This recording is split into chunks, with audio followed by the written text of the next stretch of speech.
Produced by Martin Robb. O Pioneers! By Willa Cather. Part I. The Wild Land.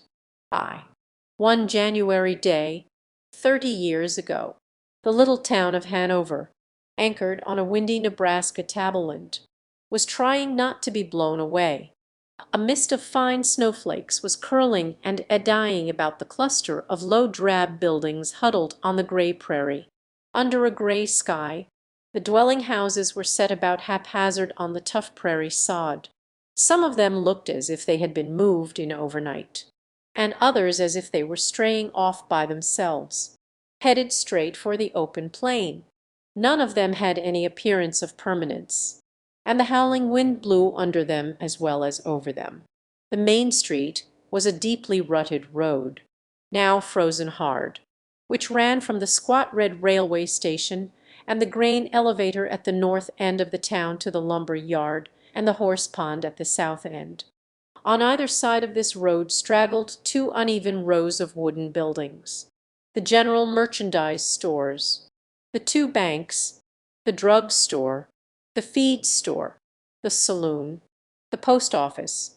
The board sidewalks were gray with trampled snow, but at 2 o'clock in the afternoon the shopkeepers, having come back from dinner, were keeping well behind their frosty windows. The children were all in school, and there was nobody abroad in the streets but a few rough-looking countrymen in coarse overcoats, with their long caps pulled down to their noses. Some of them had brought their wives to town, and now and then a red or a plaid shawl flashed out of one store into the shelter of another. At the hitch bars along the street a few heavy work horses, harnessed to farm wagons, shivered under their blankets. About the station everything was quiet, for there would not be another train in until night.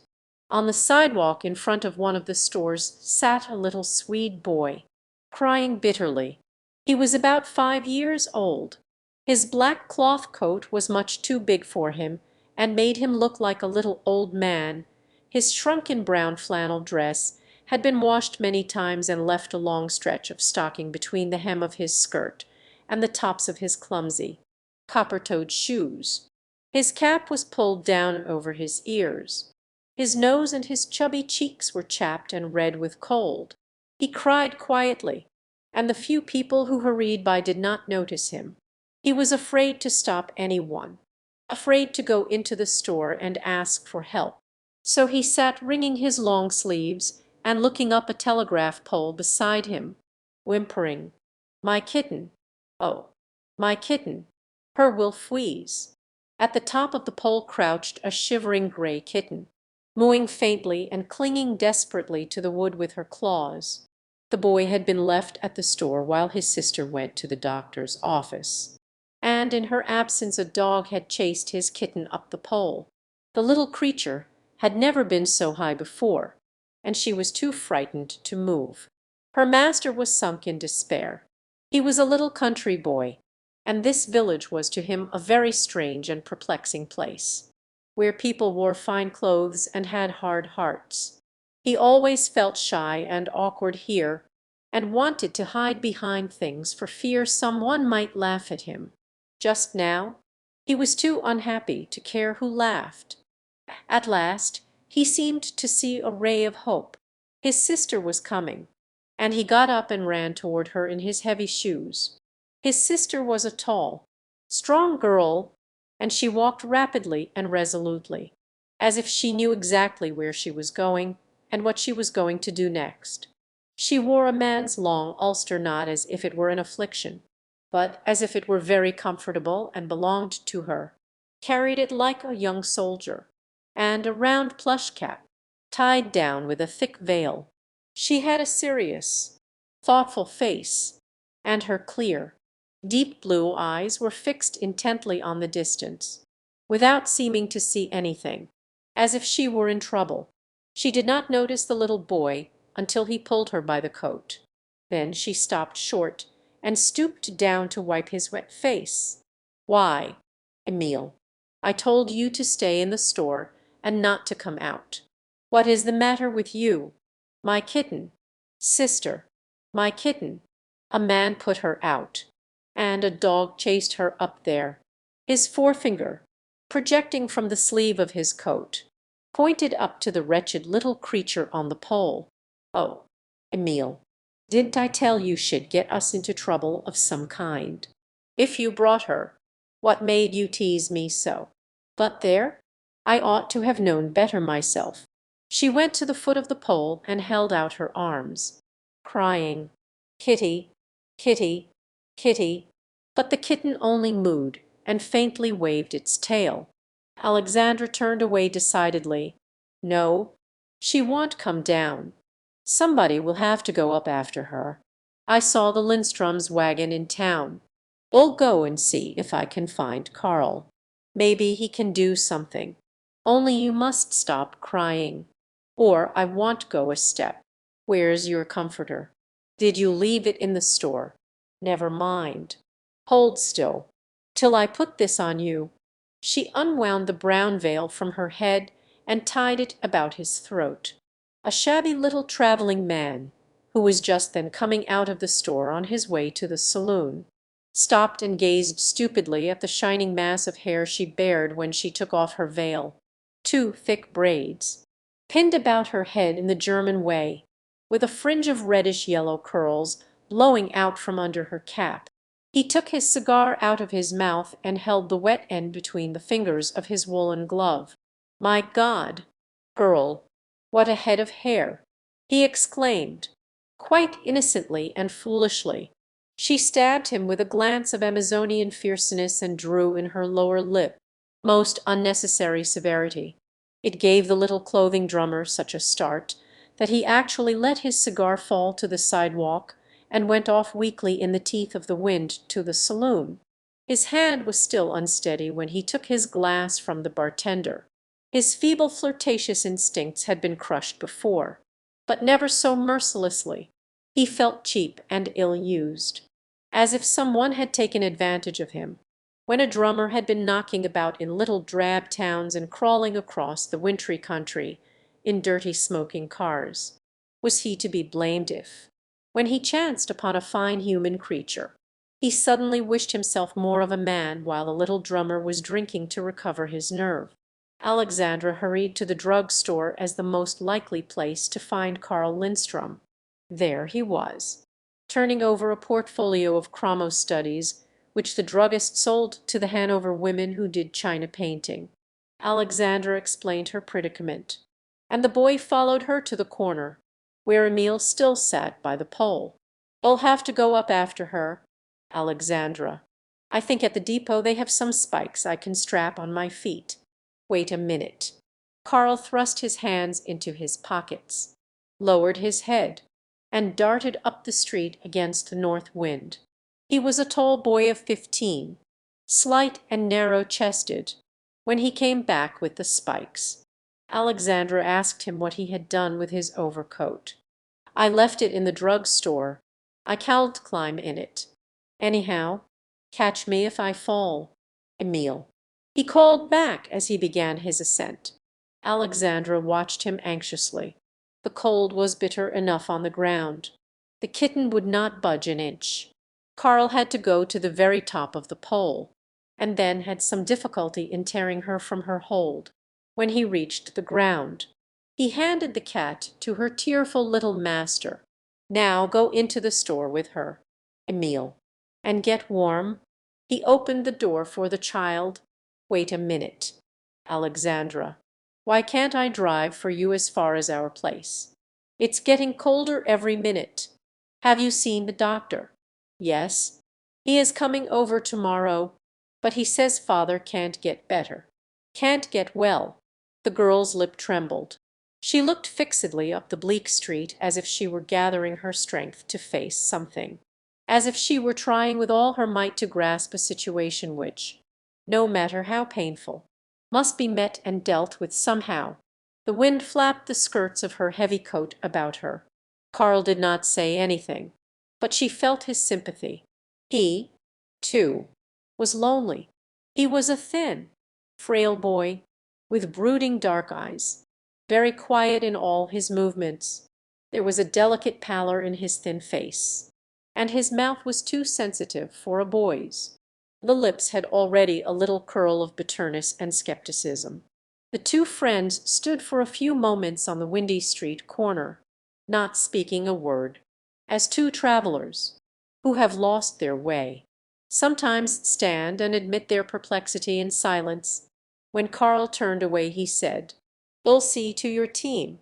Alexandra went into the store to have her purchases packed in the egg boxes, and to get warm before she set out on her long cold drive. When she looked for Emil, she found him sitting on a step of the staircase that led up to the clothing and carpet department. He was playing with a little Bohemian girl, Marie Tobsky, who was tying her handkerchief over the kitten's head for a bonnet. Marie was a stranger in the country, having come from Omaha with her mother to visit her uncle, Joe Tobsky. She was a dark child, with brown curly hair, like a brunette doll's, a coaxing little red mouth, and round, yellow-brown eyes. Every one noticed her eyes. The brown iris had golden glints that made them look like goldstone, or, in softer lights, like that Colorado mineral called tiger eye. The country children thereabouts wore their dresses to their shoe tops. But this city child was dressed in what was then called the Kate Greenaway manner, and her red cashmere frock, gathered full from the yoke, came almost to the floor. This, with her poke bonnet, gave her the look of a quaint little woman. She had a white tippet about her neck, and made no fussy objections when Emil fingered it admiringly. Alexandra had not the heart to take him away from so pretty a playfellow, and she let them tease the kitten together until Joe Tobsky came in noisily and picked up his little niece, setting her on his shoulder for every one to see. His children were all boys, and he adored this little creature. His cronies formed a circle about him, admiring and teasing the little girl, who took their jokes with great good nature. They were all delighted with her, for they seldom saw so pretty and carefully nurtured a child. They told her that she must choose one of them for a sweetheart, and each began pressing his suit and offering her bribes, candy, and little pigs, and spotted cabs. She looked archly into the big, brown, mustached faces, smelling of spirits and tobacco. Then she ran her tiny forefinger delicately over Joe's bristly chin and said, "Here is my sweetheart." The Bohemians roared with laughter, and Marie's uncle hugged her until she cried, "Please don't, Uncle Joe. You hurt me." Each of Joe's friends gave her a bag of candy, and she kissed them all around, though she did not like country candy very well. Perhaps that was why she bethought herself of Emil. "Let me down, Uncle Joe," she said. "I want to give some of my candy to that nice little boy I found." She walked graciously over to Emil, followed by her lusty admirers, who formed a new circle and teased the little boy until he hid his face in his sister's skirts, and she had to scold him for being such a baby. The farm people were making preparations to start for home. The women were checking over their groceries and pinning their big red shawls about their heads. The men were buying tobacco and candy with what money they had left, were showing each other new boots and gloves and blue flannel shirts. 3 big Bohemians were drinking raw alcohol, tinctured with oil of cinnamon. This was said to fortify one effectually against the cold, and they smacked their lips after each pull at the flask. Their volubility drowned every other noise in the place, and the overheated store sounded of their spirited language as it reeked of pipe smoke, damp woolens, and kerosene. Karl came in, wearing his overcoat and carrying a wooden box with a brass handle. "Come," he said. "I've fed and watered your team, and the wagon is ready." He carried Emil out and tucked him down in the straw in the wagon box. The heat had made the little boy sleepy, but he still clung to his kitten. "You were awful good to climb so high and get my kitten, Karl. When I get big I'll climb and get little boys' kittens for them," he murmured drowsily, before the horses were over the first hill. Emil and his cat were both fast asleep, although it was only 4 o'clock. The winter day was fading. The road led southwest, toward the streak of pale, watery light that glimmered in the leaden sky. The light fell upon the two sad young faces that were turned mutely toward it, upon the eyes of the girl, who seemed to be looking with such anguished perplexity into the future, upon the sombre eyes of the boy, who seemed already to be looking into the past. The little town behind them had vanished as if it had never been, had fallen behind the swell of the prairie, and the stern frozen country received them into its bosom. The homesteads were few and far apart, here and there a windmill gaunt against the sky, a sod house crouching in a hollow. But the great fact was the land itself, which seemed to overwhelm the little beginnings of human society that struggled in its sombre wastes. It was from facing this vast hardness that the boy's mouth had become so bitter, because he felt that men were too weak to make any mark here, that the land wanted to be let alone, to preserve its own fierce strength, its peculiar, savage kind of beauty, its uninterrupted mournfulness. The wagon jolted along over the frozen road. The two friends had less to say to each other than usual, as if the cold had somehow penetrated to their hearts. "Did Lou and Oscar go to the Blue to cut wood today?" Karl asked. "Yes. I'm almost sorry I let them go. It's turned so cold. But mother frets if the wood gets low." She stopped and put her hand to her forehead, brushing back her hair. "I don't know what is to become of us, Karl, if father has to die. I don't dare to think about it. I wish we could all go with him and let the grass grow back over everything." Karl made no reply. Just ahead of them was the Norwegian graveyard, where the grass had, indeed, grown back over everything, shaggy and red, hiding even the wire fence. Karl realized that he was not a very helpful companion, but there was nothing he could say. "Of course," Alexandra went on, steadying her voice a little, "the boys are strong and work hard. But we've always depended so on father that I don't see how we can go ahead. I almost feel as if there were nothing to go ahead for. Does your father know?" "Yes, I think he does. He lies and counts on his fingers all day. I think he is trying to count up what he is leaving for us. It's a comfort to him that my chickens are laying right on through the cold weather and bringing in a little money. I wish we could keep his mind off such things. But I don't have much time to be with him now. I wonder if he'd like to have me bring my magic lantern over some evening." Alexandra turned her face toward him. "Oh, Karl, have you got it?" "Yes, it's back there in the straw. Did you notice the box I was carrying? I tried it all morning in the drug-store cellar, and it worked ever so well. Makes fine big pictures." "What are they about?" "Oh, hunting pictures in Germany, and Robinson Crusoe, and funny pictures about cannibals. I'm going to paint some slides for it on glass, out of the Hans Andersen book." Alexandra seemed actually cheered. There is often a good deal of the child left in people who have had to grow up too soon. "Do bring it over, Karl. I can hardly wait to see it, and am sure it will please father. Are the pictures colored? Then I know he'll like them. He likes the calendars I get him in town. I wish I could get more. You must leave me here, must you? It's been nice to have company."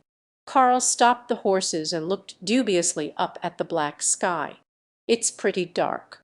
Of course the horses will take you home, but I think it better light your lantern, in case you should need it."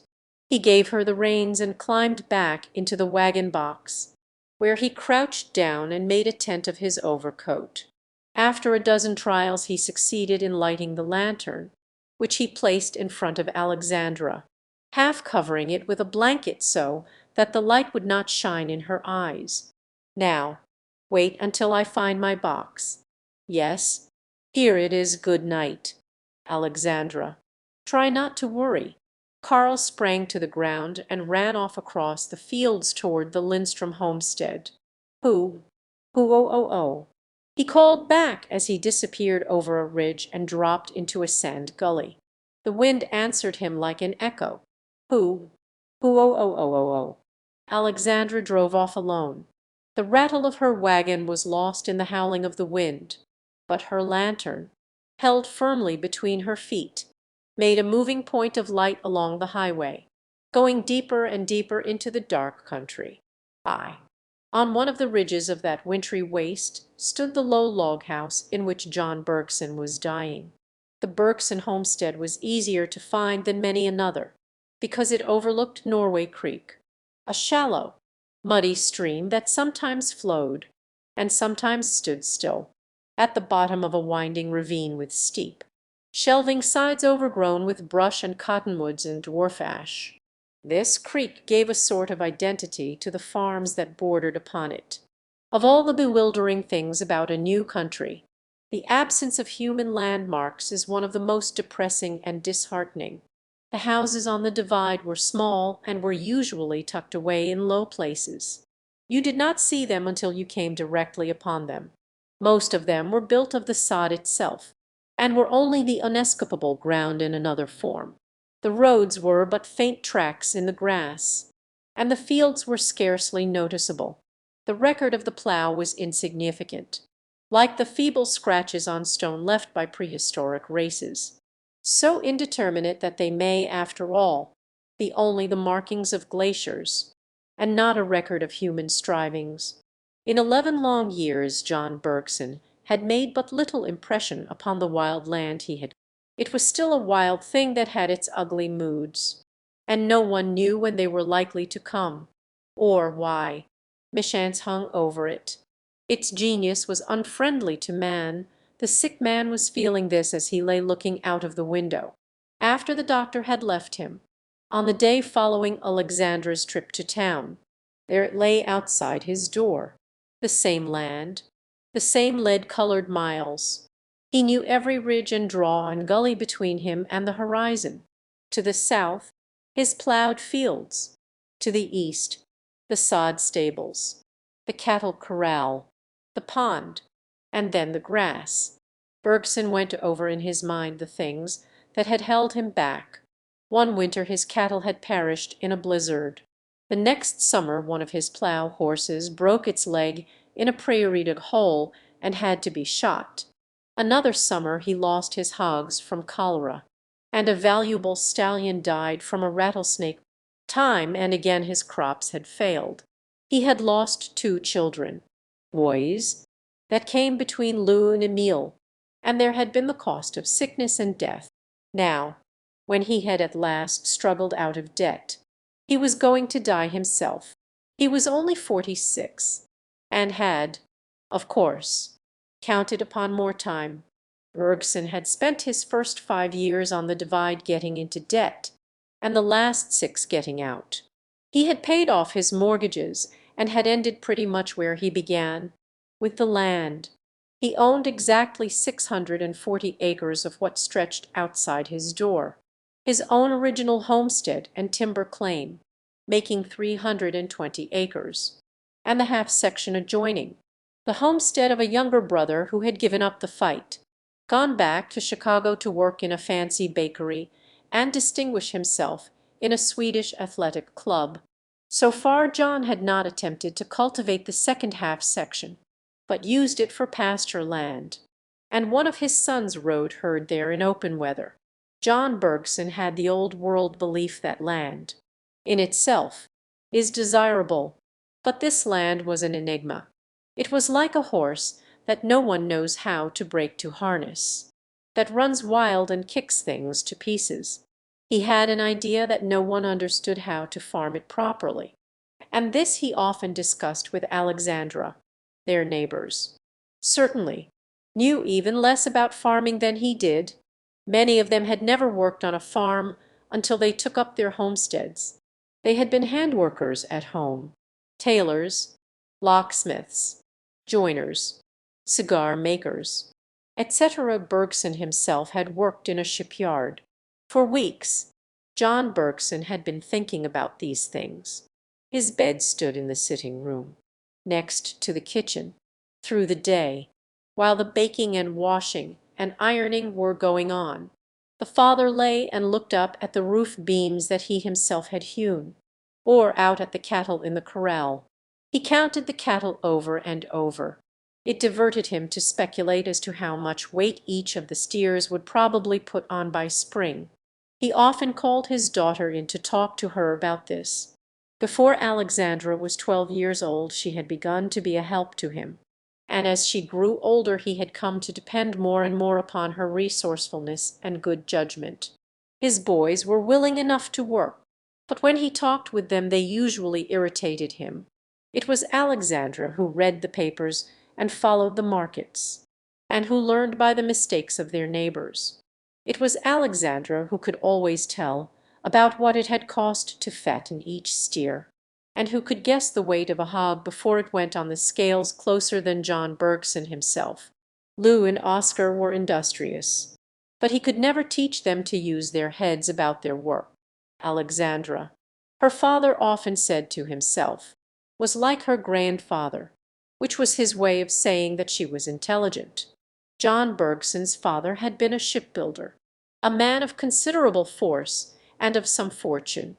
Late in life he married a second time, a Stockholm woman of questionable character, much younger than he, who goaded him into every sort of extravagance. On the shipbuilder's part, this marriage was an infatuation, the despairing folly of a powerful man who cannot bear to grow old. In a few years his unprincipled wife warped the probity of a lifetime.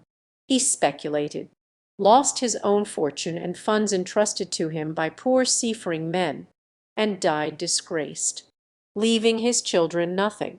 But when all was said, he had come up from the sea himself, had built up a proud little business with no capital but his own skill and foresight, and had proved himself a man in his daughter.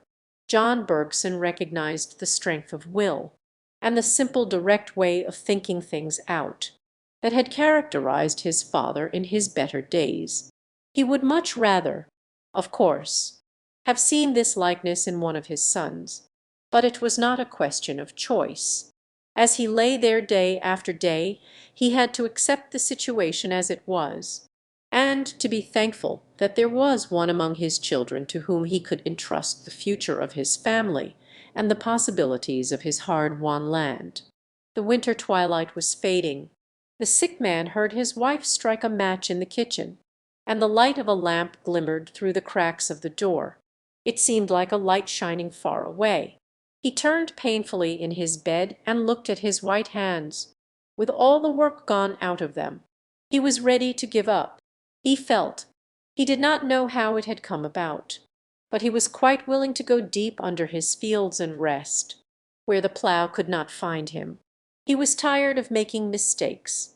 He was content to leave the tangle to other hands.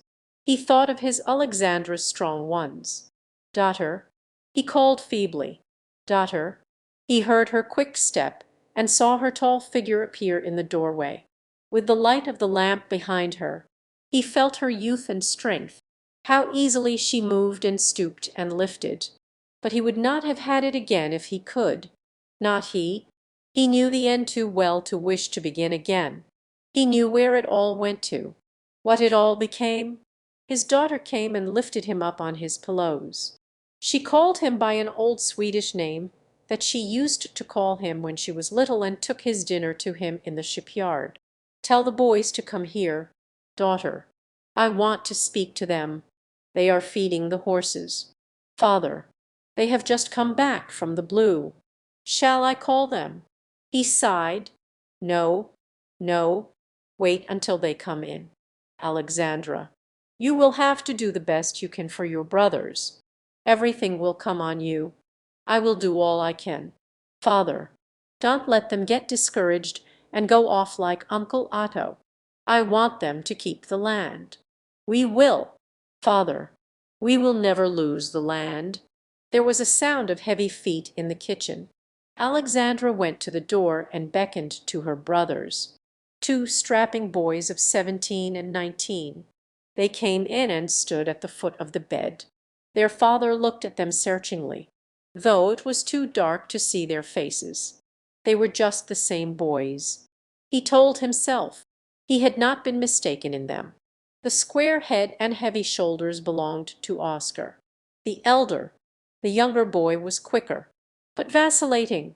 "Boys," said the father warily, "I want you to keep the land together and to be guided by your sister. I have talked to her since I have been sick, and she knows all my wishes. I want no quarrels among my children, and so long as there is one house there must be one head. Alexandra is the oldest, and she knows my wishes. She will do the best she can. If she makes mistakes, she will not make so many as I have made. When you marry, and want a house of your own, the land will be divided fairly, according to the courts. But for the next few years you will have it hard, and you must all keep together. Alexandra will manage the best she can." Oscar, who was usually the last to speak, replied because he was the older, "Yes, father, it would be so anyway, without your speaking. We will all work the place together, and you will be guided by your sister, boys, and be good brothers to her, and good sons to your mother. That is good. And Alexandra must not work in the fields any more. There is no necessity now. Hire a man when you need help. She can make much more with her eggs and butter than the wages of a man. It was one of my mistakes that I did not find that out sooner. Try to break a little more land every year. Sod corn is good for fodder. Keep turning the land, and always put up more hay than you need. Don't grudge your mother a little time for plowing her garden and setting out fruit trees, even if it comes in a busy season. She has been a good mother to you, and she has always missed the old country." When they went back to the kitchen the boys sat down silently at the table. Throughout the meal they looked down at their plates and did not lift their red eyes. They did not eat much, although they had been working in the cold all day, and there was a rabbit stewed in gravy for supper, and prune pies. John Bergson had married beneath him, but he had married a good housewife. Mrs. Bergson was a fair-skinned, corpulent woman, heavy and placid like her son, Oscar, but there was something comfortable about her. Perhaps it was her own love of comfort. For 11 years she had worthily striven to maintain some semblance of household order amid conditions that made order very difficult. Habit was very strong with Mrs. Bergson, and her unremitting efforts to repeat the routine of her old life among new surroundings had done a great deal to keep the family from disintegrating morally and getting careless in their ways. The Bergsons had a log house, for instance, only because Mrs. Bergson would not live in a sod house. She missed the fish diet of her own country, and twice every summer she sent the boys to the river, 20 miles to the southward, to fish for channel cat.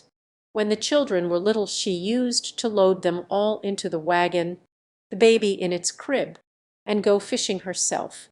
Alexandra often said that if her mother were cast upon a desert island, she would thank God for her deliverance, make a garden, and find something to preserve. Preserving was almost a mania with Mrs. Bergson, stout as she was. She roamed the scrubby banks of Norway Creek looking for fox grapes and goose plums, like a wild creature in search of prey. She made a yellow jam of the insipid ground cherries that grew on the prairie, flavoring it with lemon peel, and she made a sticky dark conserve of garden tomatoes. She had experimented even with the rank buffalo pea, and she could not see a fine bronze cluster of them without shaking her head and murmuring, "What a pity!" When there was nothing more to preserve, she began to pickle. The amount of sugar she used in these processes was sometimes a serious drain upon the family resources. She was a good mother, but she was glad when her children were old enough not to be in her way in the kitchen. She had never quite forgiven John Bergson for bringing her to the end of the earth, but now that she was there, She wanted to be let alone to reconstruct her old life in so far as that was possible. She could still take some comfort in the world if she had bacon in the cave, glass jars on the shelves, and sheets in the press.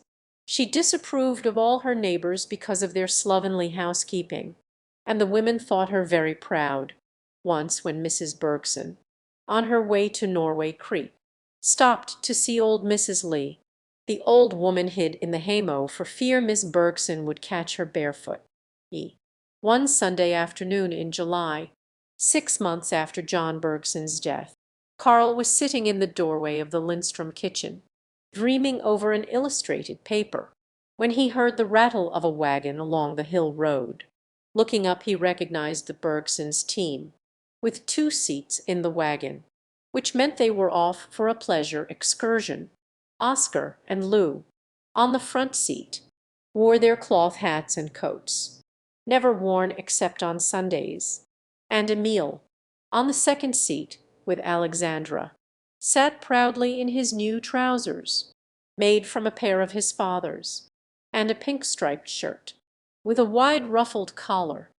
Oscar stopped the horses and waved to Karl, who caught up his hat and ran through the melon patch to join them.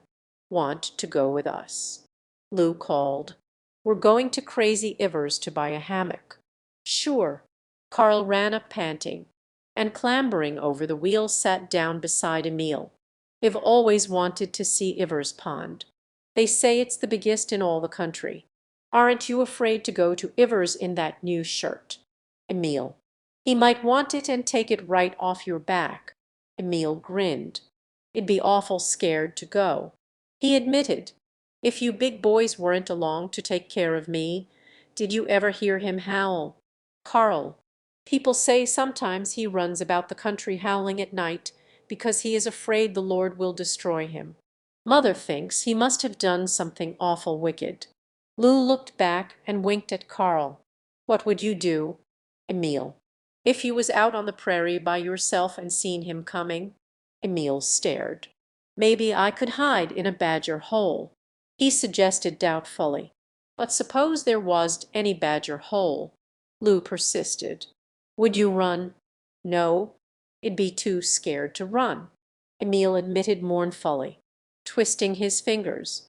"I guess I'd sit right down on the ground and say my prayers." The big boys laughed, and Oscar brandished his whip over the broad backs of the horses. "He won't hurt you, Emil," said Karl persuasively. "He came to doctor our mare when she ate green corn and swelled up most as big as the water tank. He petted her just like you do your cats. I can't understand much he said, for he don't talk any English, but he kept patting her and groaning as if he had the pain himself, and saying, 'There now, sister, that's easier, that's better.'" Lou and Oscar laughed, and Emil giggled delightedly and looked up at his sister. "I don't think he knows anything at all about doctoring," said Oscar scornfully. "They say when horses have distemper he takes the medicine himself, and then prays over the horses." Alexandra spoke up. "That's what the crows said, but he cured their horses. All the same, some days his mind is cloudy, like, but if you can get him on a clear day, you can learn a great deal from him. He understands animals. Didn't I see him take the horn off the Berquist's cow when she had torn it loose and went crazy? She was tearing all over the place, knocking herself against things, and at last she ran out on the roof of the old dugout, and her legs went through, and there she stuck, bellowing. Iver came running with his white bag, and the moment he got to her she was quiet, and let him saw her horn off and daubed the place with tar. Emil had been watching his sister, his face reflecting the sufferings of the cow. "And then didn't it hurt her any more?" he asked. Alexandra patted him. "No, not any more," and in 2 days they could use her milk again. The road to Ivers' homestead was a very poor one. He had settled in the rough country across the county line, where no one lived but some Russians, half a dozen families who dwelt together in one long house. divided off like barracks. Iver had explained his choice by saying that the fewer neighbors he had, the fewer temptations. Nevertheless, when one considered that his chief business was horse doctoring, it seemed rather short-sighted of him to live in the most inaccessible place he could find. The Bergson wagon lurched along over the rough hummocks and grass banks, followed the bottom of winding draws, or skirted the margin of wide lagoons, where the golden corpses grew up out of the clear water, and the wild ducks rose with a wire of wings. Lou looked after them helplessly. "I wish it brought my gun. Anyway, Alexandra," he said fretfully, "I could have hidden it under the straw in the bottom of the wagon. Then we'd have had to lie to Iver. Besides, they say he can smell dead birds. And if he knew, we won't get anything out of him, not even a hammock. I want to talk to him, and he won't talk sense if he's angry. It makes him foolish." Lou sniffed. Whoever heard of him talking sense? Anyhow, I'd rather have ducks for supper than crazy Iver's tongue. Emil was alarmed. "Oh, but, Lou, you don't want to make him mad. He might howl." They all laughed again, and Oscar urged the horses up the crumbling side of a clay bank. They had left the lagoons and the red grass behind them. In crazy Iver's country the grass was short and gray, the draws deeper than they were in the Bergsons' neighborhood, and the land was all broken up into hillocks and clay ridges. The wild flowers disappeared, and only in the bottom of the draws and gullies grew a few of the very toughest and hardiest. Shoestring and ironweed and snow on the mountain. Look, look, Emil. There's Iver's big pond. Alexandra pointed to a shining sheet of water that lay at the bottom of a shallow draw. At one end of the pond was an earthen dam, planted with green willow bushes, and above it a door and a single window were set into the hillside. You would not have seen them at all but for the reflection of the sunlight upon the 4 panes of window glass. And that was all you saw. Not a shed, not a corral, not a well, not even a path broken in the curly grass, but for the piece of rusty stove-pipe sticking up through the sod. You could have walked over the roof of Iver's dwelling without dreaming that you were near a human habitation. Iver had lived for 3 years in the clay bank, without defilling the face of nature any more than the coyote that had lived there before him had done. When the Bergsons drove over the hill, Iver was sitting in the doorway of his house, reading the Norwegian Bible.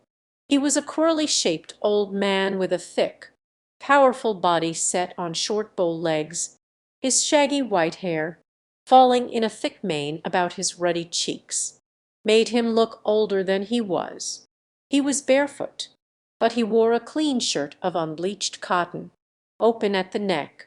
He always put on a clean shirt when Sunday morning came round, though he never went to church. He had a peculiar religion of his own, and could not get on with any of the denominations.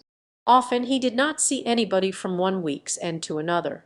He kept a calendar, and every morning he checked off a day, so that he was never in any doubt as to which day of the week it was.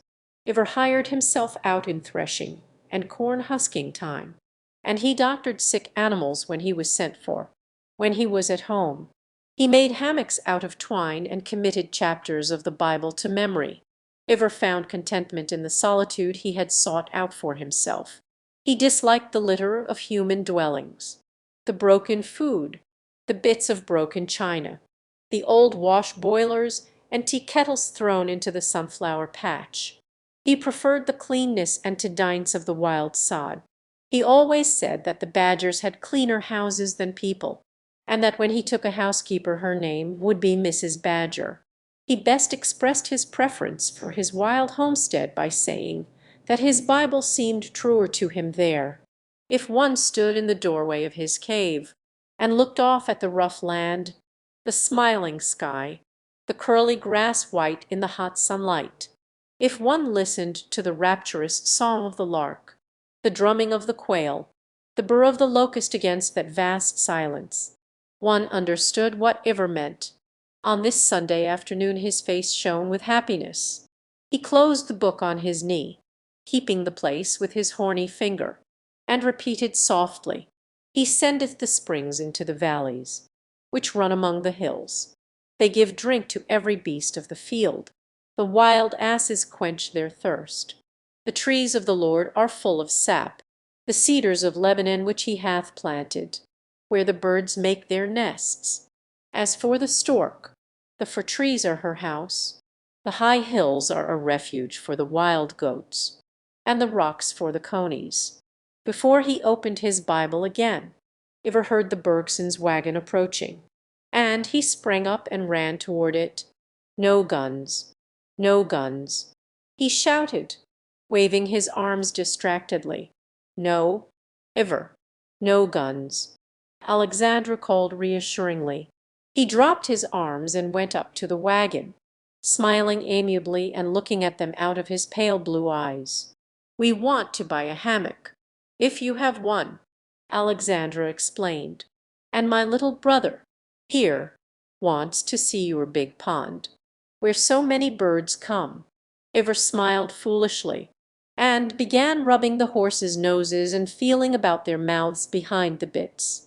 Not many birds just now, a few ducks this morning, and some snipe come to drink, but there was a crane last week.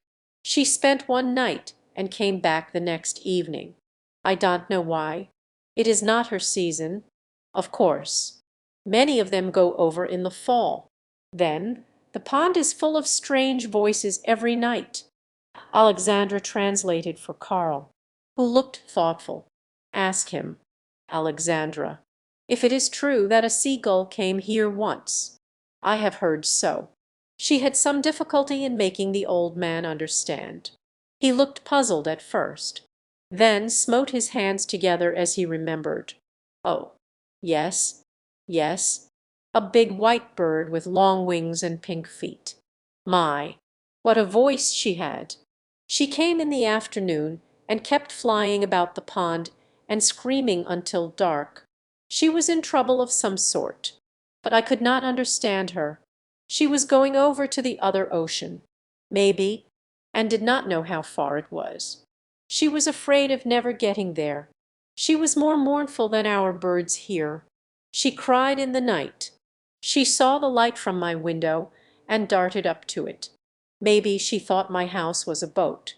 She was such a wild thing. Next morning, when the sun rose, I went out to take her food, but she flew up into the sky and went on her way." Iver ran his fingers through his thick hair. "I have many strange birds stop with me here. They come from very far away and are great company. I hope you boys never shoot wild birds." Lou and Oscar grinned, and Iver shook his bushy head. "Yes, I know boys are thoughtless, but these wild things are God's birds. He watches over them and counts them, as we do our cattle. Christ says so in the New Testament. Now, Iver," Lou asked, "may we water our horses at your pond and give them some feed? It's a bad road to your place." "Yes, yes, it is." The old man scrambled about and began to loose the tugs. "A bad road. And girls, and the bay with a colt at home." Oscar brushed the old man aside. "Well, take care of the horses. Iver, you'll be finding some disease on them. Alexandra wants to see your hammocks." Iver led Alexandra and Emil to his little cave house. He had but one room, neatly plastered and whitewashed, and there was a wooden floor. There was a kitchen stove, a table covered with oilcloth, two chairs, a clock, a calendar, a few books on the window shelf. Nothing more, but the place was as clean as a cupboard. "But where do you sleep, Iver?" Emil asked. Looking about, Iver unslung a hammock from a hook on the wall. In it was rolled a buffalo robe. "There, my son, a hammock is a good bed, and in winter I wrap up in this skin, where I go to work. The beds are not half so easy as this. By this time Emil had lost all his timidity. He thought a cave a very superior kind of house. There was something pleasantly unusual about it, and about Iver. Do the birds know you will be kind to them? Iver, is that why so many come? He asked. Iver sat down on the floor and tucked his feet under him. See, little brother, they have come from a long way, and they are very tired, from up there where they are flying. Our country looks dark and flat. They must have water to drink and to bathe in before they can go on with their journey. They look this way and that, and far below them they see something shining, like a piece of glass set in the dark earth. That is my pond. They come to it and are not disturbed. Maybe I sprinkle a little corn, they tell the other birds. And next year more come this way. They have their roads up there, as we have down here. Emil rubbed his knees thoughtfully. And is that true, Iver, about the head ducks falling back when they are tired, and the hind ones taking their place?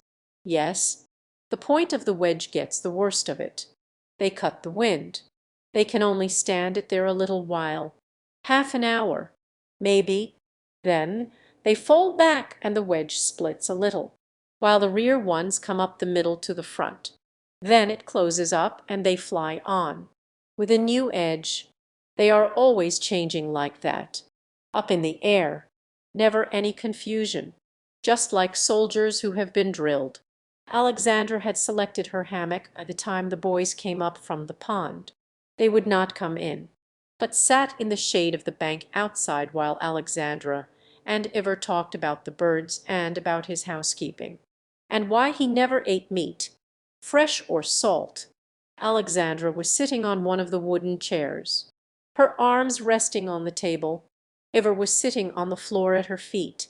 Iver, she said suddenly, beginning to trace the pattern on the oilcloth with her forefinger, I came today more because I wanted to talk to you than because I wanted to buy a hammock.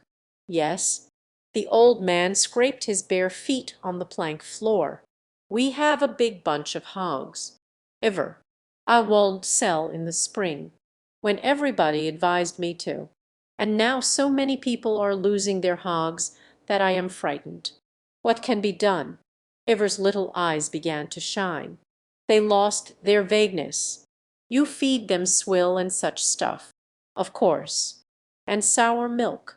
Oh, yes, and keep them in a stinking pen. I tell you, sister, the hogs of this country are put upon. They become unclean, like the hogs in the Bible. If you kept your chickens like that, what would happen? You have a little sorghum patch. Maybe put a fence around it and turn the hogs in. Build a shed to give them shade, a thatch on poles.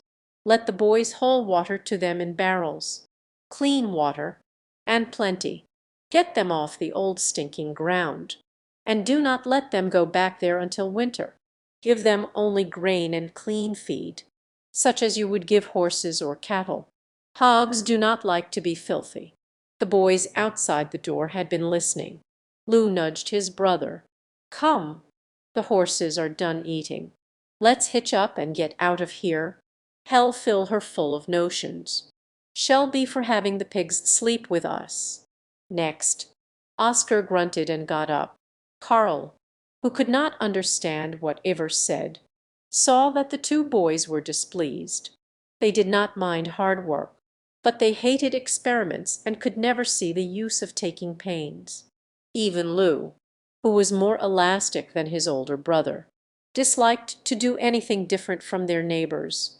He felt that it made them conspicuous and gave people a chance to talk about them. Once they were on the homeward road, the boys forgot their ill humor and joked about Iver and his birds. Alexandra did not propose any reforms in the care of the pigs, and they hoped she had forgotten Iver's talk. They agreed that he was crazier than ever, and would never be able to prove up on his land because he worked it so little. Alexandra privately resolved that she would have a talk with Iver about this and stir him up.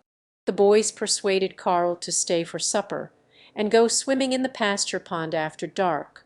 That evening after she had washed the supper dishes.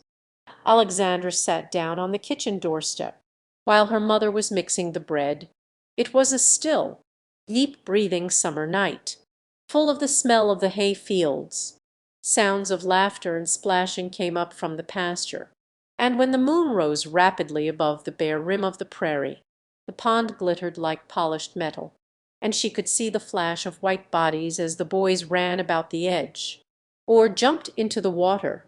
Alexandra watched the shimmering pool dreamily, but eventually her eyes went back to the sorghum patch south of the barn, where she was planning to make her new pig corral. For the first 3 years after John Bergson's death, the affairs of his family prospered. Then came the hard times that brought every one on the Divide to the brink of despair. 3 years of drought and failure, the last struggle of a wild soil against the encroaching plowshare. The first of these fruitless summers the Bergson boys bore courageously. The failure of the corn crop made labor cheap. Lou and Oscar hired 2 men and put in bigger crops than ever before. They lost everything they spent. The whole country was discouraged. Farmers who were already in debt had to give up their land. A few foreclosures demoralized the county. The settlers sat about on the wooden sidewalks in the little town and told each other that the country was never meant for men to live in. The thing to do was to get back to Iowa, to Illinois, to any place that had been proved habitable. The Bergson boys, certainly, would have been happier with their Uncle Otto, in the bakery shop in Chicago, like most of their neighbors. They were meant to follow in paths already marked out for them, not to break trails in a new country. A steady job, a few holidays, nothing to think about. And they would have been very happy. It was no fault of theirs that they had been dragged into the wilderness when they were little boys. A pioneer should have imagination, should be able to enjoy the idea of things more than the things themselves. The second of these barren summers was passing. One September afternoon Alexandra had gone over to the garden across the draw to dig sweet potatoes. They had been thriving upon the weather that was fatal to everything else. But when Carl Lindstrom came up the garden rows to find her, she was not working. She was standing lost in thought, leaning upon her pitchfork, her sunbonnet lying beside her on the ground. The dry garden patch smelled of drying vines, and was strewn with yellow-seed cucumbers and pumpkins and citrons. At one end, next the rhubarb, grew feathery asparagus, with red berries. Down the middle of the garden was a row of gooseberry and currant bushes. A few tough zinnias and marigolds and a row of scarlet sage bore witness to the buckets of water that Mrs. Bergson had carried there after sundown, against the prohibition of her sons. Carl came quietly and slowly up the garden path, looking intently at Alexandra. She did not hear him. She was standing perfectly still, with that serious ease so characteristic of her. Her thick, reddish braids, twisted about her head, fairly burned in the sunlight. The air was cool enough to make the warm sun pleasant on one's back and shoulders, and so clear that the eye could follow a hawk up and up, into the blazing blue depths of the sky. Even Carl, never a very cheerful boy, and considerably darkened by these last 2 bitter years, loved the country on days like this, felt something strong and young and wild come out of it. That laughed at care. Alexandra, he said as he approached her, I want to talk to you. Let's sit down by the gooseberry bushes. He picked up her sack of potatoes and they crossed the garden. Boys gone to town? He asked as he sank down on the warm, sun-baked earth. Well, we have made up our minds at last. Alexandra, we are really going away. She looked at him as if she were a little frightened. Really, Carl, is it settled? Yes. Father has heard from St. Louis, and they will give him back his old job in the cigar factory. He must be there by the 1st of November. They are taking on new men then. We will sell the place for whatever we can get, and auction the stock. We haven't enough to ship. I am going to learn engraving with a German engraver there, and then try to get work in Chicago." Alexandra's hands dropped in her lap. Her eyes became dreamy and filled with tears. Karl's sensitive lower lip trembled. He scratched in the soft earth beside him with a stick. "That's all I hate about it, Alexandra," he said slowly. "You've stood by us through so much and helped father out so many times. And now it seems as if we were running off and leaving you to face the worst of it. But it isn't as if we could really ever be of any help to you. We are only one more drag, one more thing you look out for and feel responsible for. Father was never meant for a farmer. You know that, and I hate it. We'd only get in deeper and deeper. Yes, yes, Karl, I know. You are wasting your life here. You are able to do much better things. You are nearly 19 now, and I won't have you stay. I've always hoped you would get away. But I can't help feeling scared when I think how I will miss you, more than you will ever know." She brushed the tears from her cheeks, not trying to hide them. "But, Alexandra," he said sadly and wistfully, "I've never been any real help to you, beyond sometimes trying to keep the boys in a good humor." Alexandra smiled and shook her head. "Oh, it's not that. Nothing like that. It's by understanding me and the boys. And mother, that you helped me, I expect that is the only way one person ever really can help another. I think you are about the only one that ever helped me. Somehow it will take more courage to bear your going than everything that has happened before." Karl looked at the ground. "You see, we've all depended so on you," he said. "Even father. He makes me laugh. When anything comes up he always says, 'I wonder what the Bergsons are going to do about that.' I guess I'll go and ask her. I'll never forget that time, when we first came here, and our horse had the colic, and I ran over to your place. Your father was away, and you came home with me and showed father how to let the wind out of the horse. You were only a little girl then, but you knew ever so much more about farm work than poor father. You remember how homesick I used to get, and what long talks we used to have coming from school. We've some way always felt alike about things. Yes, that's it. We've liked the same things and we've liked them together, without anybody else knowing. And we've had good times, hunting for Christmas trees and going for ducks and making our plum wine together every year. We've never either of us had any other close friend.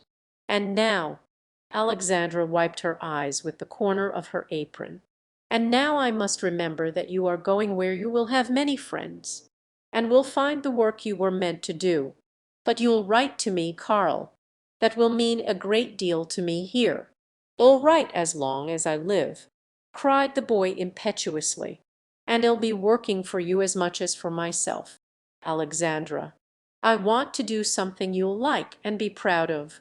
I'm a fool here, but I know I can do something." He sat up and frowned at the red grass. Alexandra sighed. How discouraged the boys will be when they hear.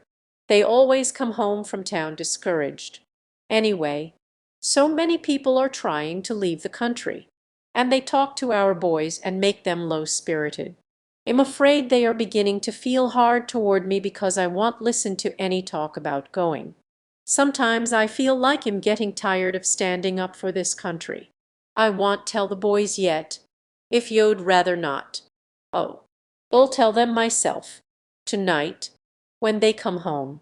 I'll be talking wild, anyway, and no good comes of keeping bad news. It's all harder on them than it is on me. Lou wants to get married. Poor boy, and he can't until times are better. See, there goes the sun. Karl, I must be getting back. Mother will want her potatoes. It's chilly already, the moment the light goes." Alexandra rose and looked about.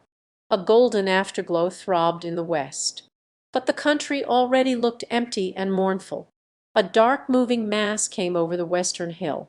The Lee boy was bringing in the herd from the other half section. Emil ran from the windmill to open the corral gate. From the log house, on the little rise across the draw, the smoke was curling. The cattle loud and bellowed. In the sky the pale half-moon was slowly silvering. Alexandra and Karl walked together down the potato rows. "I have to keep telling myself," she said softly, "since you have been here. 10 years now. I have never really been lonely, but I can remember what it was like before. Now I shall have nobody but Emil. But he is my boy, and he is tender-hearted." That night, when the boys were called to supper, they sat down moodily. They had worn their coats to town, but they ate in their striped shirts and suspenders. They were grown men now, and, as Alexandra said, for the last few years they had been growing more and more like themselves. Lou was still the slighter of the two, the quicker and more intelligent, but apt to go off at half-cock. He had a lively blue eye, a thin, fair skin always burned red to the neckband of his shirt in summer, stiff, yellow hair that would not lie down on his head, and a bristly little yellow mustache, of which he was very proud. Oscar could not grow a mustache. His pale face was as bare as an egg, and his white eyebrows gave it an empty look. He was a man of powerful body and unusual endurance, the sort of man you could attach to a corn sheller as you would an engine.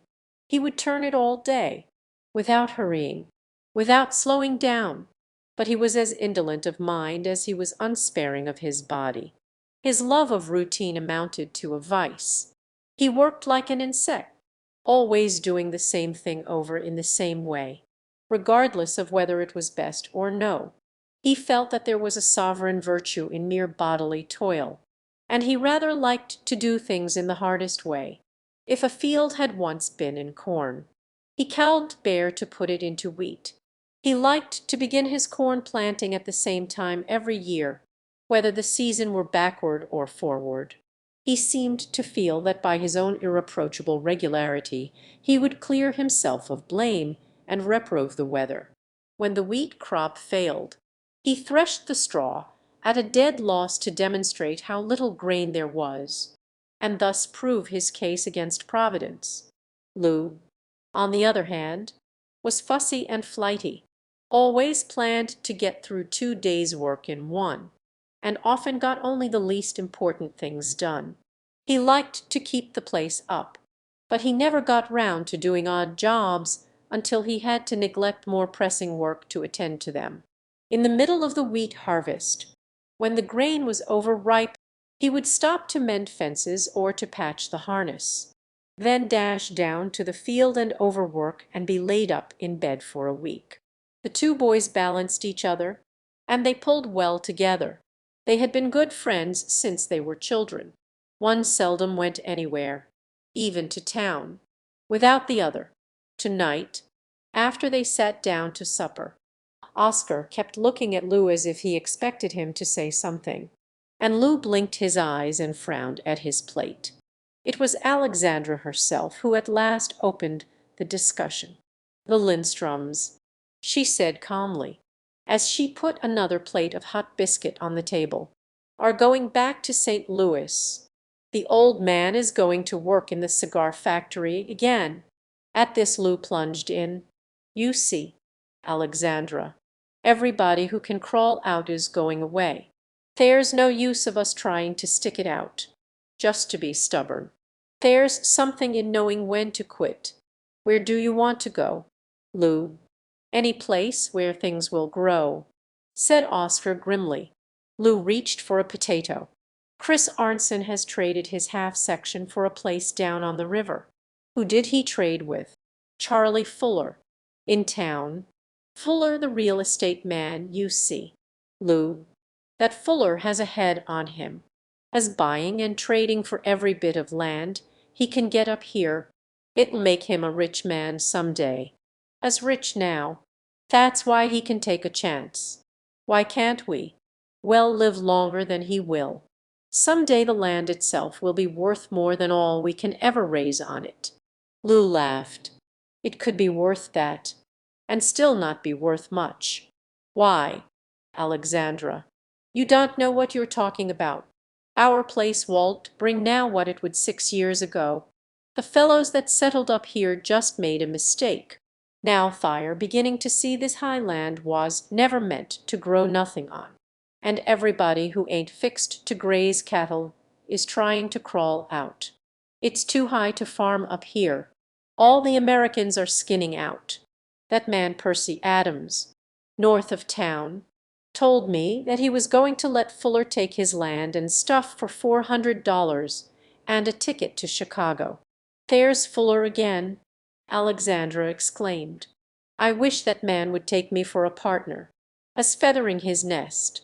If only poor people could learn a little from rich people. But all these fellows who are running off are bad farmers. Like poor Mr. Lindstrom, they can't get ahead even in good years. And they all got into debt while father was getting out. I think we ought to hold on as long as we can on father's account. He was so set on keeping this land. He must have seen harder times than this. Here, how was it in the early days? Mother, Mrs. Bergson was weeping quietly. These family discussions always depressed her, and made her remember all that she had been torn away from. I don't see why the boys are always taking on about going away, she said, wiping her eyes. I don't want to move again, out to some raw place, maybe, where we'd be worse off than we are here, and all to do over again. I want move, if the rest of you go. I will ask some of the neighbors to take me in, and stay and be buried by father. I'm not going to leave him by himself on the prairie, for cattle to run over. She began to cry more bitterly. The boys looked angry. Alexandra put a soothing hand on her mother's shoulder. There's no question of that, mother. You don't have to go if you don't want to. A third of the place belongs to you by American law, and we can't sell without your consent. We only want you to advise us. How did it used to be when you and father first came? Was it really as bad as this? Or not? Oh, worse, much worse, moaned Mrs. Bergson. Drought, chintz bugs, hail, everything. My garden all cut to pieces like sauerkraut. No grapes on the creek. No nothing. The people all lived just like coyotes. Oscar got up and tramped out of the kitchen. Lou followed him. They felt that Alexandra had taken an unfair advantage in turning their mother loose on them. The next morning they were silent and reserved. They did not offer to take the women to church, but went down to the barn immediately after breakfast and stayed there all day. When Carl Lindstrom came over in the afternoon, Alexandra winked to him and pointed toward the barn. He understood her and went down to play cards with the boys. They believed that a very wicked thing to do on Sunday, and it relieved their feelings. Alexandra stayed in the house. On Sunday afternoon Mrs. Bergson always took a nap, and Alexandra read. During the week she read only the newspaper, but on Sunday, and in the long evenings of winter, she read a good deal, read a few things over a great many times.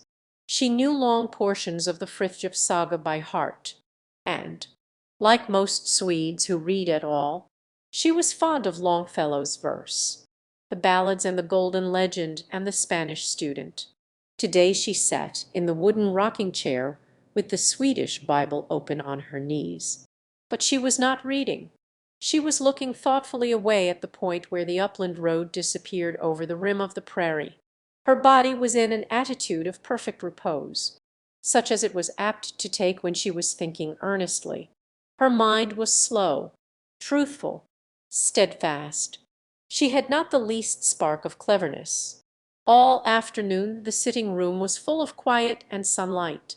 Emil was making rabbit traps in the kitchen shed.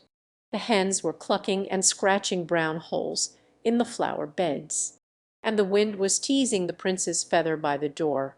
That evening Karl came in with the boys to supper. "Emil," said Alexandra, When they were all seated at the table, "How would you like to go traveling? Because I am going to take a trip, and you can go with me if you want to." The boys looked up in amazement.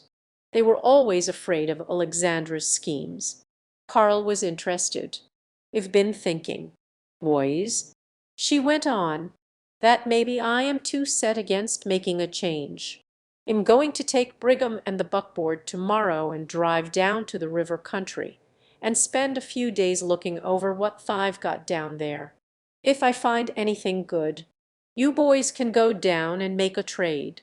"Nobody down there will trade for anything up here," said Oscar gloomily. "That's just what I want to find out. Maybe they are just as discontented down there as we are up here. Things away from home often look better than they are. You know what your Hans Andersen book says, Karl, about the Swedes liking to buy Danish bread and the Danes liking to buy Swedish bread, because people always think the bread of another country is better than their own. Anyway, I've heard so much about the river farms. I won't be satisfied till I've seen for myself." Lou fidgeted. "Look out. Don't agree to anything. Don't let them fool you." Lou was apt to be fooled himself. He had not yet learned to keep away from the shell game wagons that followed the circus. After supper Lou put on a necktie and went across the fields to court Annie Lee, and Karl and Oscar sat down to a game of checkers, while Alexandra read the Swiss Family Robinson aloud to her mother and Emile. It was not long before the two boys at the table neglected their game to listen. They were all big children together, and they found the adventures of the family in the tree house so absorbing that they gave them their undivided attention. Alexandra and Emile spent 5 days down among the river farms, driving up and down the valley. Alexandra talked to the men about their crops and to the women about their poultry. She spent a whole day with one young farmer who had been away at school, and who was experimenting with a new kind of clover hay. She learned a great deal. As they drove along, she and Emile talked and planned. At last, on the 6th day, Alexandra turned Brigham's head northward and left the river behind. "There's nothing in it for us down there, Emile. There are a few fine farms, but they are owned by the rich men in town, and can't be bought. Most of the land is rough and hilly. They can always scrape along down there, but they can never do anything big. Down there they have a little certainty, but up with us there is a big chance. We must have faith in the high land, Emile. I want to hold on harder than ever. And when you're a man you'll thank me," she urged Brigham forward. When the road began to climb the first long swells of the divide, Alexandra hummed an old Swedish hymn, and Emile wondered why his sister looked so happy. Her face was so radiant that he felt shy about asking her, for the first time, perhaps, since that land emerged from the waters of geologic ages. A human face was set toward it with love and yearning. It seemed beautiful to her, rich and strong and glorious. Her eyes drank in the breadth of it, until her tears blinded her. Then the genius of the divide, the great, free spirit which breathes across it, must have bent lower than it ever bent to a human will before. The history of every country begins in the heart of a man or a woman. Alexandra reached home in the afternoon. That evening she held a family council, and told her brothers all that she had seen and heard. "I want you boys to go down yourselves and look it over. Nothing will convince you like seeing with your own eyes. The river land was settled before this, and so they are a few years ahead of us, and have learned more about farming. The land sells for 3 times as much as this, but in 5 years we will double it. The rich men down there own all the best land, and they are buying all they can get. The thing to do is to sell our cattle and what little old corn we have, and buy the Lindstrom place. Then the next thing to do is to take out 2 loans on our half sections, and buy Peter Crow's place. Raise every dollar we can, and buy every acre we can. Mortgage the homestead again." Lou cried, He sprang up and began to wind the clock furiously. "I want Slave to pay off another mortgage. 'Ull never do it. Yo'd just as soon kill us all, Alexandra, to carry out some scheme." Oscar rubbed his high, pale forehead. "How do you propose to pay off your mortgages?" Alexandra looked from one to the other and bit her lip. They had never seen her so nervous. "See here," she brought out at last. "We borrow the money for 6 years. Well, with the money we buy a half section from Lindstrom and a half from Crow, and a quarter from Struble, maybe. That will give us upwards of 1,400 acres. Want it. You won't have to pay off your mortgages for 6 years. By that time, any of this land will be worth $30 an acre. It will be worth 50, but well say 30. Then you can sell a garden patch anywhere, and pay off a debt of $1,600. It's not the principal I'm worried about. It's the interest and taxes. We'll have to strain to meet the payments.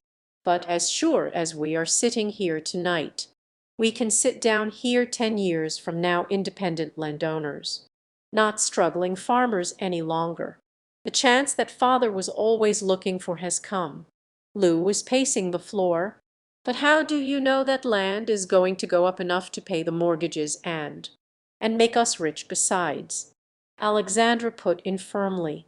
"I can't explain that, Lou. You'll have to take my word for it. I know. That's all. When you drive about over the country, you can feel it coming." Oscar had been sitting with his head lowered, his hands hanging between his knees. "But we can't work so much land," he said dully, as if he were talking to himself. "We can't even try. It would just lie there, and we'd work ourselves to death." He sighed, and laid his calloused fist on the table. Alexandra's eyes filled with tears. She put her hand on his shoulder. "You poor boy, you won't have to work it. The men in town who are buying up other people's land don't try to farm it. They are the men to watch. In a new country, let's try to do like the shrewd ones, and not like these stupid fellows. I don't want you boys always to have to work like this. I want you to be independent, and Emil to go to school." Lou held his head as if it were splitting. "Everybody will say we are crazy. It must be crazy, or everybody would be doing it. If they were, we won't have much chance. No, Lou, I was talking about that with the smart young man who is raising the new kind of clover. He says the right thing is usually just what everybody don't do. Why are we better fixed than any of our neighbors? Because father had more brains. Our people were better people than these in the old country. We ought to do more than they do, and see further ahead. Yes, mother, I'm going to clear the table now." Alexandra rose. The boys went to the stable to see to the stock, and they were gone a long while. When they came back, Lou played on his drag harmonica and Oscar sat figuring at his father's secretary all evening. They said nothing more about Alexandra's project, but she felt sure now that they would consent to it. Just before bedtime Oscar went out for a pail of water. When he did not come back, Alexandra threw a shawl over her head and ran down the path to the windmill. She found him sitting there with his head in his hands, and she sat down beside him. "Don't do anything you don't want to do, Oscar," she whispered. She waited a moment, but he did not stir. "I won't say any more about it, if you'd rather not. What makes you so discouraged?" "I dread signing my name to them pieces of paper," he said slowly. "All the time I was a boy we had a mortgage hanging over us. Then don't sign one. I don't want you to. If you feel that way?" Oscar shook his head. "No, I can see there's a chance that way. If thought a good while there might be.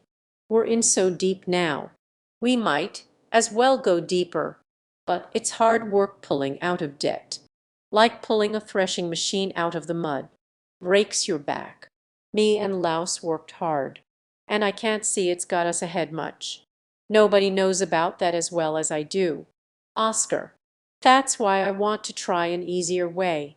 I don't want you to have to grub for every dollar. Yes, I know what you mean. Maybe it'll come out right. But signing papers is signing papers. There ain't no maybe about that. He took his pail and trudged up the path to the house.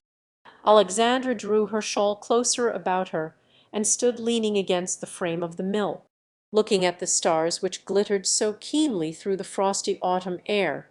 She always loved to watch them, to think of their vastness and distance, and of their ordered march. It fortified her to reflect upon the great operations of nature, and when she thought of the law that lay behind them, she felt a sense of personal security. That night she had a new consciousness of the country, felt almost a new relation to it. Even her talk with the boys had not taken away the feeling that had overwhelmed her when she drove back to the Divide that afternoon. She had never known before how much the country meant to her. The chirping of the insects down in the long grass had been like the sweetest music. She had felt as if her heart were hiding down there, somewhere, with the quail and the plover and all the little wild things that crooned or buzzed in the sun, under the long shaggy ridges. She felt the future stirring. Part I, Neighboring Fields I. It is 16 years since John Bergson died. His wife now lies beside him, and the white shaft that marks their graves gleams across the wheat fields. Could he rise from beneath it? He would not know the country under which he has been asleep. The shaggy coat of the prairie, which they lifted to make him a bed, has vanished forever. From the Norwegian graveyard one looks out over a vast checkerboard, marked off in squares of wheat and corn, light and dark, dark and light. Telephone wires hum along the white roads, which always run at right angles. From the graveyard gate one can count a dozen gaily painted farmhouses. The gilded weather vanes on the big red barns wink at each other across the green and brown and yellow fields. The light steel windmills tremble throughout their frames and tug at their moorings, as they vibrate in the wind that often blows from one week's end to another across that high, active, resolute stretch of country. The Divide is now thickly populated. The rich soil yields heavy harvests. The dry, bracing climate and the smoothness of the land make labor easy for men and beasts. There are few scenes more gratifying than a spring plowing in that country, where the furrows of a single field often lie a mile in length, and the brown earth, with such a strong, clean smell, and such a power of growth and fertility in it, yields itself eagerly to the plow, rolls away from the shear, not even dimming the brightness of the metal, with a soft, deep sigh of happiness. The wheat cutting sometimes goes on all night as well as all day, and in good seasons there are scarcely men and horses enough to do the harvesting. The grain is so heavy that it bends toward the blade and cuts like velvet. There is something frank and joyous and young in the open face of the country. It gives itself ungrudgingly to the moods of the season, holding nothing back. Like the plains of Lombardy, it seems to rise a little to meet the sun. The air and the earth are curiously mated and intermingled, as if the one were the breath of the other. You feel in the atmosphere the same tonic, puissant quality that is in the tilth, the same strength and resoluteness. One June morning a young man stood at the gate of the Norwegian graveyard, sharpening his scythe in strokes unconsciously timed to the tune he was whistling. He wore a flannel cap and duck trousers, and the sleeves of his white flannel shirt were rolled back to the elbow. When he was satisfied with the edge of his blade, he slipped the whetstone into his hip pocket and began to swing his scythe, still whistling, but softly, out of respect to the quiet folk about him, unconscious respect, probably, for he seemed intent upon his own thoughts. And, like the gladiators, they were far away. He was a splendid figure of a boy, tall and straight as a young pine tree, with a handsome head and stormy gray eyes, deeply set under a serious brow, the space between his two front teeth which were unusually far apart, gave him the proficiency in whistling for which he was distinguished at college. He also played the cornet in the university band, when the grass required his close attention, or when he had to stoop to cut about a headstone. He paused in his lively air, the Jewel's Song, taking it up where he had left it when his scythe swung free again. He was not thinking about the tired pioneers over whom his blade glittered, the old wild country, the struggle in which his sister was destined to succeed while so many men broke their hearts and died. He can scarcely remember. That is all among the dim things of childhood, and has been forgotten in the brighter pattern life weaves today, in the bright facts of being captain of the track team, and holding the interstate record for the high jump, in the all-suffusing brightness of being 21, yet sometimes in the pauses of his work. The young man frowned and looked at the ground with an intentness which suggested that even 21 might have its problems. When he had been mowing the better part of an hour, he heard the rattle of a light cart on the road behind him, supposing that it was his sister coming back from one of her farms. He kept on with his work. The cart stopped at the gate, and a merry contralto voice called, almost through, "Emile." He dropped his scythe and went toward the fence, wiping his face and neck with his handkerchief. In the cart sat a young woman who wore driving gauntlets and a wide shade hat, trimmed with red poppies. Her face, too, was rather like a poppy, round and brown, with rich color in her cheeks and lips, and her dancing yellow-brown eyes bubbled with gaiety. The wind was flapping her big hat and teasing a curl of her chestnut-colored hair. She shook her head at the tall youth. "What time did you get over here? That's not much of a job for an athlete. Here I've been to town and back. Alexandra lets you sleep late. Oh, I know. Laus' wife was telling me about the way she spoils you. I was going to give you a lift, if you were done." She gathered up her reins. "But I will be in a minute. Please wait for me, Marie," Emile coaxed. "Alexandra sent me to mow our lot, but I've done half a dozen others. You see, just wait till I finish off the cowardness. By the way, they were Bohemians. Why aren't they up in the Catholic graveyard?" "Free thinkers," replied the young woman laconically. "Lots of the Bohemian boys at the university are," said Emile, taking up his scythe again. "What did you ever burn John Huss for? Anyway, it's made an awful row. They still jaw about it in history classes. We'd do it right over again, most of us," said the young woman hotly. "Don't they ever teach you in your history classes that you'd all be heathen Turks if it hadn't been for the Bohemians?" Emile had fallen to mowing. "Oh, there's no denying you're a spunky little bunch. You Czechs," he called back over his shoulder. Marie Shabata settled herself in her seat and watched the rhythmical movement of the young man's long arms, swinging her foot as if in time to some air that was going through her mind. The minutes passed. Emile mowed vigorously, and Marie sat sunning herself and watching the long grass fall. She sat with the ease that belongs to persons of an essentially happy nature, who can find a comfortable spot almost anywhere, who are supple and quick in adapting themselves to circumstances. After a final swish, Emile snapped the gate and sprang into the cart, holding his scythe well out over the wheel. "There," he sighed, "I gave old Manley a cut or so, too. Louse wife Ned talk. I never see louse scythe over here." Marie clucked to her horse. "Oh, you know Annie." She looked at the young man's bare arms. "How brown you've got since you came home. I wish I had an athlete to mow my orchard. I get wet to my knees when I go down to pick cherries. You can have one, any time you want him. Better wait until after it rains." Emile squinted off at the horizon as if he were looking for clouds. "Will you? Oh, there's a good boy." She turned her head to him with a quick, bright smile. He felt it rather than saw it.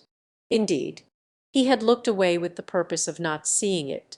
"I've been up looking at Angelica's wedding clothes," Marie went on, "and am so excited I can hardly wait until Sunday. Amity will be a handsome bridegroom. Is anybody but you going to stand up with him? Well, then it will be a handsome wedding party." She made a droll face at Emile, who flushed. "Frank," Marie continued, flicking her horse, "is cranky at me because I loaned his saddle to Jan Smirka, and am terribly afraid he won't take me to the dance in the evening. Maybe the supper will tempt him. All Angelica's folks are baking for it, and all Amedee's 20 cousins. There will be barrels of beer. If once I get Frank to the supper, you'll see that I stay for the dance.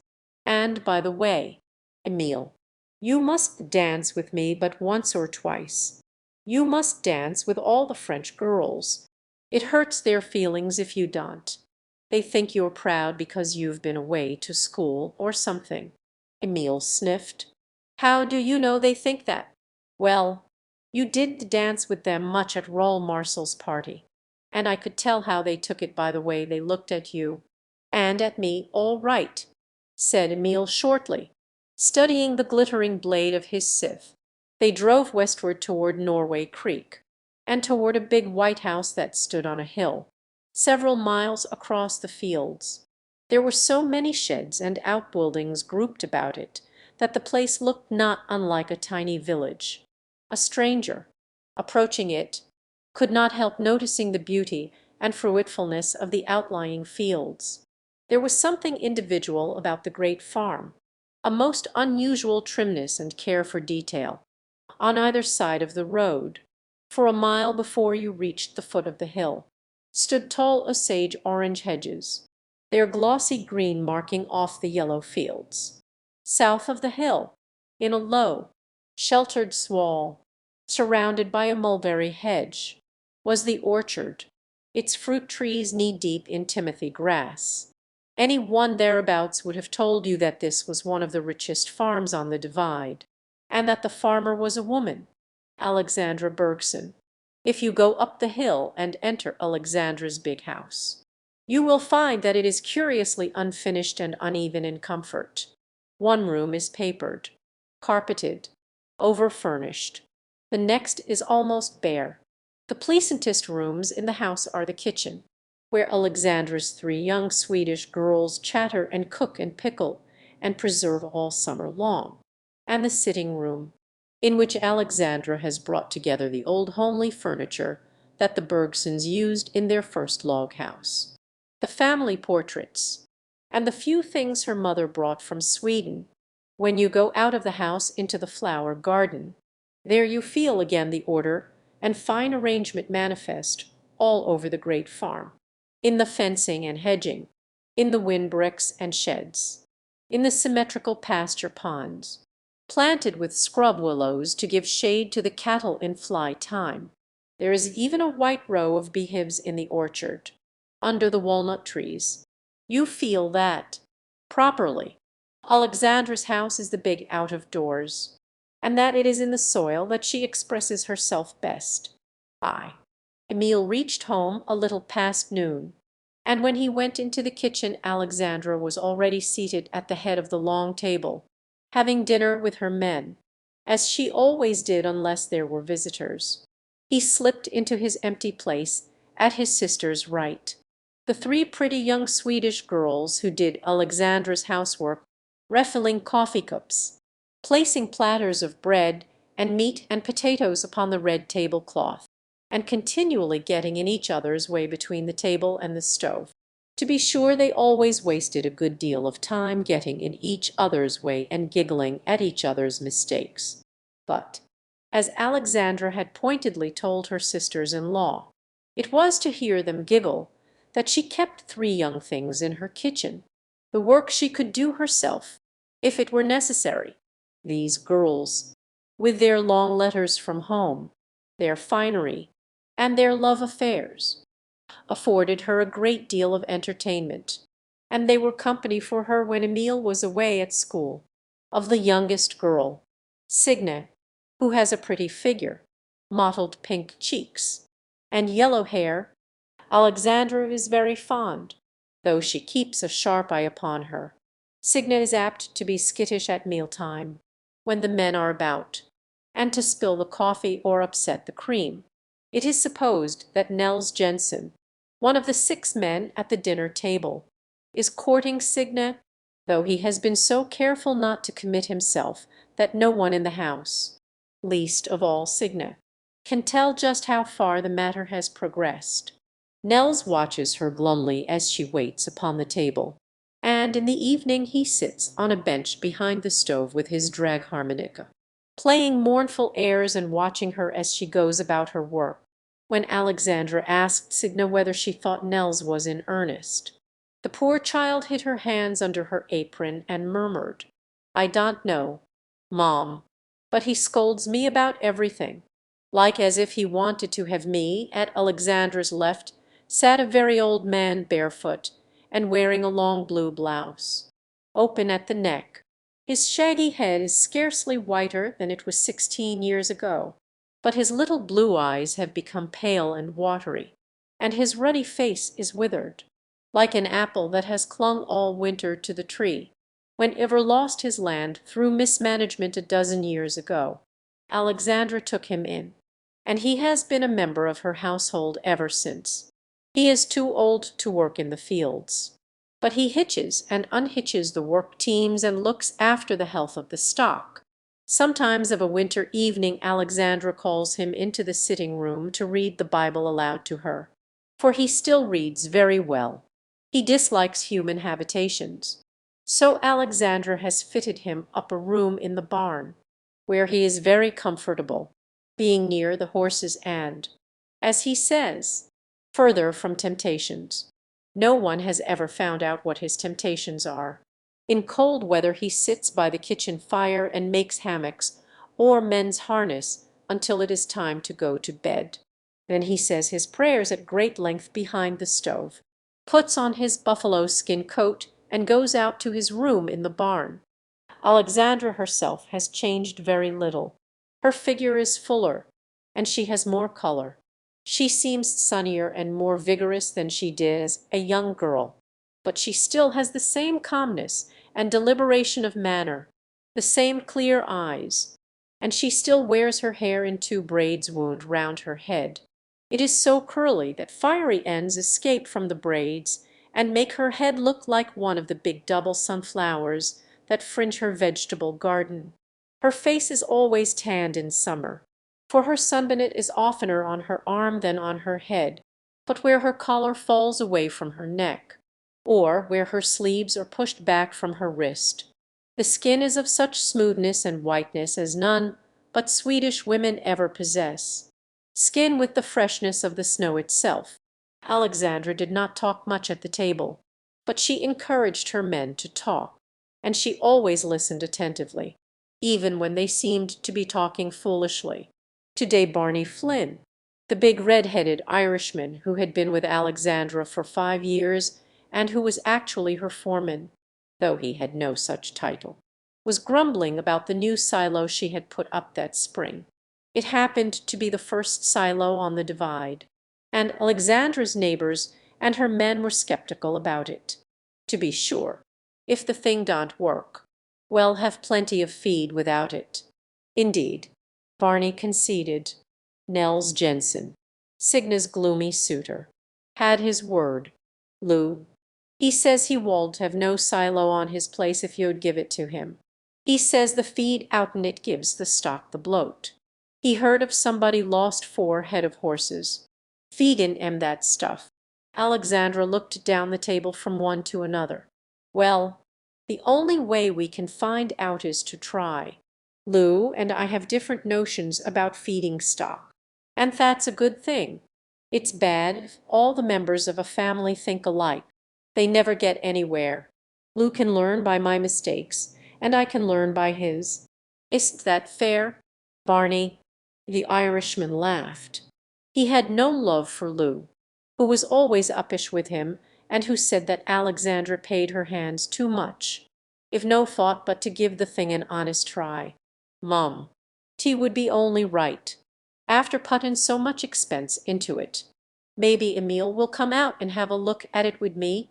He pushed back his chair, took his hat from the nail, and marched out with Emil, who, with his university ideas, was supposed to have instigated the silo. The other hands followed them, all except old Iver.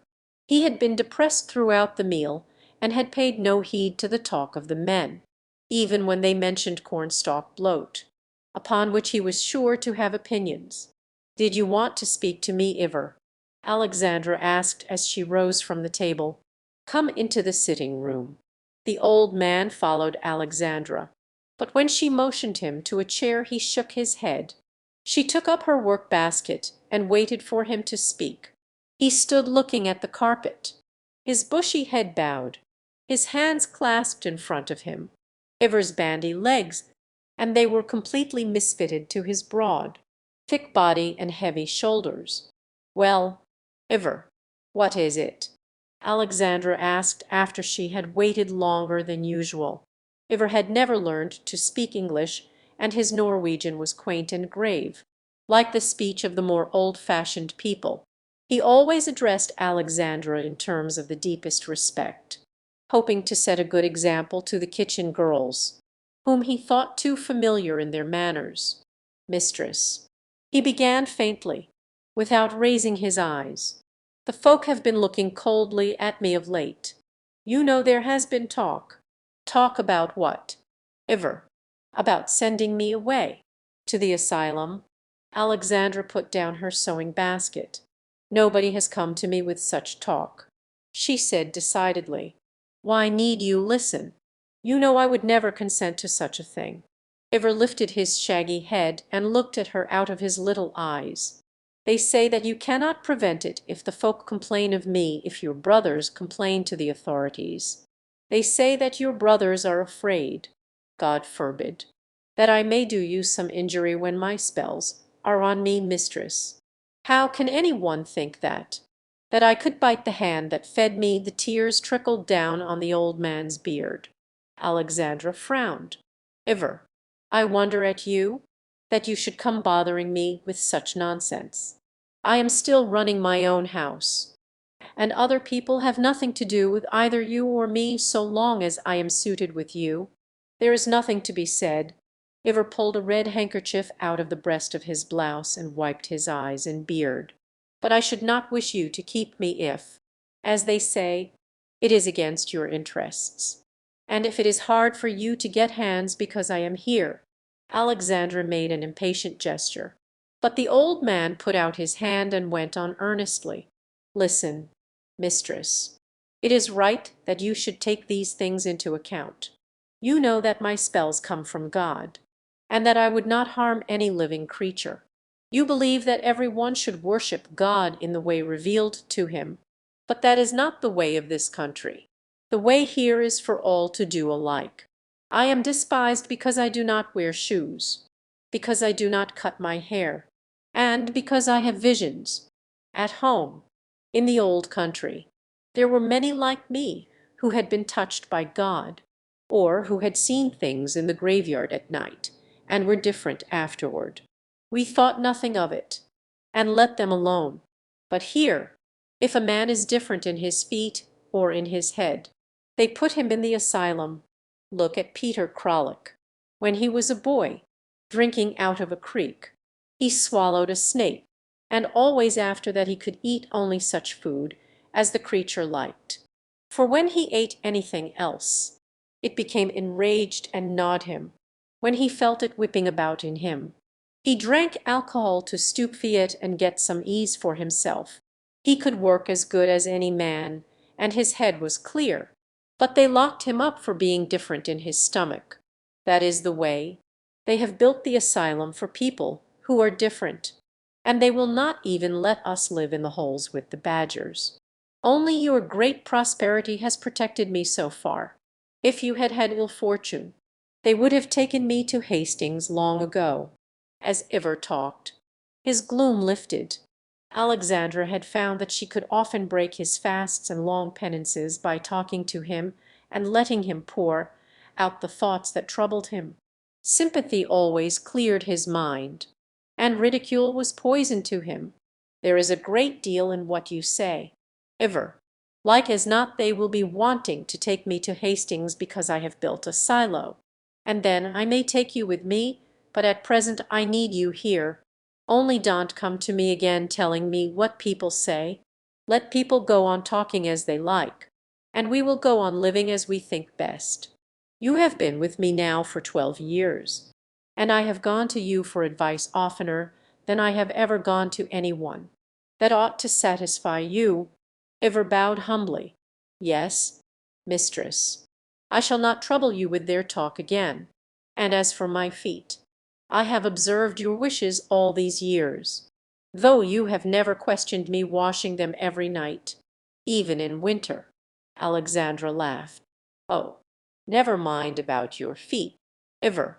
We can remember when half our neighbors went barefoot in summer.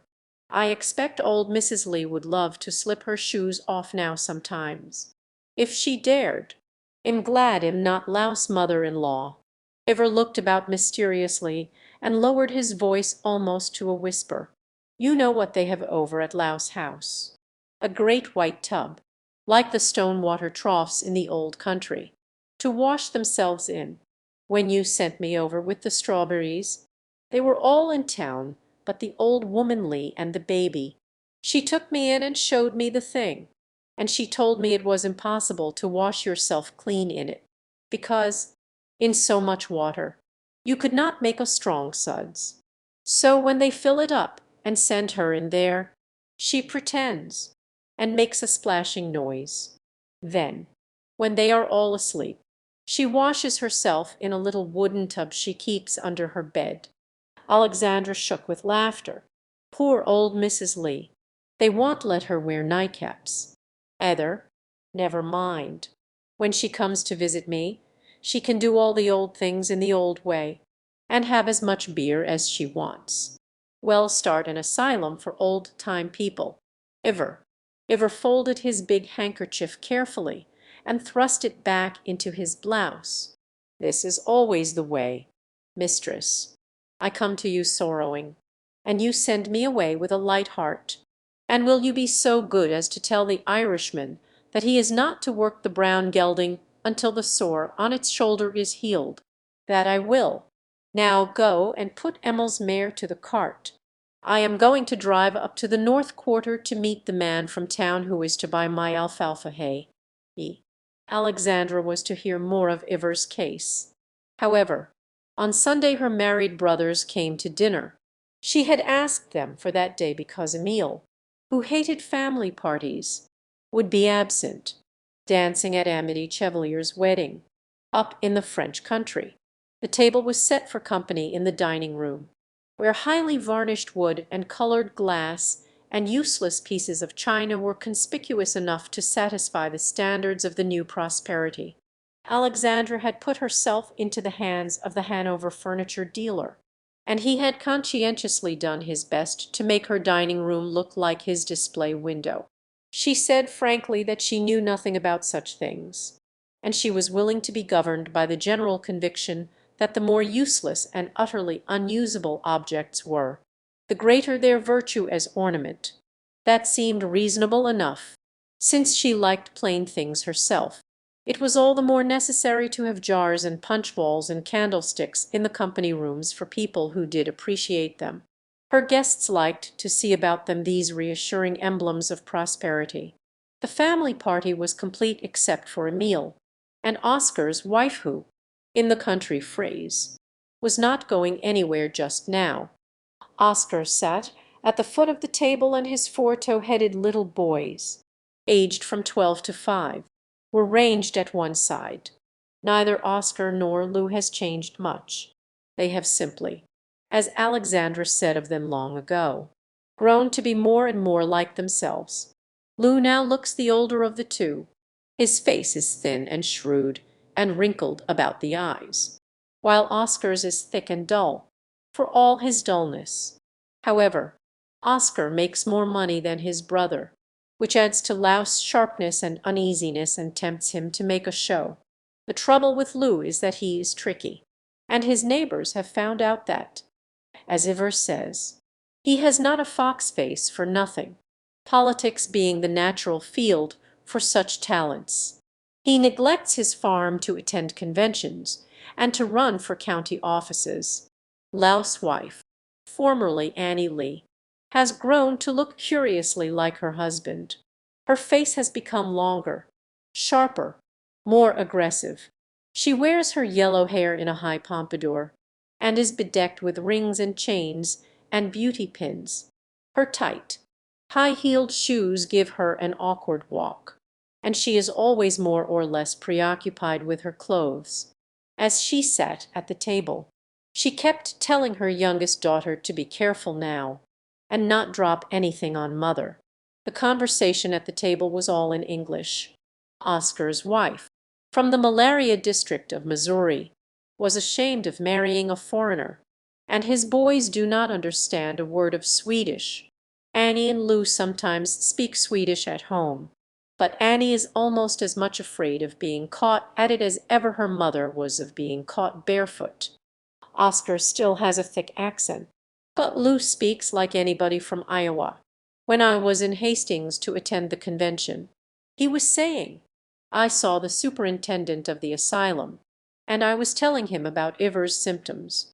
He says Iver's case is one of the most dangerous kind, and it's a wonder he hasn't done something violent before this. Alexandra laughed good-humoredly. Oh, nonsense, Lou. The doctors would have us all crazy if they could. Iver's queer. Certainly, but he has more sense than half the hands I hire. Lou flew at his fried chicken. Oh, I guess the doctor knows his business. Alexandra. He was very much surprised when I told him how you'd put up with Iver. He says he's likely to set fire to the barn any night, or to take after you and the girls with an axe. Little Signa, who was waiting on the table, giggled and fled to the kitchen. Alexandra's eyes twinkled. That was too much for Signa. Lou, we all know that Iver's perfectly harmless.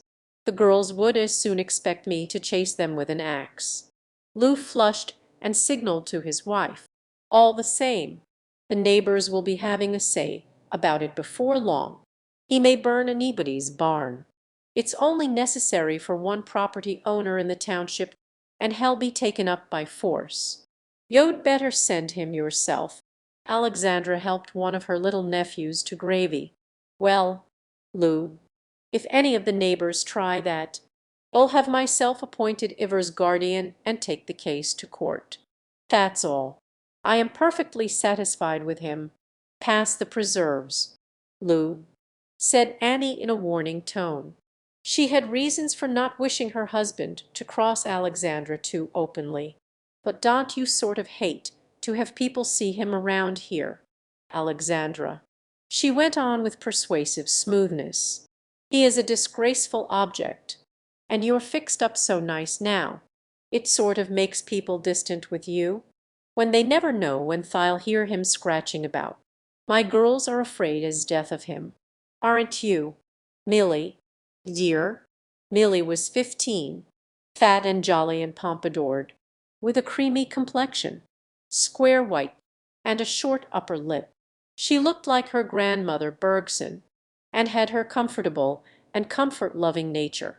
She grinned at her aunt, with whom she was a great deal more at ease than she was with her mother. Alexandra winked a reply. Milly nedn't be afraid of Iver. She's an especial favourite of his. In my opinion, Iver has just as much right to his own way of dressing and thinking as we have. But you'll see that he doesn't bother other people. You'll keep him at home. So don't trouble any more about him. Lou, I've been wanting to ask you about your new bathtub. How does it work? Annie came to the fore to give Lou time to recover himself. Oh, it works something grand. I can't keep him out of it. He washes himself all over 3 times a week now, and uses all the hot water. I think it's weakening to stay in as long as he does. You ought to have one, Alexandra. I'm thinking of it. I might have one put in the barn for Iver, if it will ease people's minds. But before I get a bathtub, I'm going to get a piano for Milly." Oscar, at the end of the table, looked up from his plate. "What does Milly want of a piany? What's the matter with her organ? She can make some use of that, and play in church." Annie looked flustered. She had begged Alexandra not to say anything about this plan before Oscar, who was apt to be jealous of what his sister did for louse children. Alexandra did not get on with Oscar's wife at all. "Milly can play in church just the same, and shall still play on the organ, but practicing on it so much spoils her touch. Her teacher says so." Annie brought out with spirit. Oscar rolled his eyes. "Well, Milly must have got on pretty good if she's got past the organ. I know plenty of grown folks that ain't," he said bluntly. Annie threw up her chin. "She has got on good, and she's going to play for her commencement when she graduates in town next year." "Yes," said Alexandra firmly. "I think Milly deserves a piano. All the girls around here have been taking lessons for years, but Milly is the only one of them who can ever play anything when you ask her. I'll tell you when I first thought I would like to give you a piano, Milly, and that was when you learned that book of old Swedish songs that your grandfather used to sing. He had a sweet tenor voice, and when he was a young man he loved to sing. I can remember hearing him singing with the sailors down in the shipyard, when I was no bigger than Stella here," pointing to Annie's younger daughter. Milly and Stella both looked through the door into the sitting room, where a crayon portrait of John Bergson hung on the wall. Alexandra had had it made from a little photograph, taken for his friends just before he left Sweden. A slender man of 35, with soft hair curling about his high forehead, a drooping mustache, and wondering, sad eyes that looked forward into the distance, as if they already beheld the New World. After dinner Lou and Oscar went to the orchard to pick cherries. They had neither of them had the patience to grow an orchard of their own, and Annie went down to gossip with Alexandra's kitchen girls while they washed the dishes. She could always find out more about Alexandra's domestic economy from the prattling maids than from Alexandra herself, and what she discovered she used to her own advantage with Lou. On the Divide, farmers' daughters no longer went out into service, so Alexandra got her girls from Sweden. By paying their fare over, they stayed with her until they married, and were replaced by sisters or cousins from the old country. Alexandra took her 3 nieces into the flower garden. She was fond of the little girls, especially of Milly, who came to spend a week with her aunt now and then, and read aloud to her from the old books about the house, or listened to stories about the early days on the Divide while they were walking among the flower beds. A buggy drove up the hill and stopped in front of the gate. A man got out and stood talking to the driver. The little girls were delighted at the advent of a stranger, someone from very far away. They knew by his clothes, his gloves, and the sharp, pointed cut of his dark beard. The girls fell behind their aunt and peeped out at him from among the castor beans. The stranger came up to the gate and stood holding his hat in his hand, smiling, while Alexandra advanced slowly to meet him. As she approached, he spoke in a low, pleasant voice. "Don't you know me, Alexandra? I would have known you anywhere." Alexandra shaded her eyes with her hand. Suddenly she took a quick step forward. "Can it be?" she exclaimed with feeling. "Can it be that it is Karl Lindstrom? Why, Karl, it is." She threw out both her hands and caught his across the gate. "Sadie, Milly, run tell your father and Uncle Oscar that our old friend Karl Lindstrom is here. Be quick. Why, Karl, how did it happen? I can't believe this." Alexandra shook the tears from her eyes and laughed. The stranger nodded to his driver, dropped his suitcase inside the fence, and opened the gate. "Then you are glad to see me, and you can put me up overnight. I can't go through this country without stopping off to have a look at you. How little you have changed! Do you know? I was sure it would be like that. You simply can't be different. How fine you are!" He stepped back and looked at her admiringly. Alexandra blushed and laughed again. "But you yourself, Karl, with that beard, how could I have known you? You went away a little boy." She reached for his suitcase, and when he intercepted her she threw up her hands.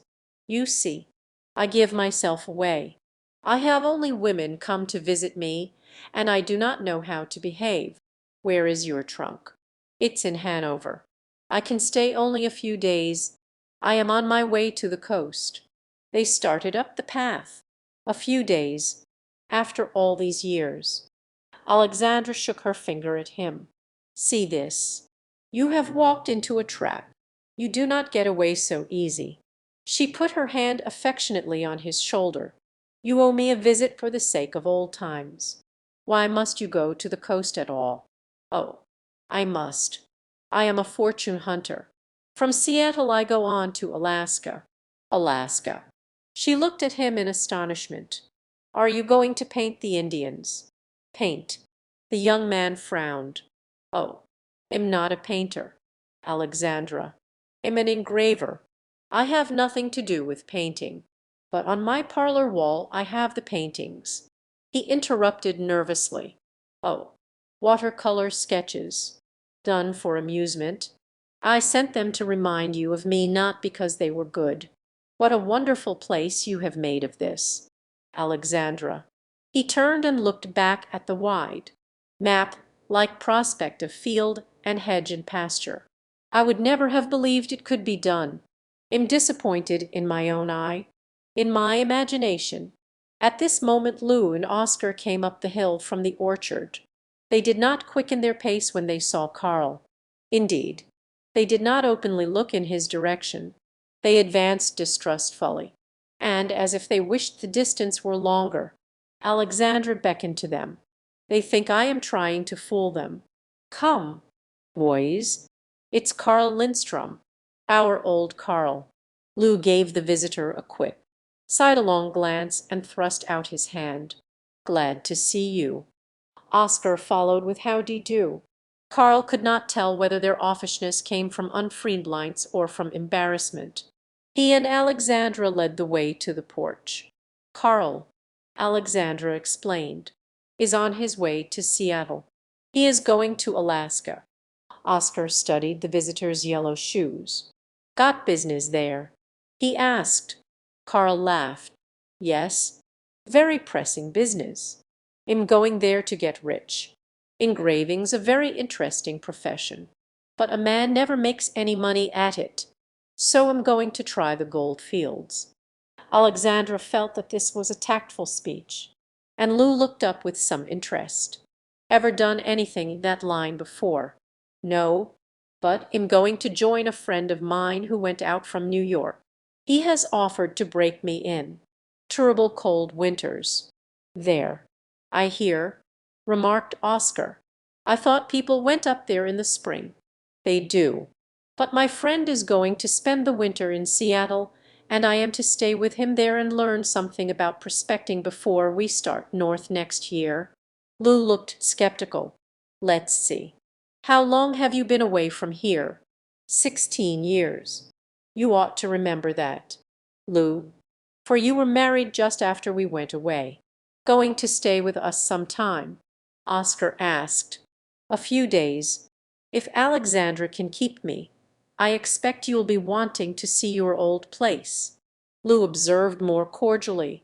"You won't hardly know it.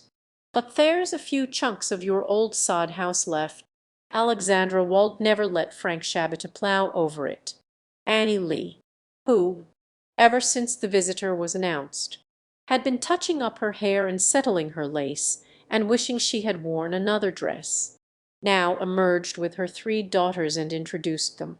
She was greatly impressed by Karl's urban appearance, and in her excitement talked very loud and threw her head about. "And you ain't married yet? At your age? Now, think of that.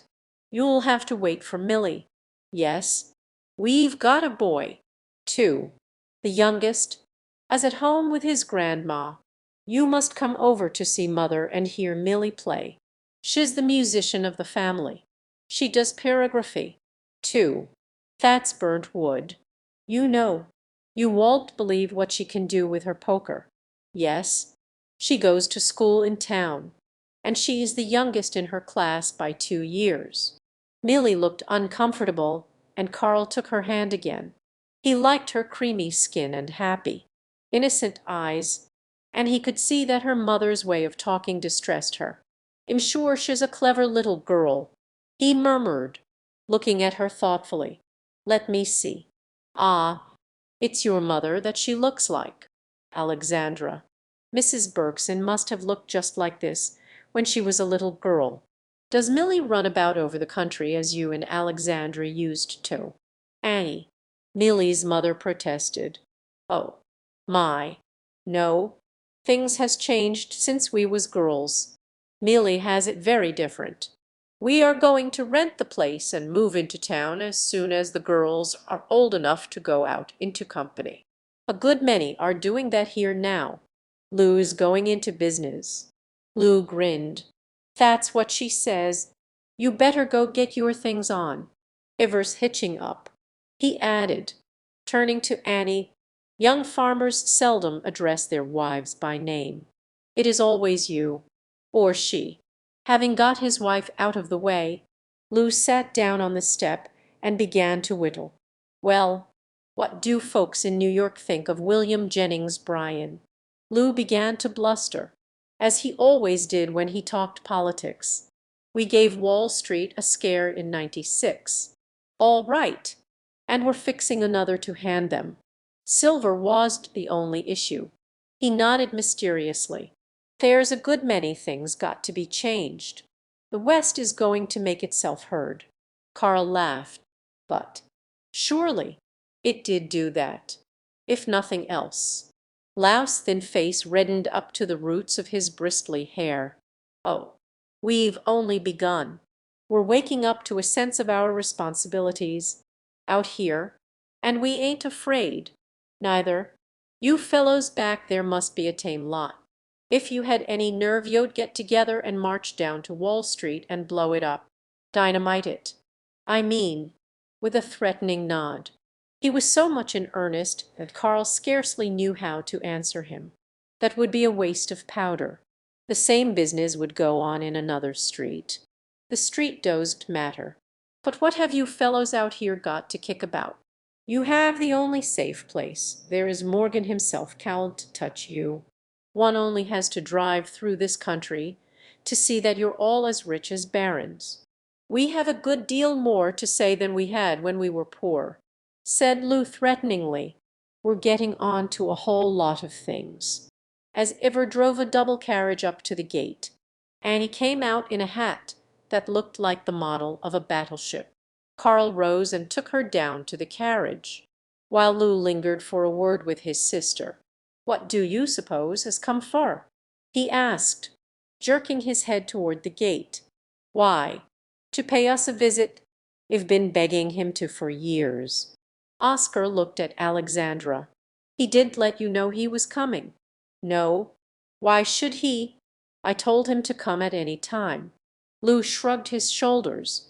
"He doesn't seem to have done much for himself, wandering around this way." Oscar spoke solemnly, as from the depths of a cavern. "He never was much account." Alexandra left them and hurried down to the gate, where Annie was rattling on to Karl about her new dining room furniture. "You must bring Mr. Lindstrom over real soon. Only be sure to telephone me first," she called back, as Karl helped her into the carriage. Old Iver, his white head bare, stood holding the horses. Lou came down the path and climbed into the front seat, took up the reins, and drove off without saying anything further to any one. Oscar picked up his youngest boy and trudged off down the road, the other three trotting after him. Karl, holding the gate open for Alexandra, began to laugh, up and coming on the divide. "And Alexandra," he cried gaily. "Iv." Karl had changed, Alexandra felt, much less than one might have expected. He had not become a trim, self-satisfied city man. There was still something homely and wayward and definitely personal about him. Even his clothes, his Norfolk coat and his very high collars, were a little unconventional.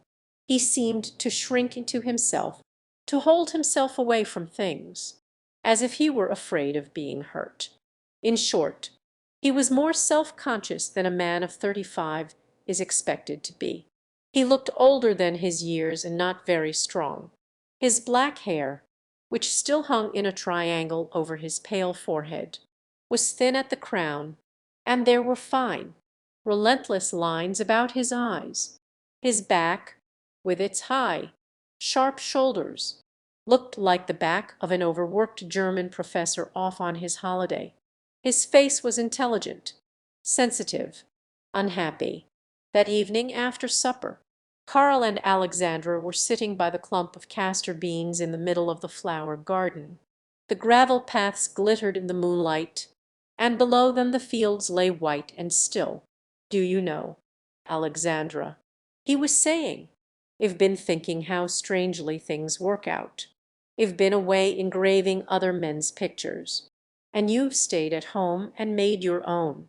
He pointed with his cigar toward the sleeping landscape. "How in the world have you done it? How have your neighbors done it?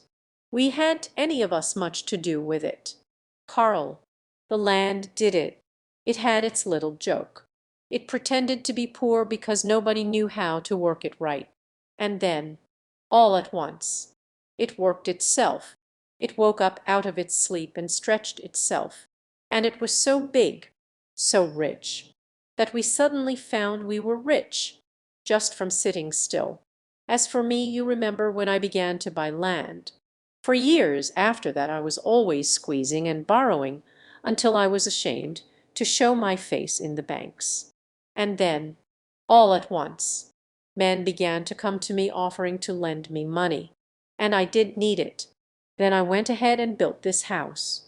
I really built it for Emil. I want you to see Emil. Karl, he is so different from the rest of us." "How different?" "Oh, you'll see.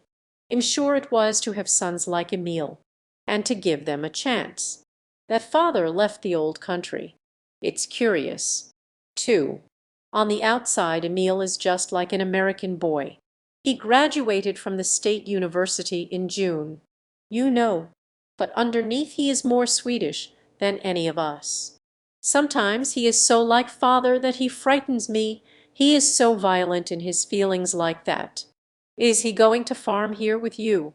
He shall do whatever he wants to," Alexandra declared warmly.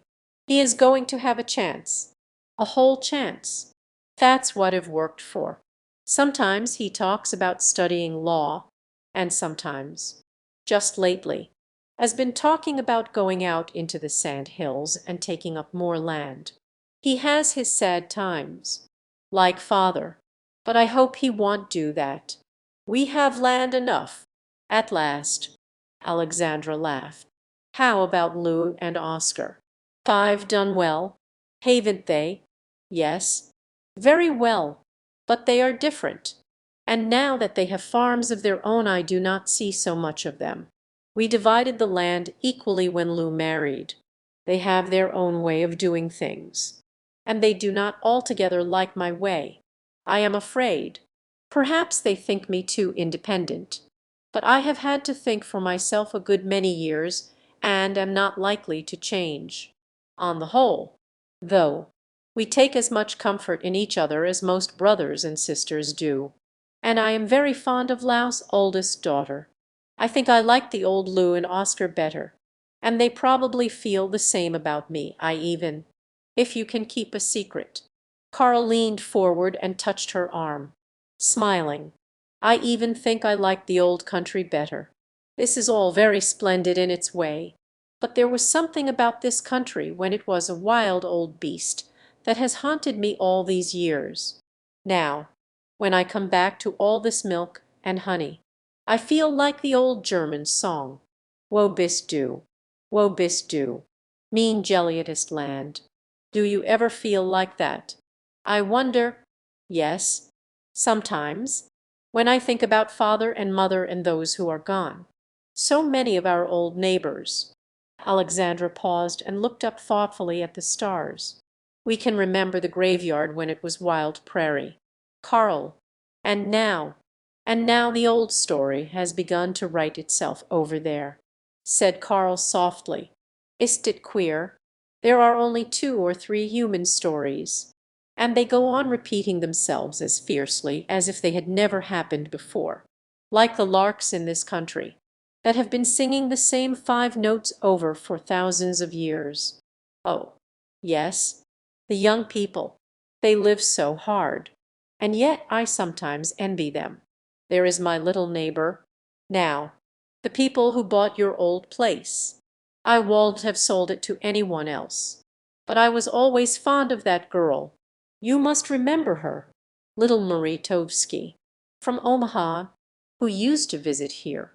When she was 18 she ran away from the convent school and got married. Crazy child. She came out here a bride, with her father and husband. He had nothing, and the old man was willing to buy them a place and set them up. Your farm took her fancy, and I was glad to have her so near me. I've never been sorry. Either.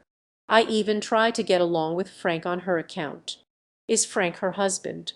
Yes, as one of these wild fellows. Most Bohemians are good-natured, but Frank thinks we don't appreciate him here. I guess. Is jealous about everything. His farm and his horses and his pretty wife. Everybody likes her, just the same as when she was little.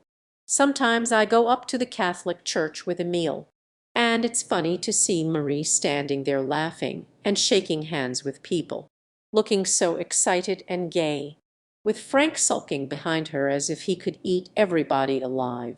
Frank's not a bad neighbor, but to get on with him you've got to make a fuss over him and act as if you thought he was a very important person all the time, and different from other people. I find it hard to keep that up from one year's end to another. I shall think you would be very successful at that kind of thing. Alexandra. Karl seemed to find the idea amusing. Well, said Alexandra firmly, I do the best I can, on Marie's account. She has it hard enough. Anyway, she's too young and pretty for this sort of life. We're all ever so much older and slower. But she's the kind that won't be downed easily. She'll work all day and go to a Bohemian wedding and dance all night, and drive the hay wagon for a cross man next morning. I could stay by a job, but I never had the go in me that she has, when I was going my best. I'll have to take you over to see her tomorrow. Karl dropped the end of his cigar softly among the castor beans and sighed. Yes, I suppose I must see the old place. I'm cowardly about things that remind me of myself. It took courage to come at all. Alexandra. I wouldn't have, if I hadn't wanted to see you very, very much. Alexandra looked at him with her calm, deliberate eyes. Why do you dread things like that? Karl, she asked earnestly, why are you dissatisfied with yourself? Her visitor winced. How direct you are, Alexandra, just like you used to be. Do I give myself away so quickly? Well, you see, for one thing, there's nothing to look forward to in my profession. Wood engraving is the only thing I care about, and that had gone out before I began. Everything's cheap metal work nowadays, touching up miserable photographs, forcing up poor drawings, and spoiling good ones. I'm absolutely sick of it all. Karl frowned. Alexandra. All the way out from New York I've been planning how I could deceive you and make you think me a very enviable fellow. And here I am telling you the truth the first night. I waste a lot of time pretending to people, and the joke of it is I don't think I ever deceive any one. There are too many of my kind. People know us on sight. Karl paused. Alexandra pushed her hair back from her brow with a puzzled, thoughtful gesture. You see, he went on calmly, measured by your standards here, I'm a failure. I can't buy even one of your cornfields. I've enjoyed a great many things, but I've got nothing to show for it all. But you show for it yourself. Karl, I'd rather have had your freedom than my land." Karl shook his head mournfully. "Freedom so often means that one is needed anywhere. Here you are an individual. You have a background of your own. You would be missed. But off there in the cities there are thousands of rolling stones like me. We are all alike. We have no ties. We know nobody. We own nothing. When one of us dies, they scarcely know where to bury him. Our landlady and the delicatessen man are our mourners, and we leave nothing behind us but a frock coat and a fiddle, or an easel, or a typewriter, or whatever tool we got our living by. All we have ever managed to do is to pay our rent, the exorbitant rent that one has to pay for a few square feet of space near the heart of things. We have no house, no place, no people of our own. We live in the streets, in the parks, in the theaters. We sit in restaurants and concert halls and look about at the hundreds of our own kind and shudder." Alexandra was silent. She sat looking at the silver spot the moon made on the surface of the pond down in the pasture. He knew that she understood what he meant. At last she said slowly, "And yet I would rather have Emile grow up like that than like his two brothers. We pay a high rent, too, though we pay differently. We grow hard and heavy here. We don't move lightly and easily as you do, and our minds get stiff. If the world were no wider than my cornfields, if there were not something beside this, I won't feel that it was much worth while to work. No, I would rather have Emile like you than like them. I felt that as soon as you came. I wonder why you feel like that." Karl mused. "I don't know. Perhaps I am like Carrie Jensen, the sister of one of my hired men. She had never been out of the cornfields, and a few years ago she got despondent and said life was just the same thing over and over, and she didn't see the use of it. After she had tried to kill herself once or twice, her folks got worried and sent her over to Iowa to visit some relations. Ever since she's come back she's been perfectly cheerful, and she says she's contented to live and work in a world that's so big and interesting. She said that anything as big as the bridges over the Platte and the Missouri reconciled her. And it's what goes on in the world that reconciles me." Alexandra did not find time to go to her neighbors the next day, nor the next.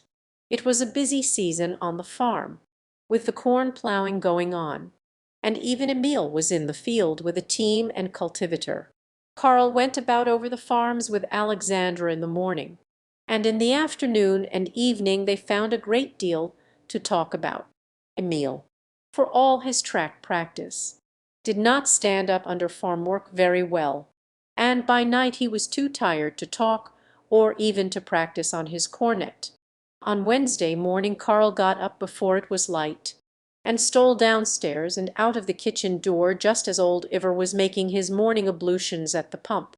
Karl nodded to him and hurried up the draw, past the garden, and into the pasture where the milking cows used to be kept. The dawn in the east looked like the light from some great fire that was burning under the edge of the world. The color was reflected in the globules of dew that sheathed the short gray pasture grass.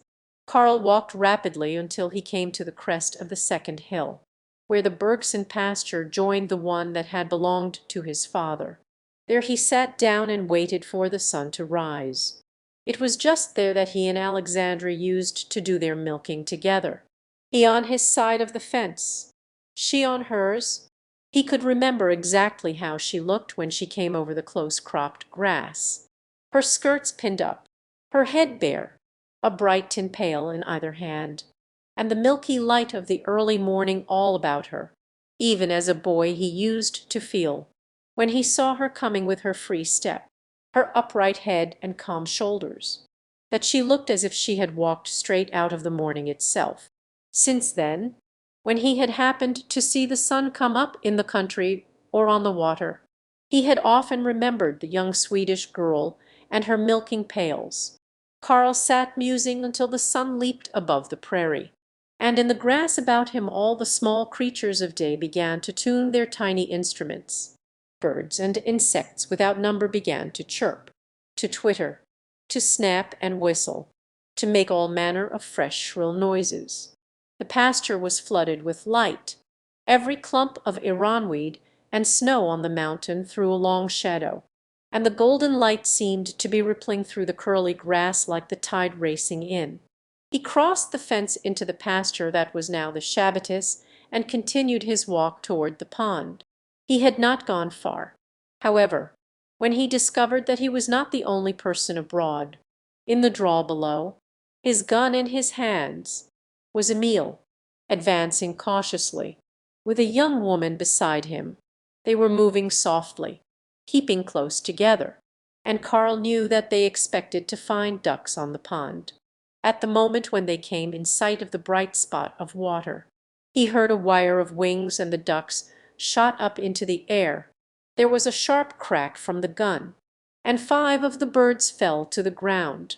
Emile and his companion laughed delightedly, and Emile ran to pick them up. When he came back, dangling the ducks by their feet, Marie held her apron, and he dropped them into it. As she stood looking down at them, her face changed. She took up one of the birds, a rumpled ball of feathers with the blood dripping slowly from its mouth, and looked at the live color that still burned on its plumage. As she let it fall, she cried in distress, "Oh, Emile, why did you?"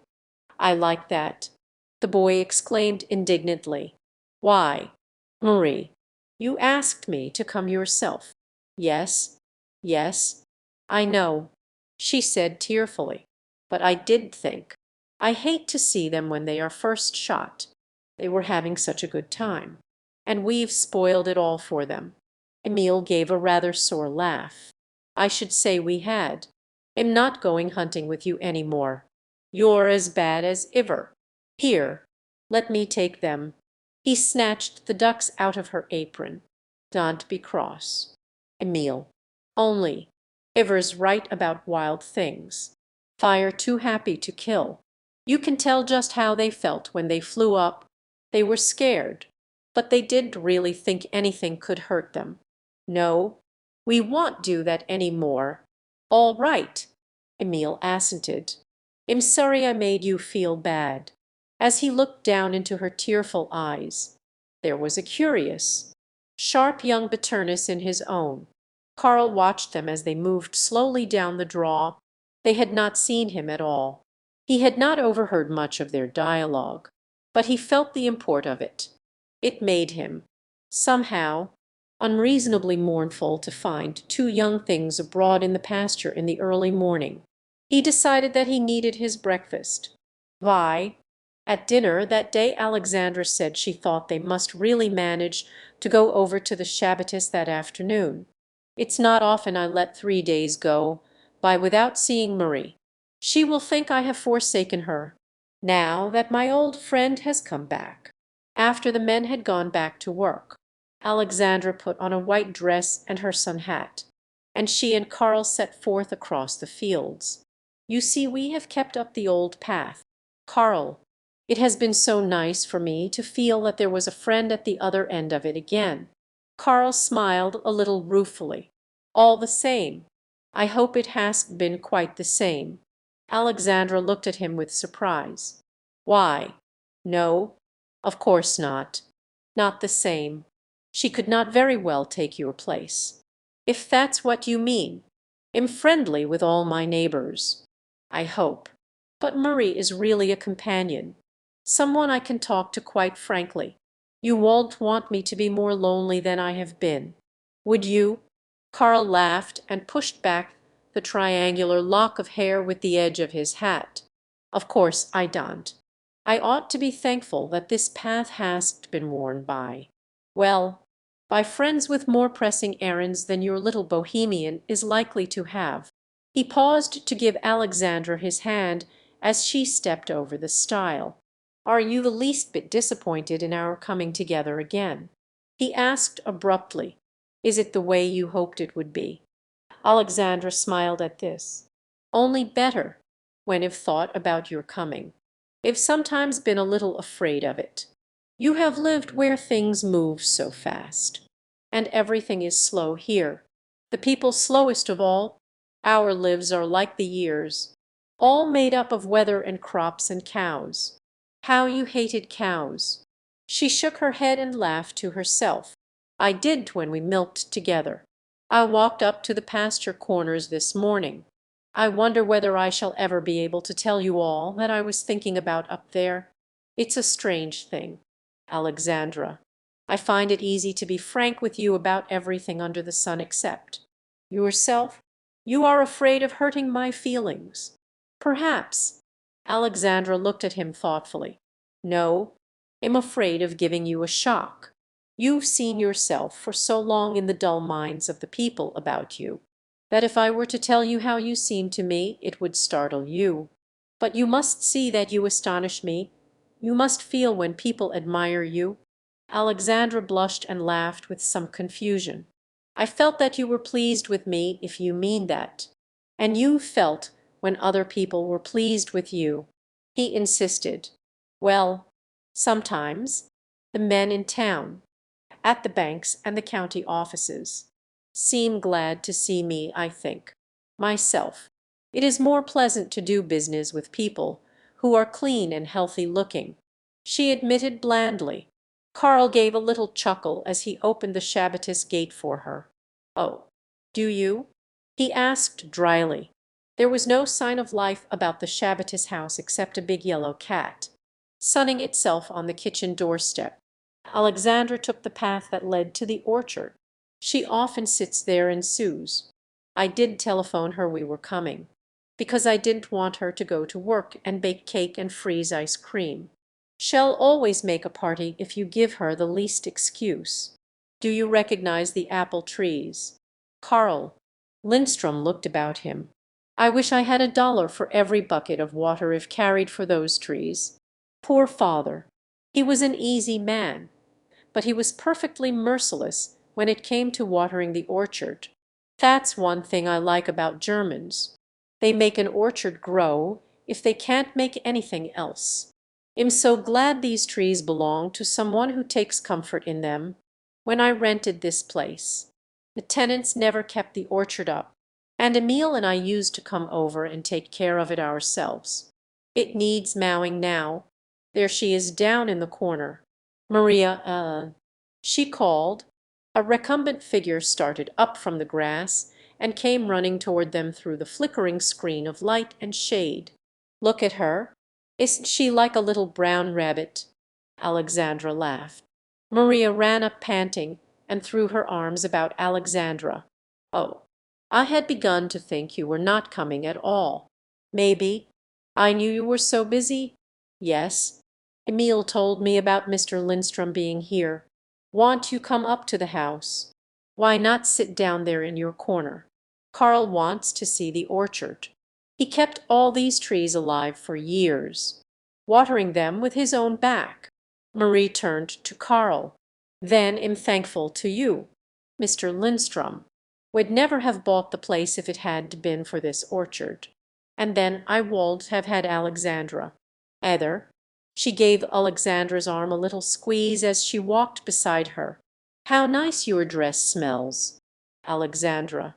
You put rosemary leaves in your chest. Like I told you." She led them to the northwest corner of the orchard, sheltered on one side by a thick mulberry hedge and bordered on the other by a wheat field, just beginning to yellow. In this corner the ground dipped a little, and the blue grass, which the weeds had driven out in the upper part of the orchard, grew thick and luxuriant. Wild roses were flaming in the tufts of bunchgrass along the fence. Under a white mulberry tree there was an old wagon seat. Beside it lay a book and a work basket. "You must have the seat, Alexandra. The grass would stain your dress," the hostess insisted. She dropped down on the ground at Alexandra's side and tucked her feet under her. Karl sat at a little distance from the two women, his back to the wheat field, and watched them. Alexandra took off her shade hat and threw it on the ground. Marie picked it up and played with the white ribbons, twisting them about her brown fingers as she talked. They made a pretty picture in the strong sunlight, the leafy pattern surrounding them like a net, the Swedish woman so white and gold, kindly and amused, but armored in calm, and the alert brown one, her full lips parted, points of yellow light dancing in her eyes as she laughed and chattered. Karl had never forgotten little Marie Tovsky's eyes, and he was glad to have an opportunity to study them. The brown iris, he found, was curiously slashed with yellow, the color of sunflower honey, or of old amber. In each eye one of these streaks must have been larger than the others, for the effect was that of two dancing points of light, two little yellow bubbles, such as rise in a glass of champagne. Sometimes they seemed like the sparks from a forge. She seemed so easily excited, to kindle with a fierce little flame if one but breathed upon her. What a waste, Karl reflected. She ought to be doing all that for a sweetheart. How awkwardly things come about. It was not very long before Marie sprang up out of the grass again. Wait a moment. I want to show you something. She ran away and disappeared behind the low-growing apple trees. What a charming creature, Karl murmured. I don't wonder that her husband is jealous. But can't she walk? Does she always run? Alexandra nodded. Always. I don't see many people, but I don't believe there are many like her, anywhere.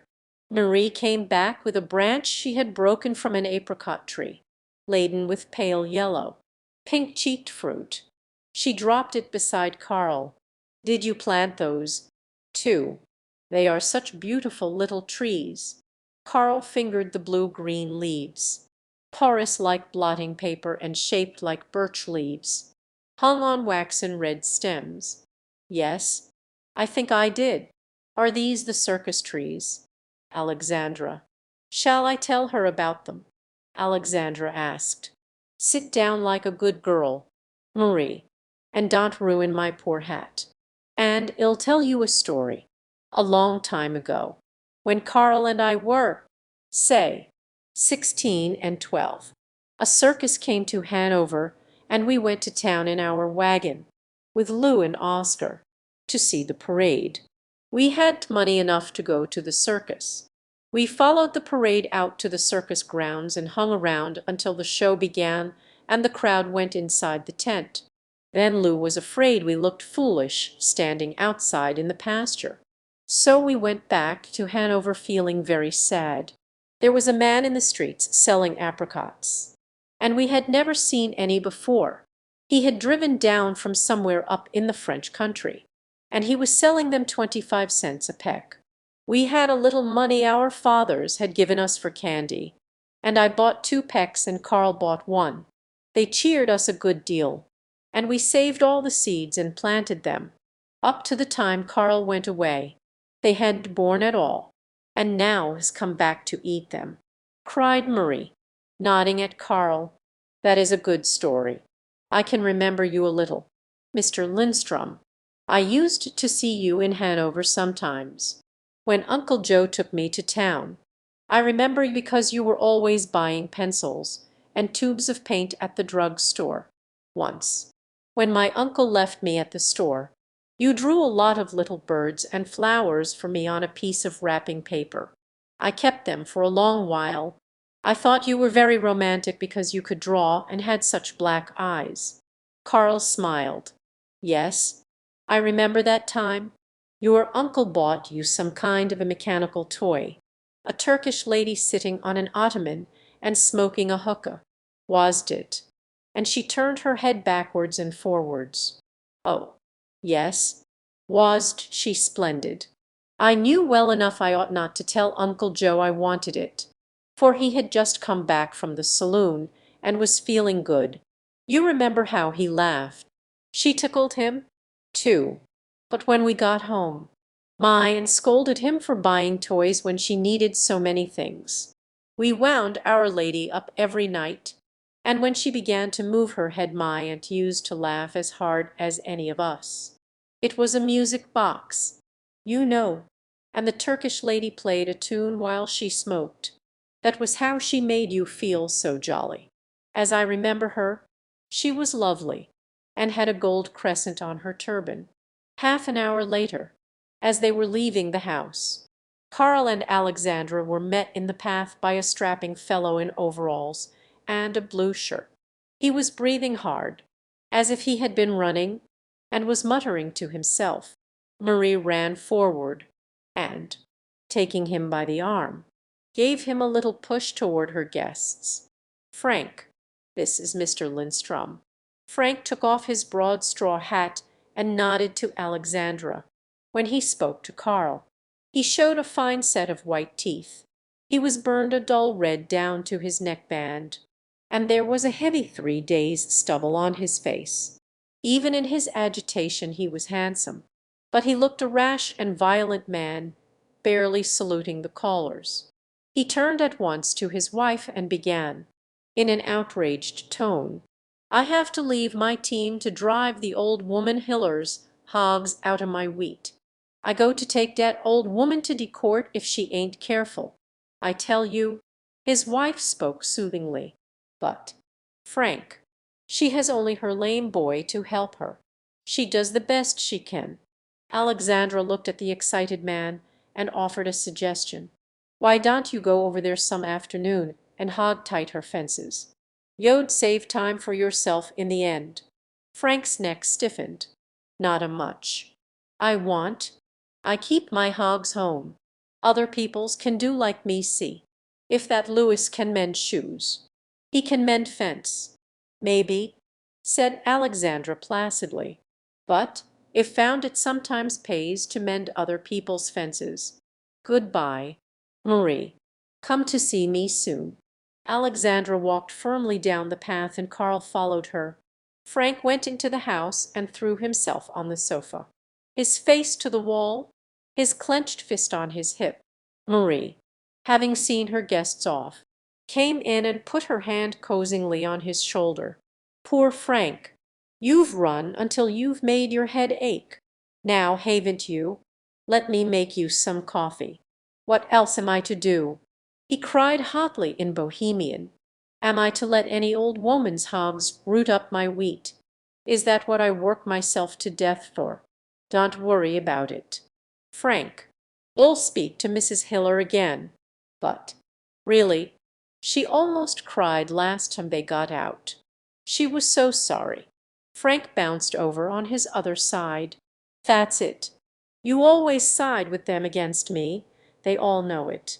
Anybody here feels free to borrow the mower and break it, or turn their hogs in on me, they know you want care." Marie hurried away to make his coffee. When she came back, he was fast asleep. She sat down and looked at him for a long while, very thoughtfully. When the kitchen clock struck 6, she went out to get supper, closing the door gently behind her.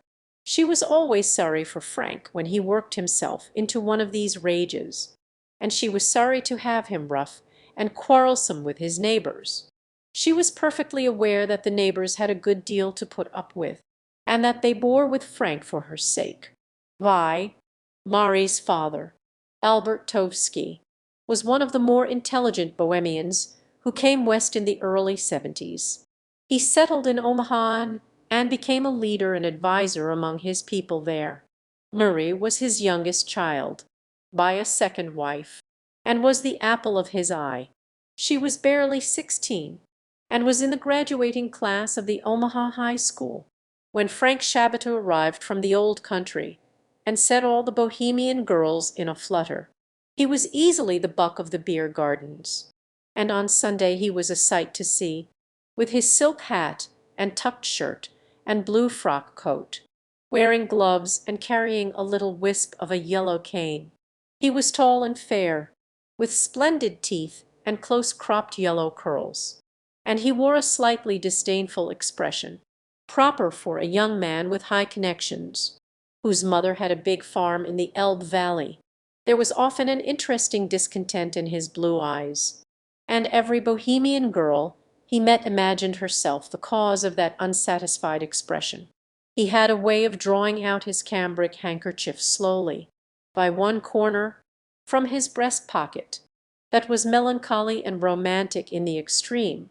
He took a little flight with each of the more eligible Bohemian girls, but it was when he was with little Marie Tovsky that he drew his handkerchief out most slowly, and, after he had lit a fresh cigar, dropped the match most despairingly. Any one could see, with half an eye, that his proud heart was bleeding for somebody. One Sunday, late in the summer after Marie's graduation, she met Frank at a Bohemian picnic down the river, and went rowing with him all the afternoon. When she got home that evening she went straight to her father's room and told him that she was engaged to Shabata. Old Tovsky was having a comfortable pipe before he went to bed, when he heard his daughter's announcement. He first prudently corked his beer bottle and then leaped to his feet and had a turn of temper. He characterized Frank Shabata by a Bohemian expression which is the equivalent of stuffed shirt. Why don't he go to work like the rest of us did? His farm in the Elbe Valley. Indeed, ain't he got plenty brothers and sisters? It's his mother's farm. And why don't he stay at home and help her? Haven't I seen his mother out in the morning at 5 o'clock with her ladle and her big bucket on wheels, putting liquid manure on the cabbages? Don't I know the look of old Eva Shabata's hands? Like an old horse's hoofs they are. And this fellow wearing gloves and rings. Engaged. Indeed, you aren't fit to be out of school. And that's what's the matter with you. I will send you off to the Sisters of the Sacred Heart in St. Louis, and they will teach you some sense. I guess, accordingly, the very next week, Albert Tovsky took his daughter, pale and tearful, down the river to the convent. But the way to make Frank want anything was to tell him he can't have it. He managed to have an interview with Marie before she went away, and whereas he had been only half in love with her before, he now persuaded himself that he would not stop at anything. Marie took with her to the convent, under the canvas lining of her trunk, the results of a laborious and satisfying morning on Frank's part. No less than a dozen photographs of himself, taken in a dozen different lovelorn attitudes. There was a little round photograph for her watch case, photographs for her wall and dresser, and even long narrow ones to be used as bookmarks. More than once the handsome gentleman was torn to pieces before the French class by an indignant nun. Marie pined in the convent for a year, until her 18th birthday was past. Then she met Frank Shabata in the Union Station in St. Louis and ran away with him. Old Tovsky forgave his daughter, because there was nothing else to do, and bought her a farm in the country that she had loved so well as a child. Since then her story had been a part of the history of the Divide. She and Frank had been living there for 5 years when Carl Lindstrom came back to pay his long-deferred visit to Alexandra. Frank had, on the whole, done better than one might have expected. He had flung himself at the soil with savage energy. Once a year he went to Hastings or to Omaha, on a spree. He stayed away for a week or two, and then came home and worked like a demon. He did work. If he felt sorry for himself, that was his own affair. On the evening of the day of Alexandra's call at the Shabatas, a heavy rain set in. Frank sat up until a late hour reading the Sunday newspapers. One of the Goulds was getting a divorce, and Frank took it as a personal affront, in printing the story of the young man's marital troubles. The knowing editor gave a sufficiently colored account of his career, stating the amount of his income and the manner in which he was supposed to spend it. Frank read English slowly, and the more he read about this divorce case, the angrier he grew. At last he threw down the page with a snort. He turned to his farm hand, who was reading the other half of the paper. "By God, if I have that young feller into hayfield once, I show him cementing. Listen here what he do with his money." and Frank began the catalogue of the young man's reputed extravagances. Marie sighed.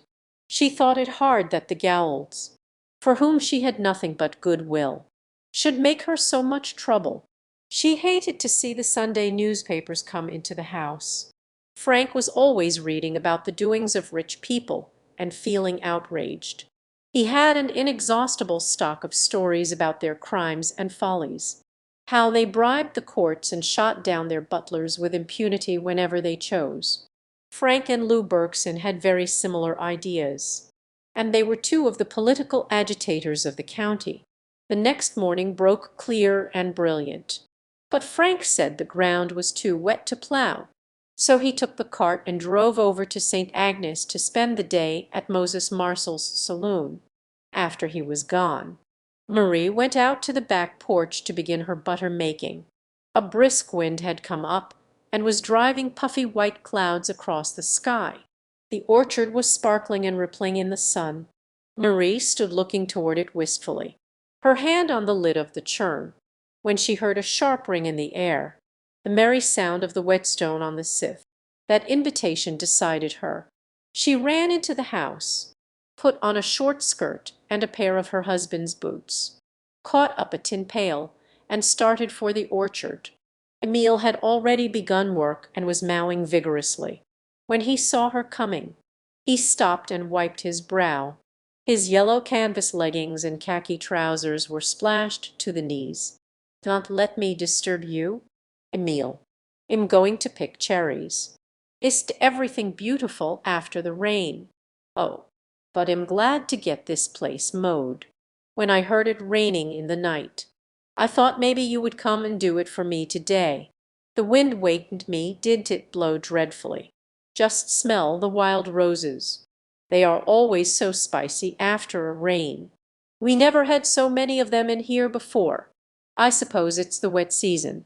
Will you have to cut them, too, if I cut the grass?" "I will," Emile said teasingly. "What's the matter with you? What makes you so flighty?" "Am I flighty? I suppose that's the wet season, too, then. It's exciting to see everything growing so fast, and to get the grass cut. Please leave the roses till last, if you must cut them. Oh, I don't mean all of them. I mean that low place down by my tree, where there are so many. Aren't you splashed? Look at the spider webs all over the grass. Goodbye. I'll call you if I see a snake." She tripped away, and Emile stood looking after her.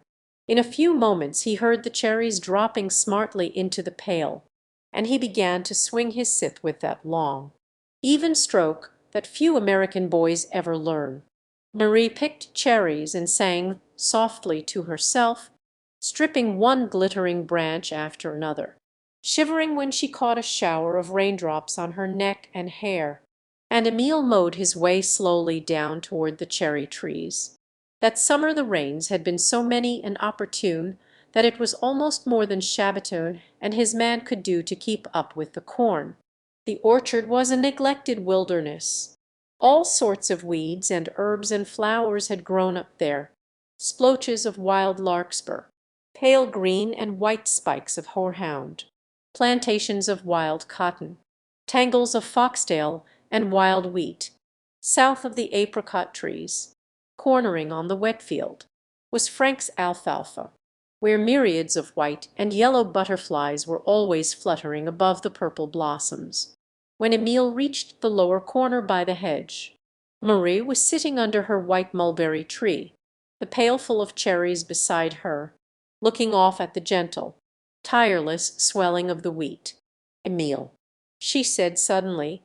He was mowing quietly about under the tree so as not to disturb her.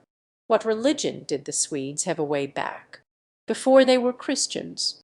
Emile paused and straightened his back. "I don't know. About like the Germans, wasn't it?" Marie went on as if she had not heard him. "The Bohemians, you know, were tree worshippers before the missionaries came. Father says the people in the mountains still do queer things.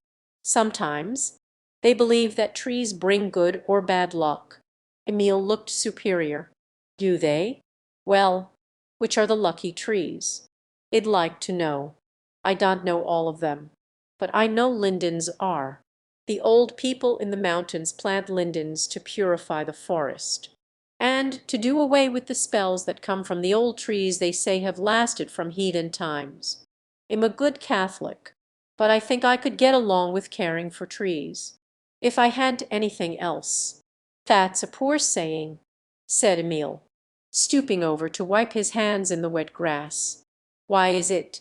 If I feel that way. I feel that way. I like trees because they seem more resigned to the way they have to live than other things do. I feel as if this tree knows everything I ever think of when I sit here, when I come back to it. I never have to remind it of anything. I begin just where I left off. Emile had nothing to say to this.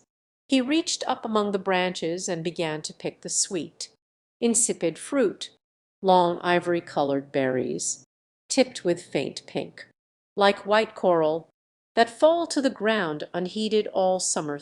He dropped a handful into her lap. "Do you like Mr. Lindstrom?" Marie asked suddenly. "Yes. Don't you?" "Oh, ever so much. Only he seems kind of staid and school-teachery. But, of course, he is older than Frank, even. I'm sure I don't want to live to be more than 30. Do you? Do you think Alexandra likes him very much?" "I suppose so. They were old friends." "Oh, Emile, you know what I mean." Marie tossed her head impatiently. "Does she really care about him? When she used to tell me about him, I always wondered whether she was a little in love with him." "Who?" "Alexandra." Emile laughed and thrust his hands into his trousers pockets. "Alexandra's never been in love. You crazy." He laughed again. "She won't know how to go about it. The idea—" Marie shrugged her shoulders. "Oh, you don't know Alexandra as well as you think you do.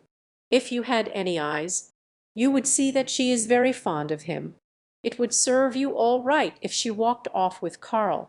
I like him because he appreciates her more than you do." Emile frowned.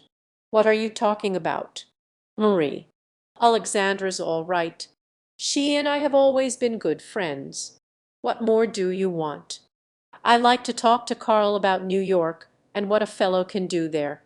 "Oh, Emile, surely you are not thinking of going off there." "Why not? I must go somewhere." "Must I?" The young man took up his scythe and leaned on it. "Would you rather I went off in the sand hills and lived like Iver?" Marie's face fell under his brooding gaze. She looked down at his wet leggings. "I'm sure Alexandra hopes you will stay on here," she murmured. "Then Alexandra will be disappointed," the young man said roughly. "What do I want to hang around here for?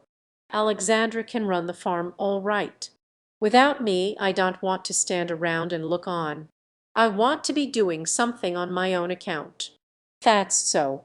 Marie sighed. "There are so many things you can do, almost anything you choose. And there are so many things I can't do." Emile echoed her tone sarcastically. "Sometimes I don't want to do anything at all, and sometimes I want to pull the four corners of the divide together." He threw out his arm and brought it back with a jerk. "So, like a tablecloth, I get tired of seeing men and horses going up and down, up and down." Marie looked up at his defiant figure, and her face clouded. "I wish you weren't so restless, and didn't get so worked up over things," she said sadly. "Thank you," he returned shortly. She sighed despondently. "Everything I say makes you cross, don't it? And you never used to be cross to me." Emile took a step nearer and stood frowning down at her bent head. He stood in an attitude of self-defense, his feet well apart, his hands clenched and drawn up at his sides, so that the cords stood out on his bare arms. "I can't play with you like a little boy any more," he said slowly. "That's what you miss, Marie. You'll have to get some other little boy to play with." He stopped and took a deep breath. Then he went on, a low tone. so intense that it was almost threatening. Sometimes you seem to understand perfectly, and then sometimes you pretend you don't.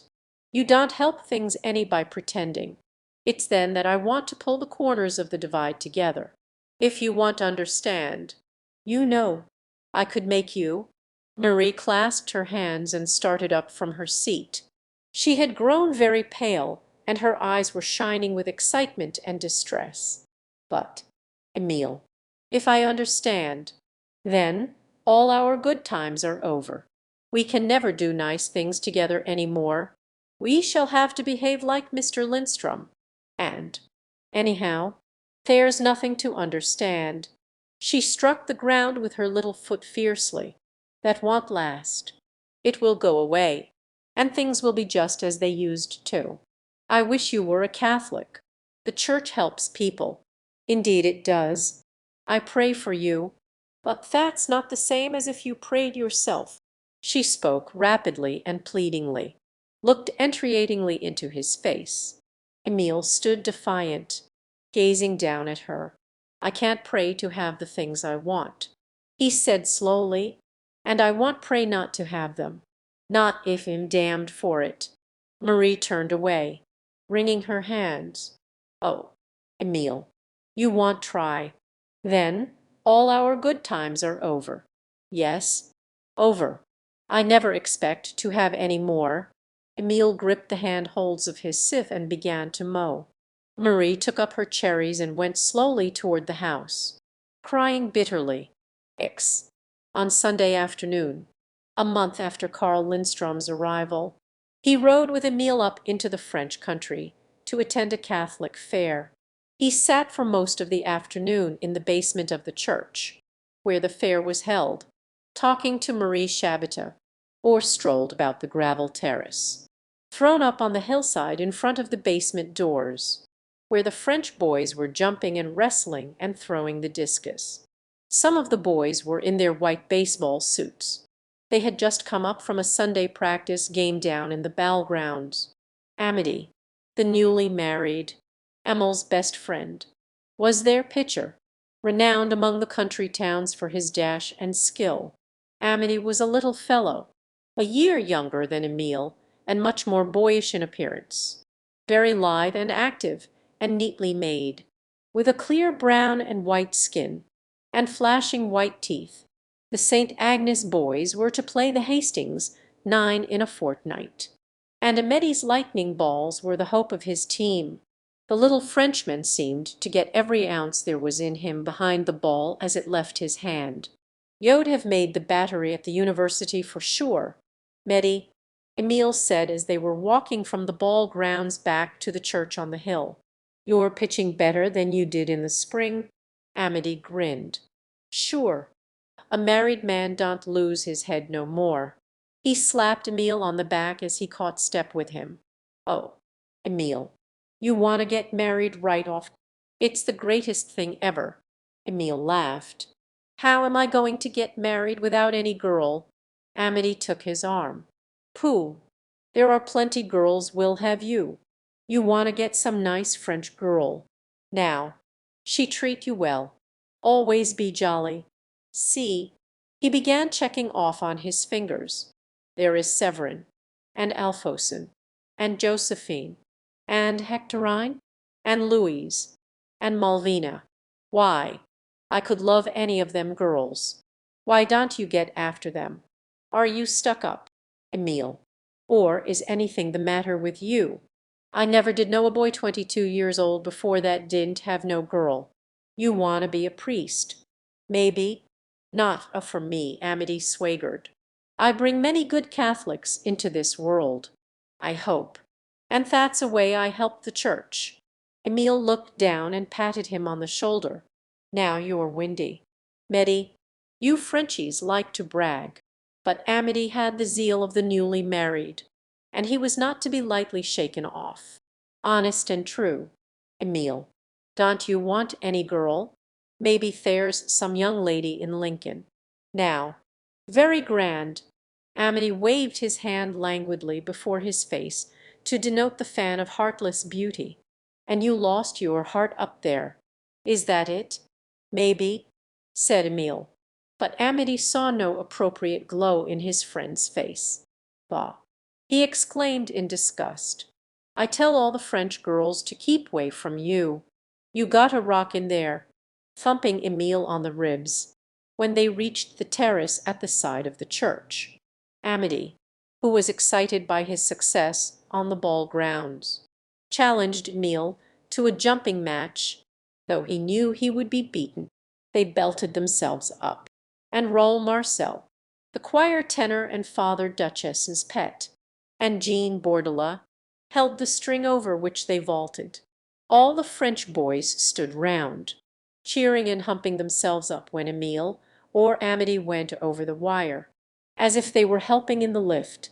Emile stopped at 5 feet 5, declaring that he would spoil his appetite for supper if he jumped any more. Angelique, Amédée's pretty bride, as blonde and fair as her name, who had come out to watch the match, tossed her head at Emile and said, "Mehdi could jump much higher than you if he were as tall. And, anyhow, he is much more graceful. He goes over like a bird, and you have to hump yourself all up." "Oh, I do. Do I?" Emile caught her and kissed her saucy mouth squarely, while she laughed and struggled and called, "Mehdi, Mehdi, there. You see your Mehdi isn't even big enough to get you away from me. I could run away with you right now, and he could only sit down and cry about it. I'll show you whether I have to hump myself." Laughing and panting, he picked Angelique up in his arms and began running about the rectangle with her. Not until he saw Marie Chabatis's tiger eyes flashing from the gloom of the basement doorway did he hand the dishevelled bride over to her husband. "There, go to your graceful. I haven't the heart to take you away from him." Angelique clung to her husband and made faces at Emile over the white shoulder of Amédée's ball shirt. Emile was greatly amused at her air of proprietorship. He was delighted with his friend's good fortune. He liked to see and to think about Amédée's sunny, natural, happy love. He and Amity had ridden and wrestled and larked together since they were lads of 12. On Sundays and holidays they were always arm in arm. It seemed strange that now he should have to hide the thing that Amity was so proud of, that the feeling which gave one of them such happiness should bring the other such despair. It was like that when Alexandra tested her seed corn in the spring. He mused, from two ears that had grown side by side. The grains of one shot up joyfully into the light, projecting themselves into the future, and the grains from the other lay still in the earth and rotted, and nobody knew why. While Emile and Karl were amusing themselves at the fair, Alexandra was at home, busy with her account books, which had been neglected of late. She was almost through with her figures when she heard a cart drive up to the gate, and looking out of the window she saw her two older brothers. They had seemed to avoid her ever since Karl Lindström's arrival 4 weeks ago that day, and she hurried to the door to welcome them. She saw at once that they had come with some very definite purpose. They followed her stiffly into the sitting-room. Oscar sat down, but Lou walked over to the window and remained standing, his hands behind him. "You are by yourself?" he asked, looking toward the doorway into the parlor. "Yes." Karl and Emile went up to the Catholic fair. For a few moments neither of the men spoke. Then Lou came out sharply. "How soon does he intend to go away from here?" "I don't know, Lou. Not for some time, I hope." Alexandra spoke in an even, quiet tone that often exasperated her brothers. They felt that she was trying to be superior with them. Oscar spoke up grimly. "We thought we ought to tell you that people have begun to talk," he said meaningly. Alexandra looked at him. "What about?" Oscar met her eyes blankly. "About you. Keeping him here so long. It looks bad for him to be hanging on to a woman this way. People think you're getting taken in." Alexandra shut her account book firmly. "Boys," she said seriously, "don't let's go on with this. We won't come out anywhere. I can't take advice on such a matter. I know you mean well, but you must not feel responsible for me in things of this sort. If we go on with this talk, it will only make hard feeling." Lou whipped about from the window. "You ought to think a little about your family. You're making us all ridiculous." "How am I?" "People are beginning to say you want to marry the fellow." "Well, and what is ridiculous about that?" Lou and Oscar exchanged outraged looks. "Alexandra, can't you see he's just a tramp and has after your money? He wants to be taken care of." "He does." "Well, suppose I want to take care of him. Whose business is it but my own? Don't you know he'd get hold of your property? He'd get hold of what I wished to give him." "Certainly." Oscar sat up suddenly and Lou clutched at his bristly hair. "Give him?" Lou shouted. "Our property, our homestead." "I don't know about the homestead," said Alexandra quietly. "I know you and Oscar have always expected that it would be left to your children, and am not sure but what you are right. But I'll do exactly as I please with the rest of my land." "Boys, the rest of your land!" cried Lou, growing more excited every minute. "Didn't all the land come out of the homestead? It was bought with money borrowed on the homestead. And Oscar and me worked ourselves to the bone paying interest on it." "Yes, you paid the interest. But when you married we made a division of the land, and you were satisfied. I've made more on my farms since I've been alone than when we all worked together. Everything you've made has come out of the original land that us boys worked for. Hast it? The farms and all that comes out of them belongs to us as a family." Alexandra waved her hand impatiently. "Come now, Lou, stick to the facts. You are talking nonsense. Go to the county clerk and ask him who owns my land, and whether my titles are good." Lou turned to his brother. "This is what comes of letting a woman meddle in business," he said bitterly. "We ought to have taken things in our own hands years ago, but she liked to run things, and we humored her. We thought you had good sense, Alexandra. We never thought you'd do anything foolish."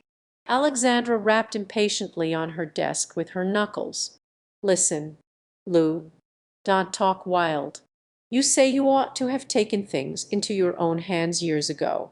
I suppose you mean before you left home. But how could you take hold of what wasn't there? I've got most of what I have now since we divided the property. I've built it up myself, and it has nothing to do with you." Oscar spoke up solemnly. "The property of a family really belongs to the men of the family. No matter about the title. If anything goes wrong, it's the men that are held responsible." "Yes, of course," Lou broke in. "Everybody knows that. Oscar and me have always been easy-going, and we've never made any fuss. We were willing you should hold the land and have the good of it. But you got no right to part with any of it. We worked in the fields to pay for the first land you bought, and whatever's come out of it has got to be kept in the family." Oscar reinforced his brother, his mind fixed on the one point he could see. The property of a family belongs to the men of the family, because they are held responsible, and because they do the work. Alexandra looked from one to the other, her eyes full of indignation. She had been impatient before, but now she was beginning to feel angry. "And what about my work?" she asked in an unsteady voice. Lou looked at the carpet. "Oh, now, Alexandra, you always took it pretty easy. Of course we wanted you to. You liked to manage round. And we always humored you. We realize you were a great deal of help to us. There's no woman anywhere around that knows as much about business as you do, and we've always been proud of that, and thought you were pretty smart. But, of course, the real work always fell on us. Good advice is all right, but it don't get the weeds out of the corn. Maybe not, but it sometimes puts in the crop, and it sometimes keeps the fields for corn to grow in," said Alexandra dryly. "Why, Lou, I can remember when you and Oscar wanted to sell this homestead and all the improvements to old preacher Erickson for $2,000. If it consented, you'd have gone down to the river and scraped along on poor farms for the rest of your lives. When I put in our first field of alfalfa you both opposed me, just because I first heard about it from a young man who had been to the university. You said I was being taken in then, and all the neighbors said so. You know as well as I do that alfalfa has been the salvation of this country. You all laughed at me when I said our land here was about ready for wheat, and I had to raise 3 big wheat crops before the neighbors quit putting all their land in corn. Why, I remember you cried, Lou, when we put in the first big wheat planting, and said everybody was laughing at us. Lou turned to Oscar. That's the woman of it. If she tells you to put in a crop, she thinks she's put it in. It makes women conceited to meddle in business. I shall think you'd want to remind us how hard you were on us. Alexandra. After the way you baby Emile. Hard on you. I never meant to be hard. Conditions were hard. Maybe I would never have been very soft. Anyhow, but I certainly didn't choose to be the kind of girl I was. If you take even a vine and cut it back again and again, it grows hard, like a tree. Lou felt that they were wandering from the point, and that in digression Alexandra might unnerve him. He wiped his forehead with a jerk of his handkerchief. We never doubted you, Alexandra. We never questioned anything you did. You've always had your own way. But you can't expect us to sit like stumps and see you done out of the property by any loafer who happens along, and making yourself ridiculous into the bargain. Oscar rose. Yes, he broke in. Everybody's laughing to see you get took in. At your age, too. Everybody knows is nearly 5 years younger than you, and is after your money. Why, Alexandra, you are 40 years old. All that doesn't concern anybody but Carl and me. Go to town and ask your lawyers what you can do to restrain me from disposing of my own property. And I advise you to do what they tell you, for the authority you can exert by law is the only influence you will ever have over me again. Alexandra rose. I think I would rather not have lived to find out what I have today, she said quietly, closing her desk. Lou and Oscar looked at each other questioningly. There seemed to be nothing to do but to go, and they walked out. You can't do business with women, Oscar said heavily as he clambered into the cart. But anyhow, we've had our say. At last. Lou scratched his head. Talk of that kind might come too high. You know, but she's apt to be sensible. You hadn't ought to said that about her age. Though, Oscar, I'm afraid that hurt her feelings. And the worst thing we can do is to make her sore at us. She'd marry him out of contrariness. I only meant, said Oscar, that she is old enough to know better, and she is if she was going to marry. She ought to done it long ago, and not go making a fool of herself now. Lou looked anxious. Nevertheless, of course, he reflected hopefully and inconsistently. Alexandra ain't much like other women folks. Maybe it won't make her sore. Maybe she'd as soon be 40 as not. Sigh. Emile came home at about 7:30 that evening.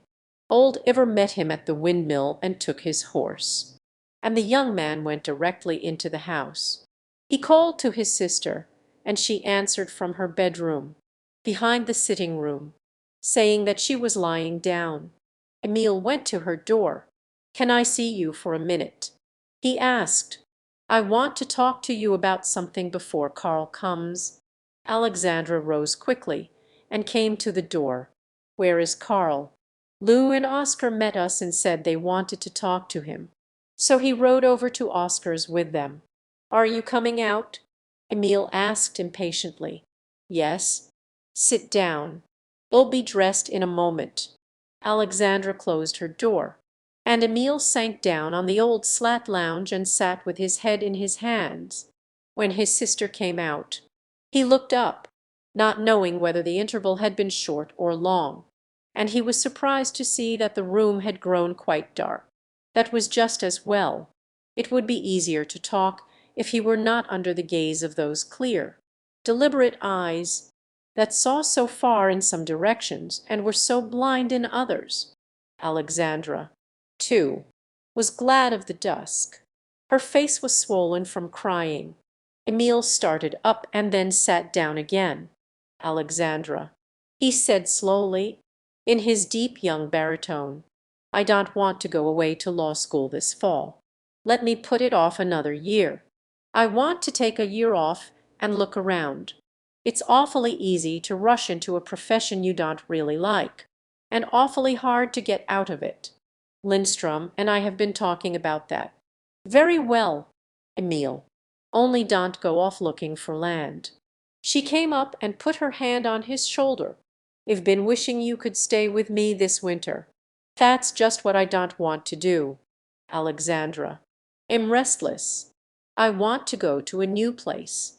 I want to go down to the city of Mexico to join one of the university fellows woes at the head of an electrical plant. He wrote me he could give me a little job, enough to pay my way, and I could look around and see what I want to do. I want to go as soon as harvest is over. I guess Lou and Oscar will be sore about it. I suppose they will. Alexandra sat down on the lounge beside him. They are very angry with me, Emile. We have had a quarrel. They will not come here again. Emile scarcely heard what she was saying. He did not notice the sadness of her tone. He was thinking about the reckless life he meant to live in Mexico. What about? He asked absently. About Carl Lindstrom. They are afraid I am going to marry him, and that some of my property will get away from them. Emile shrugged his shoulders. What nonsense! He murmured, just like them. Alexandra drew back. Why nonsense? Emile. Why? You've never thought of such a thing. Have you? They always have to have something to fuss about. Emile, said his sister slowly, you ought not to take things for granted. Do you agree with them that I have no right to change my way of living? Emile looked at the outline of his sister's head in the dim light. They were sitting close together, and he somehow felt that she could hear his thoughts. He was silent for a moment, and then said in an embarrassed tone, Why? No, certainly not. You ought to do whatever you want to. I'll always back you. But it would seem a little bit ridiculous to you if I married Carl. Emile fidgeted. The issue seemed to him too far-fetched to warrant discussion. Why? No, I should be surprised if you wanted to. I can't see exactly why. But that's none of my business. You ought to do as you please. Certainly you ought not to pay any attention to what the boys say. Alexandra sighed. I had hoped you might understand. A little. Why, I do want to. But I suppose that's too much to expect. I've had a pretty lonely life. Emile. Besides Marie. Carl is the only friend I have ever had. Emile was awake now. A name in her last sentence roused him. He put out his hand and took his sister's awkwardly. You ought to do just as you wish. And I think Carl's a fine fellow. He and I would always get on. I don't believe any of the things the boys say about him. Honest, I don't. They are suspicious of him because he's intelligent. You know their way. They've been sore at me ever since you let me go away to college. They're always trying to catch me up. If I were you, I won't pay any attention to them. There's nothing to get upset about. Carl's a sensible fellow. He won't mind them. I don't know. If they talk to him the way they did to me, I think he'll go away. Emile grew more and more uneasy. Think so? Well, Marie said it would serve us all right if you walked off with him. Did she? Bless her little heart. She would. Alexandra's voice broke. Emile began unlacing his leggings. Why don't you talk to her about it? There's Karl. I hear his horse. I guess he'll go upstairs and get my boots off. No, I don't want any supper. We had supper at 5 o'clock. At the fair. Emil was glad to escape and get to his own room. He was a little ashamed for his sister, though he had tried not to show it. He felt that there was something indecorous in her proposal, and she did seem to him somewhat ridiculous. There was trouble enough in the world, he reflected, as he threw himself upon his bed, without people who were 40 years old imagining they wanted to get married.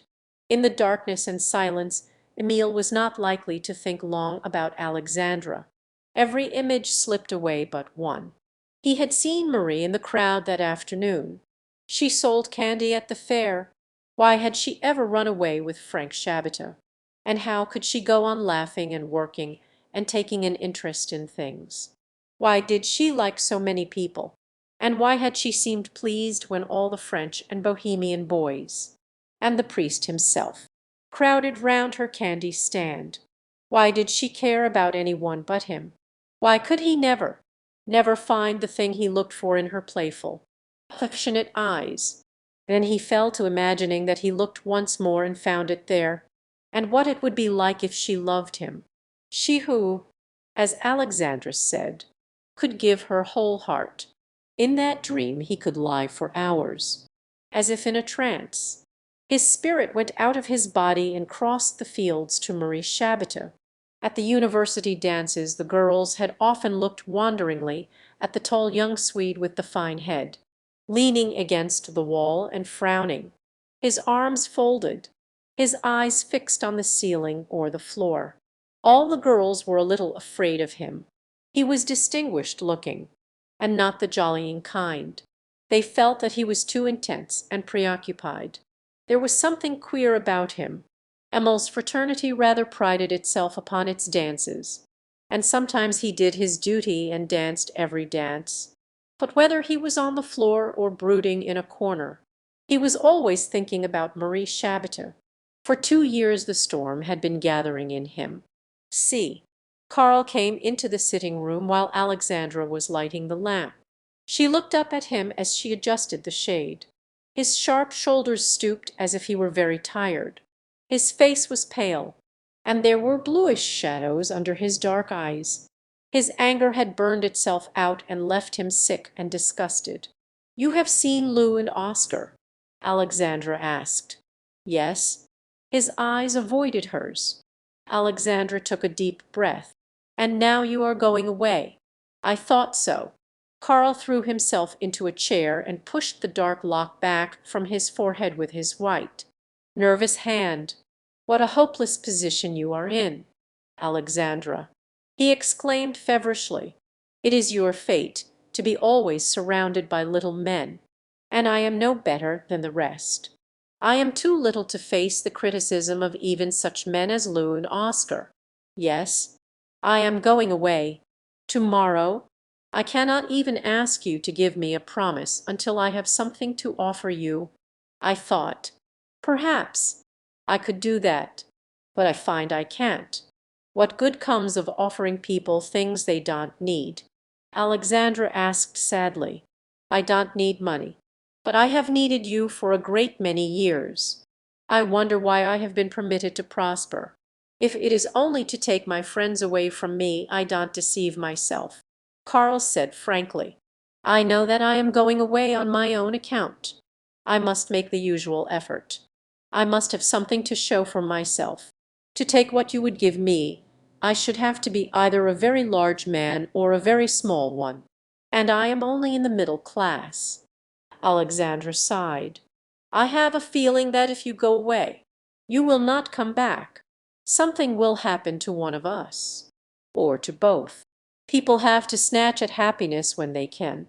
In this world, it is always easier to lose than to find. What I have is yours, if you care enough about me to take it." Karl rose and looked up at the picture of John Bergson. "But I can't. My dear, I can't. I will go north at once. Instead of idling about in California all winter, I shall be getting my bearings up there.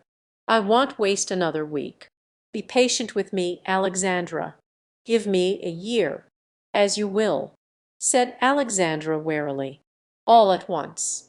In a single day. I lose everything, and I do not know why. Emil, too, is going away." Karl was still studying John Bergson's face, and Alexandra's eyes followed his. "Yes," she said, "if he could have seen all that would come of the task he gave me, he would have been sorry. I hope he does not see me now. I hope that he is among the old people of his blood and country, and that tidings do not reach him from the New World. Part E. Winter memories I. Winter has settled down over the divide again, the season in which nature recuperates, in which she sinks to sleep. The birds have gone. The teeming life that goes on down in the long grass is exterminated. The prairie dog keeps his hole. The rabbits run shivering from one frozen garden patch to another, and are hard put to it to find frost-bitten cabbage stalks. At night the coyotes roam the wintry waste, howling for food. The variegated fields are all one color now. The pastures, the stubble, the roads, the sky are the same leaden gray.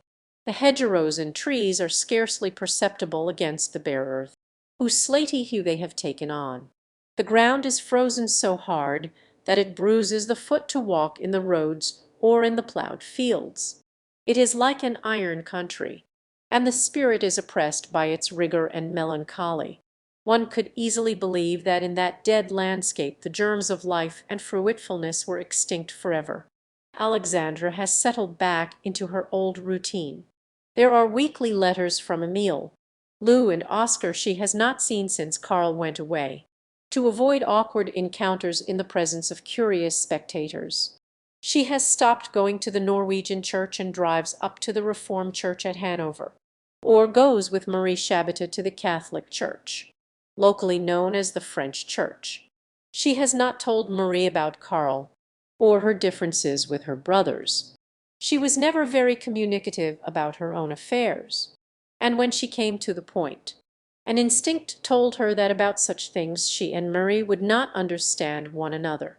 Old Mrs. Lee had been afraid that family misunderstandings might deprive her of her yearly visit to Alexandra, but on the first day of December Alexandra telephoned Annie that tomorrow she would send Iver over for her mother, and the next day the old lady arrived with her bundles. For 12 years Mrs. Lee had always entered Alexandra's sitting room with the same exclamation, "Now we be just like old times." She enjoyed the liberty Alexandra gave her, and hearing her own language about her all day long. Here she could wear her nightcap and sleep with all her windows shut, listen to Iver reading the Bible, and here she could run about among the stables in a pair of Emil's old boots, though she was bent almost double. She was as spry as a gopher. Her face was as brown as if it had been varnished, and as full of wrinkles as a washerwoman's hands. She had 3 jolly old teeth left in the front of her mouth, and when she grinned she looked very knowing, as if when you found out how to take it. Life wasn't half bad, while she and Alexandra patched and pieced and quilted. She talked incessantly about stories she read in a Swedish family paper, telling the plots in great detail, or about her life on a dairy farm in Gottland when she was a girl. Sometimes she forgot which were the printed stories and which were the real stories. It all seemed so far away. She loved to take a little brandy, with hot water and sugar, before she went to bed, and Alexandra always had it ready for her. "It sends good dreams," she would say with a twinkle in her eye, when Mrs. Lee had been with Alexandra for a week. Marie Shabata telephoned one morning to say that Frank had gone to town for the day, and she would like them to come over for coffee in the afternoon. Mrs. Lee hurried to wash out and iron her new cross-stitched apron, which she had finished only the night before, a checked gingham apron worked with a design 10 inches broad across the bottom, a hunting scene, with for trees and a stag, and dogs and huntsmen. Mrs. Lee was firm with herself at dinner, and refused a second helping of apple dumplings. I think I save up," she said with a giggle. At 2 o'clock in the afternoon Alexandra's cart drove up to the Shabbatis gate, and Marie saw Mrs. Lee's red shawl come bobbing up the path. She ran to the door and pulled the old woman into the house with a hug, helping her to take off her wraps while Alexandra blanketed the horse outside. Mrs. Lee had put on her best black satin dress. She abominated woolen stuffs, even in winter, and a crocheted collar, fastened with a big pale gold pin, containing faded daguerreotypes of her father and mother. She had not worn her apron for fear of rumpling it, and now she shook it out and tied it round her waist with a conscious air. Marie drew back and threw up her hands, exclaiming, "Oh, what a beauty! I've never seen this one before. Have I, Mrs. Lee?" The old woman giggled and ducked her head. "No, just last night I ma ache. See dis tread. Vera strong. No wash out. No fade. My sister send from Sweden. I just a tying you like dis." Marie ran to the door again. "Come in, Alexandra. I have been looking at Mrs. Lee's apron. Do stop on your way home and show it to Mrs. Hiller. She's crazy about cross-stitch." While Alexandra removed her hat and veil, Mrs. Lee went out to the kitchen and settled herself in a wooden rocking chair by the stove, looking with great interest at the table, set for three, with a white cloth and a pot of pink geraniums in the middle. "My, ain't you got a fine plants? Such a much flower. How you keep from freeze?" She pointed to the window shelves, full of blooming fuchsias and geraniums. "I keep the fire all night, Mrs. Lee, and when it's very cold I put them all on the table, in the middle of the room. Other nights I only put newspapers behind them. Frank laughs at me for fussing, but when they don't bloom he says, 'What's the matter with the darned things?'" "What do you hear from Karl, Alexandra?" "He got to Dawson before the river froze, and now I suppose I won't hear any more until spring. Before he left California he sent me a box of orange flowers, but they did keep very well. I have brought a bunch of Emil's letters for you." Alexandra came out from the sitting room and pinched Marie's cheek playfully. "You don't look as if the weather ever froze you up. Never have colds, do you? That's a good girl." She had dark red cheeks like this when she was a little girl, Mrs. Lee. She looked like some queer foreign kind of a doll. "I've never forgot the first time I saw you in Micklejohn's store, Marie, the time father was lying sick. Karl and I were talking about that before he went away. I remember, and Emil had his kitten along. When are you going to send Emil's Christmas box? It ought to have gone before this. I'll have to send it by mail now, to get it there in time." Marie pulled a dark purple silk necktie from her work basket. "I knit this for him. It's a good color, don't you think? Will you please put it in with your things and tell him it's from me to wear when he goes serenading?" Alexandra laughed. "I don't believe he goes serenading much. He says in one letter that the Mexican ladies are said to be very beautiful, but that don't seem to me very warm praise." Marie tossed her head. "Emil can't fool me if he's bought a guitar. He goes serenading, who walked, with all those Spanish girls dropping flowers down from their windows. I'd sing to them every night. Won't you, Mrs. Lee?" The old lady chuckled. Her eyes lit up as Marie bent down and opened the oven door. A delicious hot fragrance blew out into the tidy kitchen.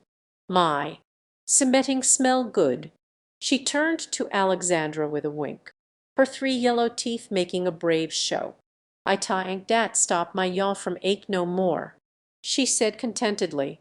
Marie took out a pan of delicate little rolls, stuffed with stewed apricots, and began to dust them over with powdered sugar. "I hope you'll like these, Mrs. Lee." "Alexandra does. The Bohemians always like them with their coffee, but if you don't, I have a coffee cake with nuts and poppy seeds. Alexandra, will you get the cream jug? I put it in the window to keep cool. The Bohemians," said Alexandra, as they drew up to the table, "certainly know how to make more kinds of bread than any other people in the world. Old Mrs. Hiller told me once at the church supper that she could make 7 kinds of fancy bread, but Murray could make a dozen." Mrs. Lee held up one of the apricot rolls between her brown thumb and forefinger and weighed it critically. "Just like a Fedders," she pronounced with satisfaction. "My, ain't dis nice!" she exclaimed as she stirred her coffee. "I yust ta ache a little yelly now, too, I tank." Alexandra and Marie laughed at her forehandedness, and fell to talking of their own affairs. "I was afraid you had a cold when I talked to you over the telephone the other night. Marie, what was the matter? Had you been crying?" "Maybe I had." Marie smiled guiltily. "Frank was out late that night. Don't you get lonely sometimes in the winter, when everybody has gone away? I thought it was something like that. If I hadn't had company, I'd have run over to see for myself. If you get downhearted, what will become of the rest of us?" Alexandra asked. "I don't. Very often. There's Mrs. Lee without any coffee." Later, when Mrs. Lee declared that her powers were spent, Marie and Alexandra went upstairs to look for some crochet patterns the old lady wanted to borrow. "Better put on your coat, Alexandra. It's cold up there, and I have no idea where those patterns are. I may have to look through my old trunks." Marie caught up a shawl and opened the stair door, running up the steps ahead of her guest. "While I go through the bureau drawers, you might look in those hat boxes on the closet shelf, over where Frank's clothes hang.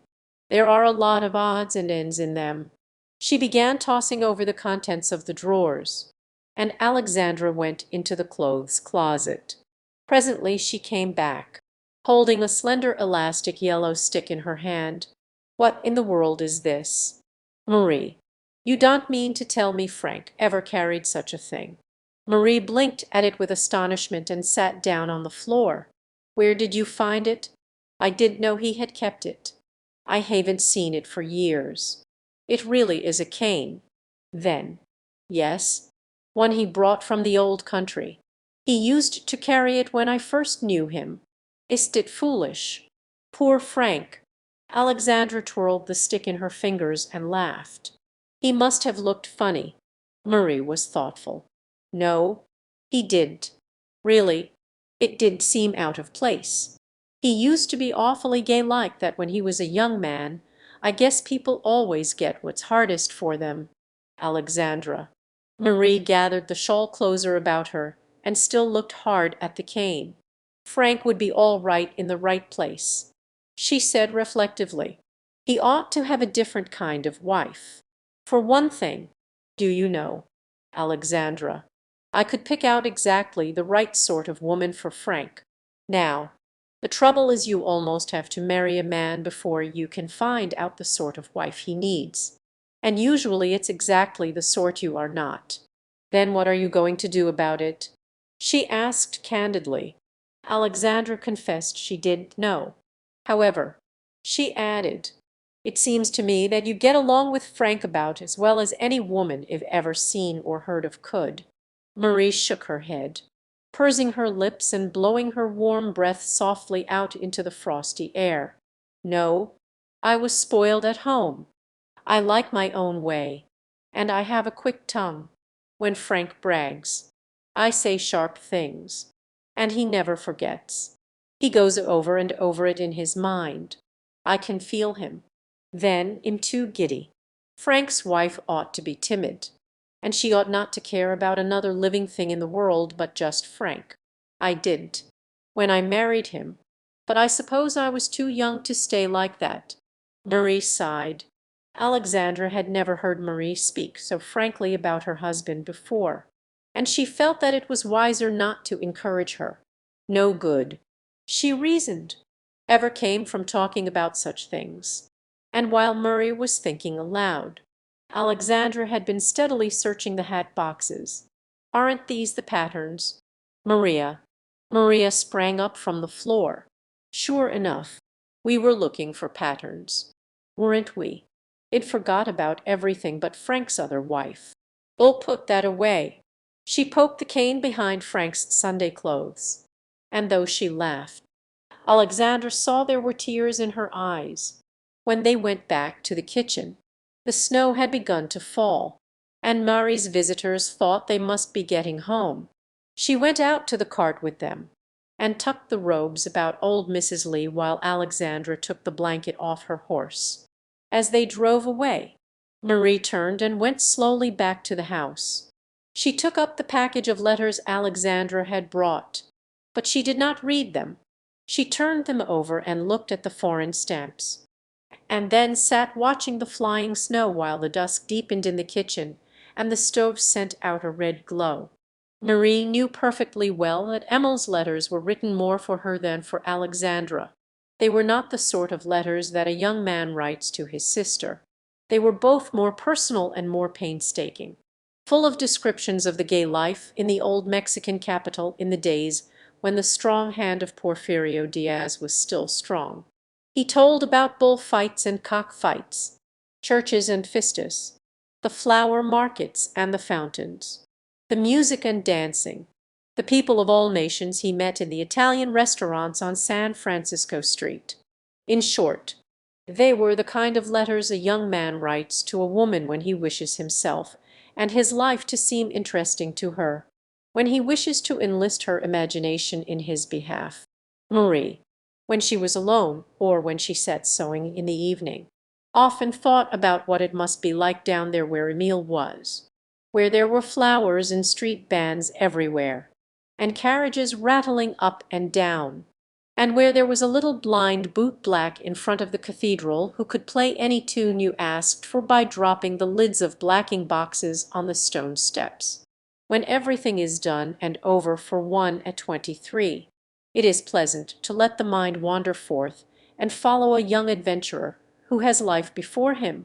And if it had not been for me, she thought, Frank might still be free like that, and having a good time making people admire him. Poor Frank! Getting married wasn't very good for him either. I'm afraid I do set people against him. As he says, I seem, somehow, to give him away all the time. Perhaps he would try to be agreeable to people again, if I were not around. It seems as if I always make him just as bad as he can be. Later in the winter, Alexandra looked back upon that afternoon as the last satisfactory visit she had had with Marie. After that day the younger woman seemed to shrink more and more into herself. When she was with Alexandra she was not spontaneous and frank as she used to be. She seemed to be brooding over something, and holding something back. The weather had a good deal to do with their seeing less of each other than usual. There had not been such snowstorms in 20 years, and the path across the fields was drifted deep from Christmas until March. When the two neighbors went to see each other, they had to go round by the wagon road, which was twice as far. They telephoned each other almost every night, though in January there was a stretch of 3 weeks when the wires were down, and when the postman did not come at all. Marie often ran in to see her nearest neighbor, old Mrs. Hiller, who was crippled with rheumatism and had only her son, the lame shoemaker, to take care of her, and she went to the French church. Whatever the weather, she was a sincerely devout girl. She prayed for herself and for Frank, and for Emile. Among the temptations of that gay, corrupt old city, she found more comfort in the church that winter than ever before. It seemed to come closer to her, and to fill an emptiness that ached in her heart. She tried to be patient with her husband. He and his hired man usually played California Jack in the evening. Marie sat sewing or crocheting and tried to take a friendly interest in the game. But she was always thinking about the wide fields outside, where the snow was drifting over the fences, and about the orchard, where the snow was falling and packing, crust over crust. When she went out into the dark kitchen to fix her plants for the night, she used to stand by the window and look out at the white fields. or watch the currents of snow whirling over the orchard. She seemed to feel the weight of all the snow that lay down there. The branches had become so hard that they wounded your hand if you but tried to break a twig. And yet, down under the frozen crusts, at the roots of the trees, the secret of life was still safe, warm as the blood in one's heart. And the spring would come again. Oh, it would come again. Ay, if Alexandra had had much imagination, and she would have seen long before what was going on in Emil's. But that, as Emil himself had more than once reflected, was Alexandra's blind side, and her life had not been of the kind to sharpen her vision. Her training had all been toward the end of making her proficient in what she had undertaken to do. Her personal life, her own realization of herself, was almost a subconscious existence, like an underground river that came to the surface only here and there, at intervals months apart, and then sank again to flow on under her own fields. Nevertheless, the underground stream was there, and it was because she had so much personality to put into her enterprises, and succeeded in putting it into them so completely, that her affairs prospered better than those of her neighbors. There were certain days in her life, outwardly uneventful, which Alexandra remembered as peculiarly happy, the days when she was close to the flat, fallow world about her, and felt, as it were, in her own body the joyous germination in the soil. There were days, too, which she and Emil had spent together, upon which she loved to look back. There had been such a day when they were down on the river in the dry year, looking over the land. They had made an early start one morning and had driven a long way before noon. When Emil said he was hungry, they drew back from the road, gave Brigham his oats among the bushes, and climbed up to the top of a grassy bluff to eat their lunch under the shade of some little elm trees. The river was clear there, and shallow, since there had been no rain, and it ran in ripples over the sparkling sand. Under the overhanging willows of the opposite bank there was an inlet where the water was deeper and flowed so slowly that it seemed to sleep in the sun. In this little bay a single wild duck was swimming and diving and preening her feathers, disporting herself very happily in the flickering light and shade. They sat for a long time, watching the solitary bird take its pleasure. No living thing had ever seemed to Alexandra as beautiful as that wild duck. Emil must have felt about it as she did, for afterward, when they were at home, he used sometimes to say, "Sister, you know our duck down there." Alexandra remembered that day as one of the happiest in her life. Years afterward she thought of the duck as still there, swimming and diving all by herself in the sunlight, a kind of enchanted bird that did not know age or change. Most of Alexandra's happy memories were as impersonal as this one, yet to her they were very personal. Her mind was a white book, with clear writing about weather and beasts and growing things. Not many people would have cared to read it, only a happy few. She had never been in love. She had never indulged in sentimental reveries. Even as a girl she had looked upon men as work-fellows. She had grown up in serious times. There was one fancy, indeed, which persisted through her girlhood. It most often came to her on Sunday mornings, the one day in the week when she lay late abed listening to the familiar morning sounds, the windmill singing in the brisk breeze, Emil whistling as he blacked his boots down by the kitchen door. Sometimes, as she lay thus luxuriously idle, her eyes closed, she used to have an illusion of being lifted up bodily and carried lightly by some one very strong. It was a man, certainly, who carried her, but he was like no man she knew. He was much larger and stronger and swifter, and he carried her as easily as if she were a sheaf of wheat. She never saw him, but, with eyes closed, she could feel that he was yellow like the sunlight, and there was the smell of ripe cornfields about him. She could feel him approach, bend over her and lift her, and then she could feel herself being carried swiftly off across the fields. After such a reverie she would rise hastily, angry with herself, and go down to the bath-house that was partitioned off the kitchen shed. There she would stand in a tin tub and prosecute her bath with vigor, finishing it by pouring buckets of cold well water over her gleaming white body which no man on the Divide could have carried very far. As she grew older, this fancy more often came to her when she was tired than when she was fresh and strong. Sometimes, after she had been in the open all day, overseeing the branding of the cattle or the loading of the pigs, she would come in chilled, take a concoction of spices and warm home-made wine, and go to bed with her body actually aching with fatigue. Then, just before she went to sleep, she had the old sensation of being lifted and carried by a strong being who took from her all her bodily weariness. Part of the white mulberry tree the French church, properly the Church of St. Agnes, stood upon a hill. The high, narrow, red brick building, with its tall steeple and steep roof, could be seen for miles across the wet fields. Though the little town of St. Agnes was completely hidden away at the foot of the hill, the church looked powerful and triumphant there on its eminence, so high above the rest of the landscape, with miles of warm color lying at its feet, and by its position and setting it reminded one of some of the churches built long ago in the wheat lands of Middle France. Late one June afternoon Alexandra Bergson was driving along one of the many roads that led through the rich French farming country to the big church. The sunlight was shining directly in her face, and there was a blaze of light all about the red church on the hill.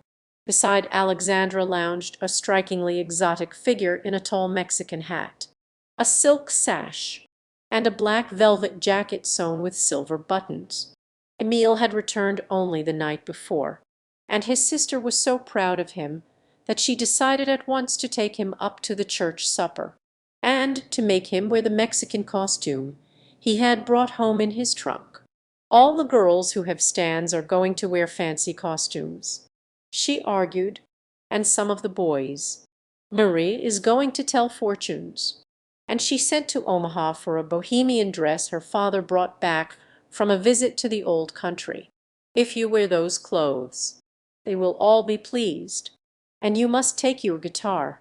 Everybody ought to do what they can to help along, and we have never done much. We are not a talented family.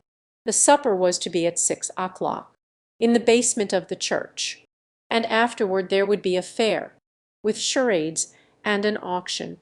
Alexandra had set out from home early, leaving the house to Signa and Nels Jensen, who were to be married next week. Signa had shyly asked to have the wedding put off until Emile came home. Alexandra was well satisfied with her brother. As they drove through the rolling French country toward the westering sun and the stalwart church, she was thinking of that time long ago when she and Emile drove back from the river valley to the still unconquered Divide. Yes, she told herself, it had been worth while. Both Emile and the country had become what she had hoped. Out of her father's children there was one who was fit to cope with the world, who had not been tied to the plough, and who had a personality apart from the soil. And that, she reflected, was what she had worked for. She felt well satisfied with her life when they reached the church. A score of teams were hitched in front of the basement doors that opened from the hillside upon the sanded terrace, where the boys wrestled and had jumping matches. Amity Chevalier, a proud father of 1 week, rushed out and embraced Emile. Amity was an only son. Hence he was a very rich young man, but he meant to have 20 children himself, like his uncle Xavier. Oh, Emile, he cried, hugging his old friend rapturously. Why ain't you been up to see my boy? You come tomorrow. Sure, Emile, you want to get a boy right off. It's the greatest thing ever. No, no, no. Angel not sick at all. Everything just fine. That boy he come into this world loin, and he been loin ever since. You come and see." He pounded Emil's ribs to emphasize each announcement. Emil caught his arms. "Stop, Amity. You are knocking the wind out of me. I brought him cups and spoons, and blankets and moccasins enough for an orphan asylum. I'm awful glad it's a boy. Sure enough." The young men crowded round Emil to admire his costume and to tell him in a breath everything that had happened since he went away. Emil had more friends up here in the French country than down on Norway Creek. The French and Bohemian boys were spirited and jolly, liked variety, and were as much predisposed to favor anything new as the Scandinavian boys were to reject it. The Norwegian and Swedish lads were much more self-centered, apt to be egotistical and jealous. They were cautious and reserved with Emil because he had been away to college, and were prepared to take him down if he should try to put on airs with them. The French boys liked a bit of swagger, and they were always delighted to hear about anything new. New clothes, new games, new songs, new dances. Now they carried Emil off to show him the club room they had just fitted up over the post office. Down in the village, they ran down the hill in a drove, all laughing and chattering at once, some in French, some in English. Alexandra went into the cool, whitewashed basement where the women were setting the tables. Marie was standing on a chair, building a little tent of shawls where she was to tell fortunes. She sprang down and ran toward Alexandra, stopping short and looking at her in disappointment. Alexandra nodded to her encouragingly. "Oh, he will be here, Marie. The boys have taken him off to show him something. You won't know him. He is a man now. Sure enough, I have no boy left. He smokes terrible smelling Mexican cigarettes and talks Spanish. How pretty you look. Child, where did you get those beautiful earrings? They belonged to father's mother. He always promised them to me. He sent them with the dress and said I could keep them." Marie wore a short red skirt of stoutly woven cloth, a white bodice and kirtle, a yellow silk turban wound low over her brown curls, and long coral pendants in her ears. Her ears had been pierced against a piece of cork by her great-aunt when she was 7 years old. In those germless days she had worn bits of broom straw, plucked from the common sweeping broom, in the lobes until the holes were healed and ready for little gold rings. When Emil came back from the village, he lingered outside on the terrace with the boys. Marie could hear him talking and strumming on his guitar while Raoul Marcel sang falsetto. She was vexed with him for staying out there. It made her very nervous to hear him and not to see him. For, certainly, she told herself, she was not going out to look for him. When the supper bell rang and the boys came trooping in to get seats at the first table, she forgot all about her annoyance and ran to greet the tallest of the crowd.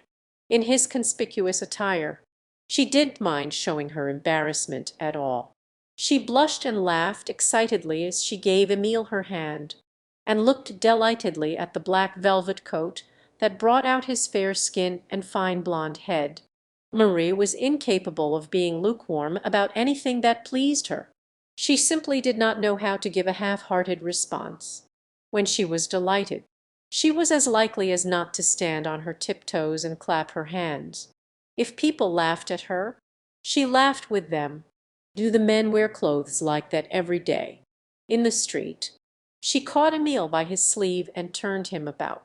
"Oh, I wish I lived where people wore things like that.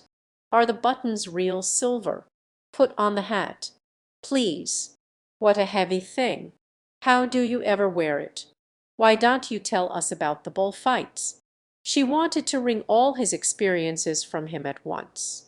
Without waiting a moment, Emil smiled tolerantly and stood looking down at her with his old, brooding gaze, while the French girls fluttered about him in their white dresses and ribbons, and Alexandra watched the scene with pride. Several of the French girls, Marie knew, were hoping that Emil would take them to supper. and she was relieved when he took only his sister. Marie caught Frank's arm and dragged him to the same table, managing to get seats opposite the Bergsons, so that she could hear what they were talking about. Alexandra made Emile tell Mrs. Xavier Chevalier, the mother of the 20, about how he had seen a famous matador killed in the bull ring. Marie listened to every word, only taking her eyes from Emile to watch Frank's plate and keep it filled. When Emile finished his account, bloody enough to satisfy Mrs. Xavier and to make her feel thankful that she was not a matador, Marie broke out with a volley of questions. How did the women dress when they went to bull fights? Did they wear mantillas? Did they never wear hats? After supper the young people played charades for the amusement of their elders, who sat gossiping between their guesses. All the shops in St. Agnes were closed at 8 o'clock that night, so that the merchants and their clerks could attend the fair. The auction was the liveliest part of the entertainment, for the French boys always lost their heads when they began to bid, satisfied that their extravagance was in a good cause. After all the pincushions and sofa pillows and embroidered slippers were sold, Emile precipitated a panic by taking out one of his turquoise shirt studs, which every one had been admiring, and handing it to the auctioneer.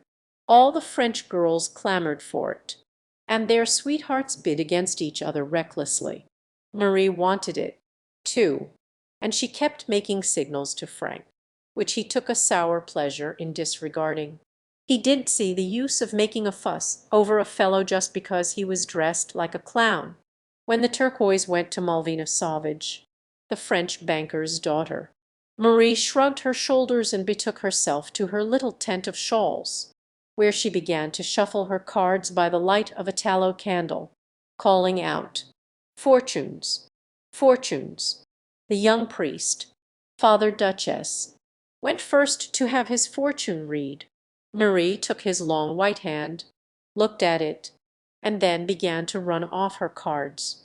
"I see a long journey across water for you, father.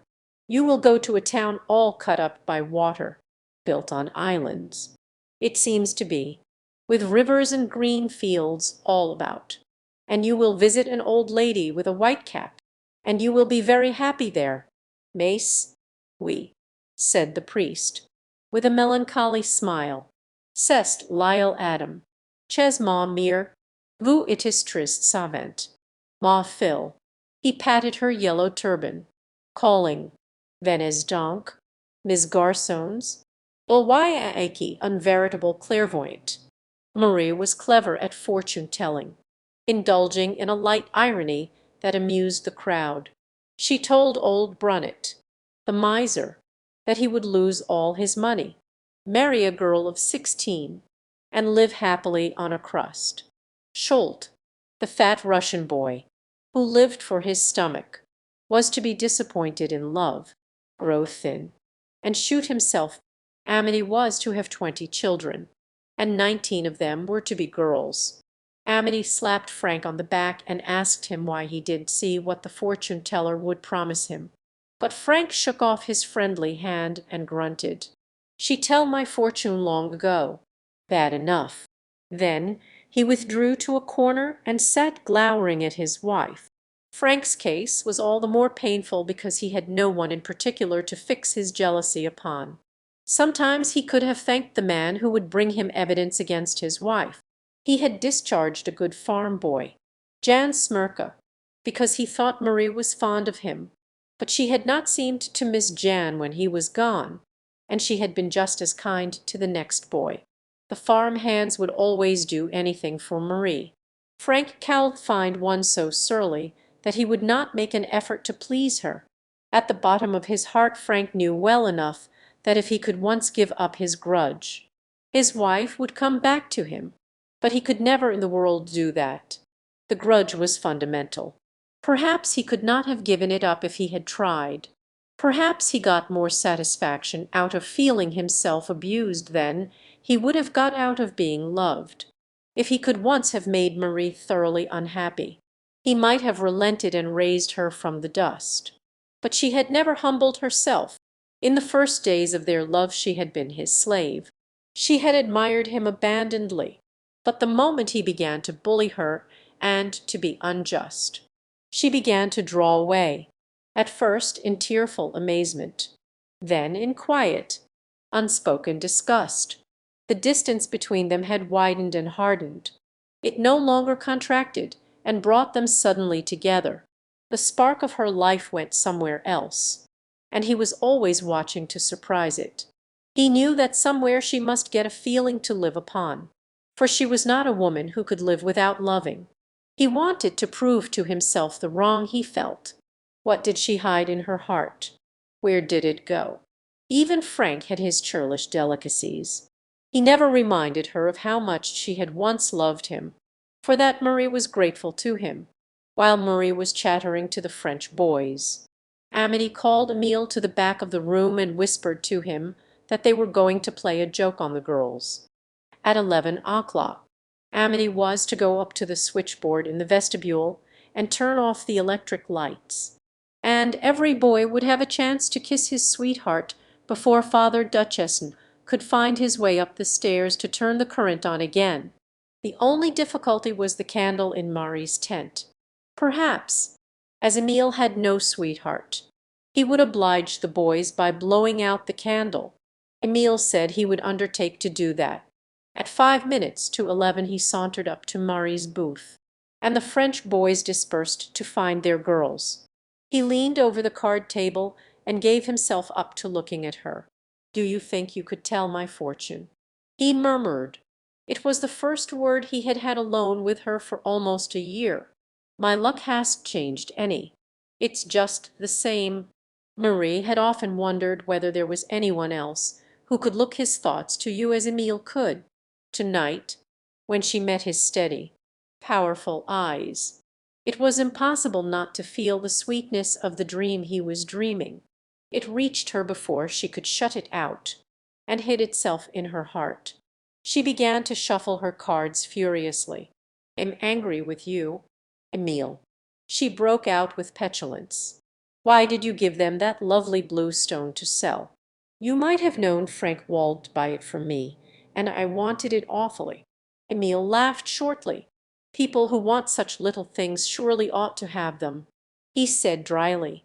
He thrust his hand into the pocket of his velvet trousers and brought out a handful of uncut turquoise, as big as marbles. Leaning over the table he dropped them into her lap. "There. Will those do? Be careful. Don't let any one see them. Now, I suppose you want me to go away and let you play with them." Marie was gazing in rapture at the soft blue color of the stones. "Oh, Emile, is everything down there beautiful like these? How could you ever come away?" At that instant Amity laid hands on the switchboard. There was a shiver and a giggle, and every one looked toward the red blur that Marie's candle made in the dark. Immediately that, too, was gone. Little shrieks and currents of soft laughter ran up and down the dark hall. Marie started up, directly into Emile's arms. In the same instant she felt his lips. The veil that had hung uncertainly between them for so long was dissolved. Before she knew what she was doing, she had committed herself to that kiss that was at once a boy's and a man's, as timid as it was tender, so like Emile and so unlike any one else in the world. Not until it was over did she realize what it meant. And Emile, who had so often imagined the shock of this first kiss, was surprised at its gentleness and naturalness. It was like a sigh which they had breathed together, almost sorrowful, as if each were afraid of waking. When the lights came on again, everybody was laughing and shouting, and all the French girls were rosy and shining with mirth. Only Marie, in her little tent of shawls, was pale and quiet. Under her yellow turban the red coral pendants swung against white cheeks. Frank was still staring at her, but he seemed to see nothing. Years ago, he himself had had the power to take the blood from her cheeks like that. Perhaps he did not remember. Perhaps he had never noticed. Emile was already at the other end of the hall. walking about with the shoulder motion he had acquired among the Mexicans, studying the floor with his intent, deep-set eyes. Marie began to take down and fold her shawls. She did not glance up again. The young people drifted to the other end of the hall where the guitar was sounding. In a moment she heard Emile and Roll singing, "Across the Rio Grande there lies sunny land my bright-eyed Mexico." Alexandra Bergson came up to the card booth. "Let me help you." "Marie, you look tired." She placed her hand on Marie's arm and felt her shiver. Marie stiffened under that kind, calm hand. Alexandra drew back, perplexed and hurt. There was about Alexandra something of the impervious calm of the fatalist, always disconcerting to very young people, who cannot feel that the heart lives at all unless it is still at the mercy of storms, unless its strings can scream to the touch of pain. Ay, Signe's wedding supper was over. The guests, and the tiresome little Norwegian preacher who had performed the marriage ceremony, were saying good night. Old Ever was hitching the horses to the wagon to take the wedding presents and the bride and groom up to their new home, on Alexandra's north quarter. When Ever drove up to the gate, Emile and Marie Shabata began to carry out the presents, and Alexandra went into her bedroom to bid Signe good-bye and to give her a few words of good counsel. She was surprised to find that the bride had changed her slippers for heavy shoes, and was pinning up her skirts. At that moment Nels appeared at the gate with the 2 milk cows that Alexandra had given Signe for a wedding present. Alexandra began to laugh. "Why, Signe, you and Nels are to ride home. I'll send Iver over with the cows in the morning." Signe hesitated and looked perplexed. When her husband called her, she pinned her hat on resolutely. "I think I better do just like he say," she murmured in confusion. Alexandra and Marie accompanied Signe to the gate and saw the party set off, old Iver driving ahead in the wagon and the bride and groom following on foot, each leading a cow. Emile burst into a laugh before they were out of hearing. "Those two will get on," said Alexandra as they turned back to the house. "They are not going to take any chances. They will feel safer with those cows in their own stable. Marie, I am going to send for an old woman next. As soon as I get the girls broken in, I marry them off. I've no patience with Signe marrying that grumpy fellow," Marie declared. "I wanted her to marry that nice Smirka boy who worked for us last winter. I think she liked him, too." "Yes, I think she did," Alexandra assented. "But I suppose she was too much afraid of Nels to marry any one else. Now that I think of it, most of my girls have married men they were afraid of. I believe there is a good deal of the cow in most Swedish girls. You high-strung Bohemian can't understand us. We're a terribly practical people, and I guess we think a cross man makes a good manager." Marie shrugged her shoulders and turned to pin up a lock of hair that had fallen on her neck. Somehow Alexandra had irritated her of late. Everybody irritated her. She was tired of everybody. "I'm going home alone, Emile.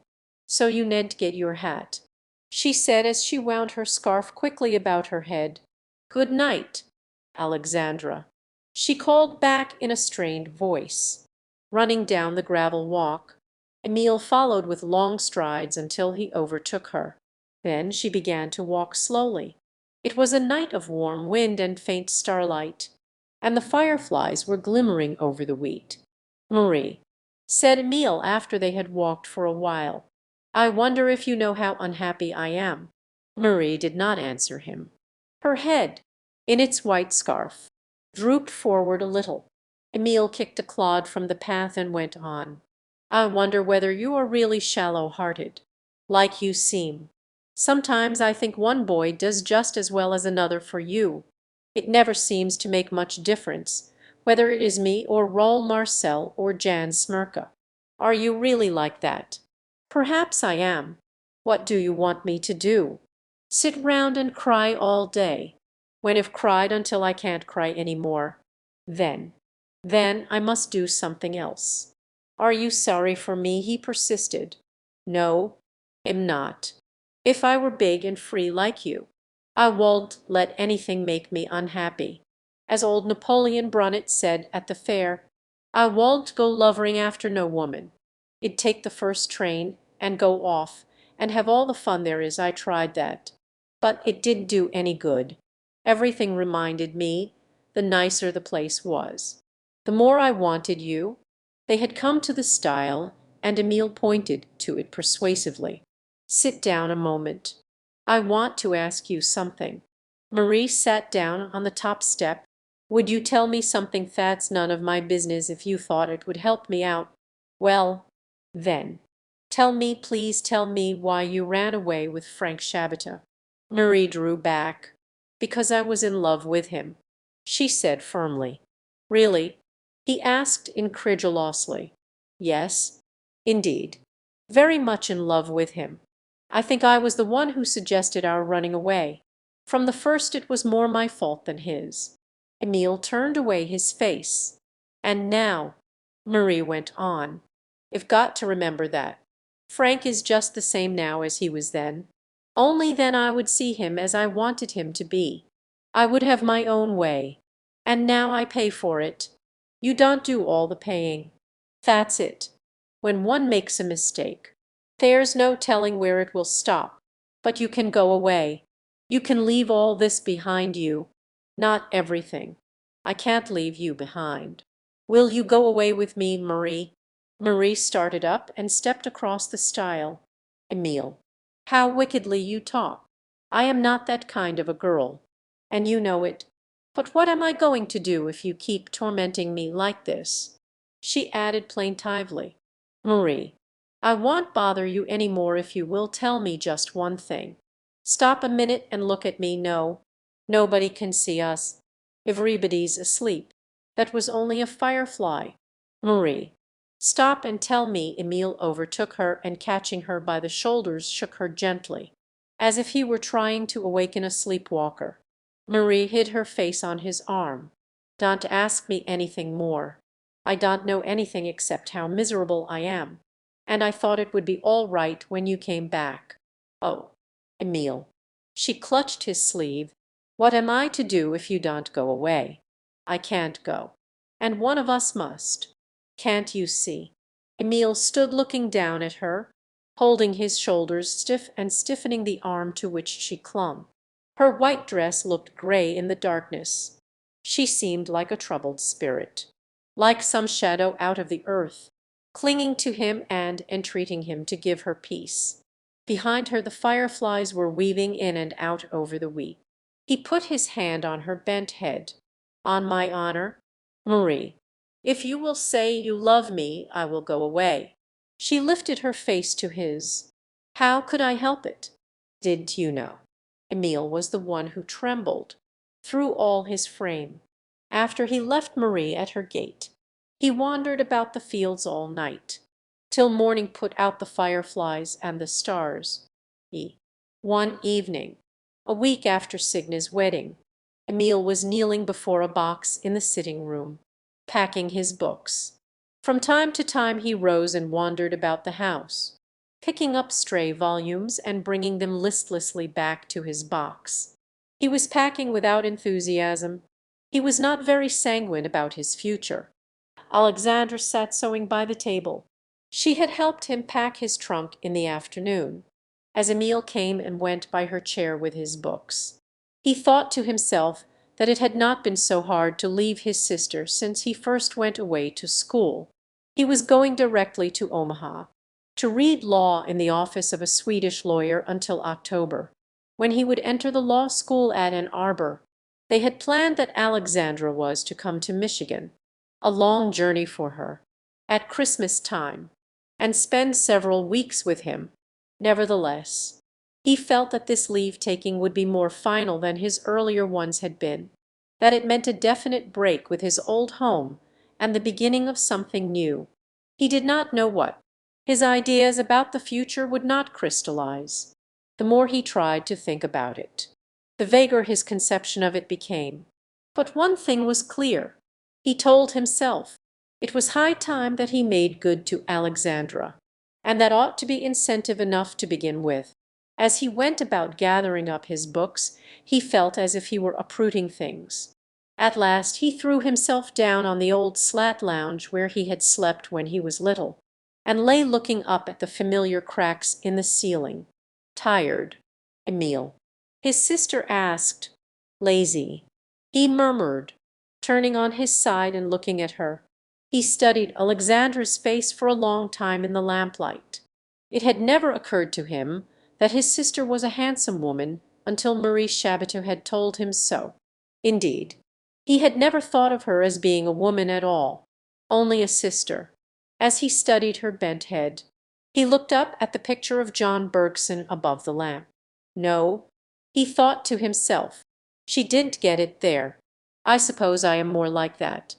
Alexandra, he said suddenly, that old walnut secretary you use for a desk was father's.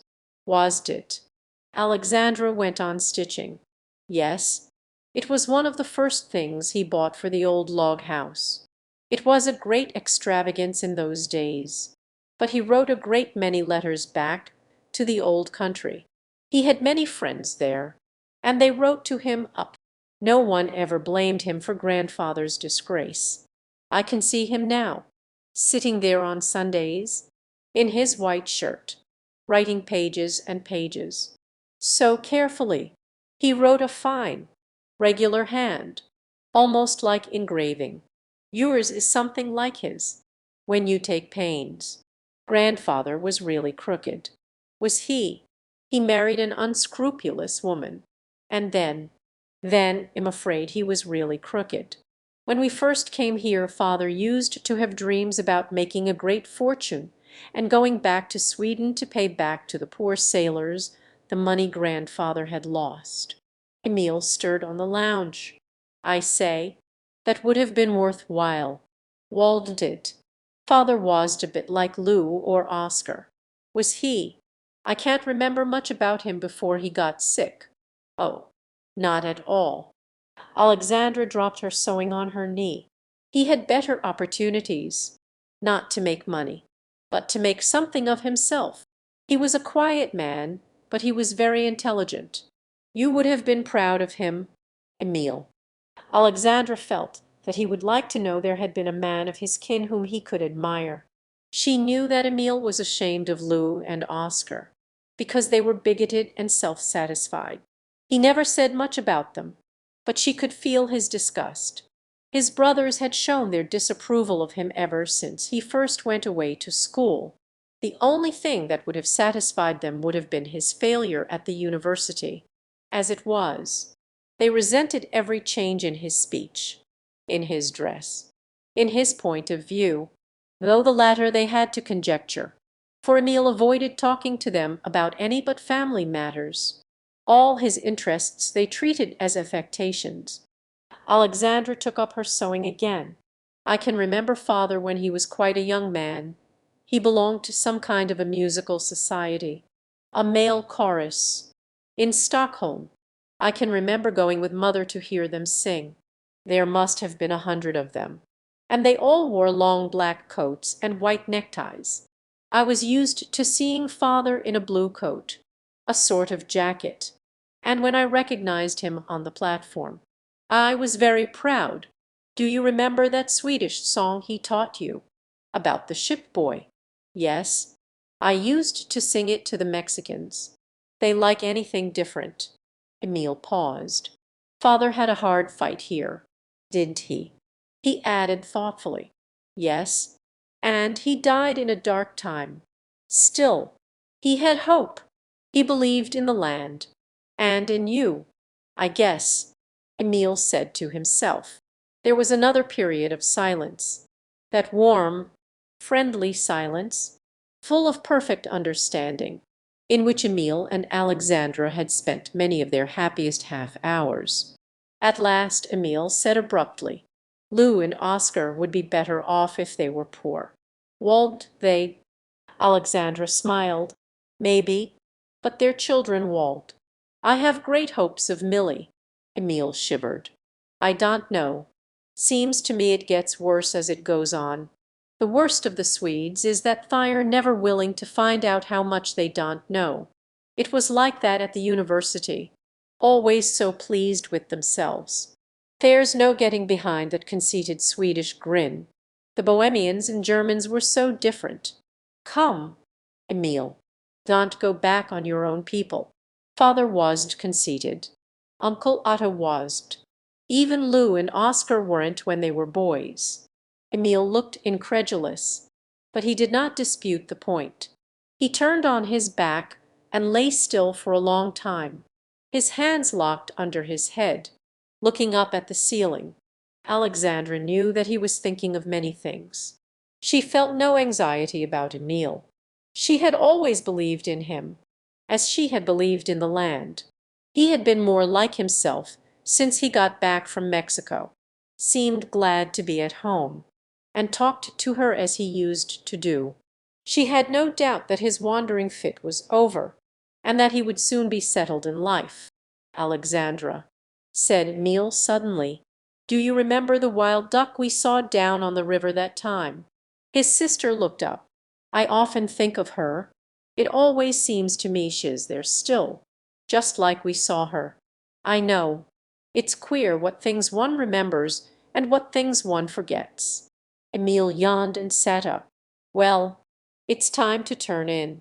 He rose, and going over to Alexandra stooped down and kissed her lightly on the cheek. "Good night, sister. I think you did pretty well by us." Emil took up his lamp and went upstairs. Alexandra sat finishing his new nightshirt that must go in the top tray of his trunk.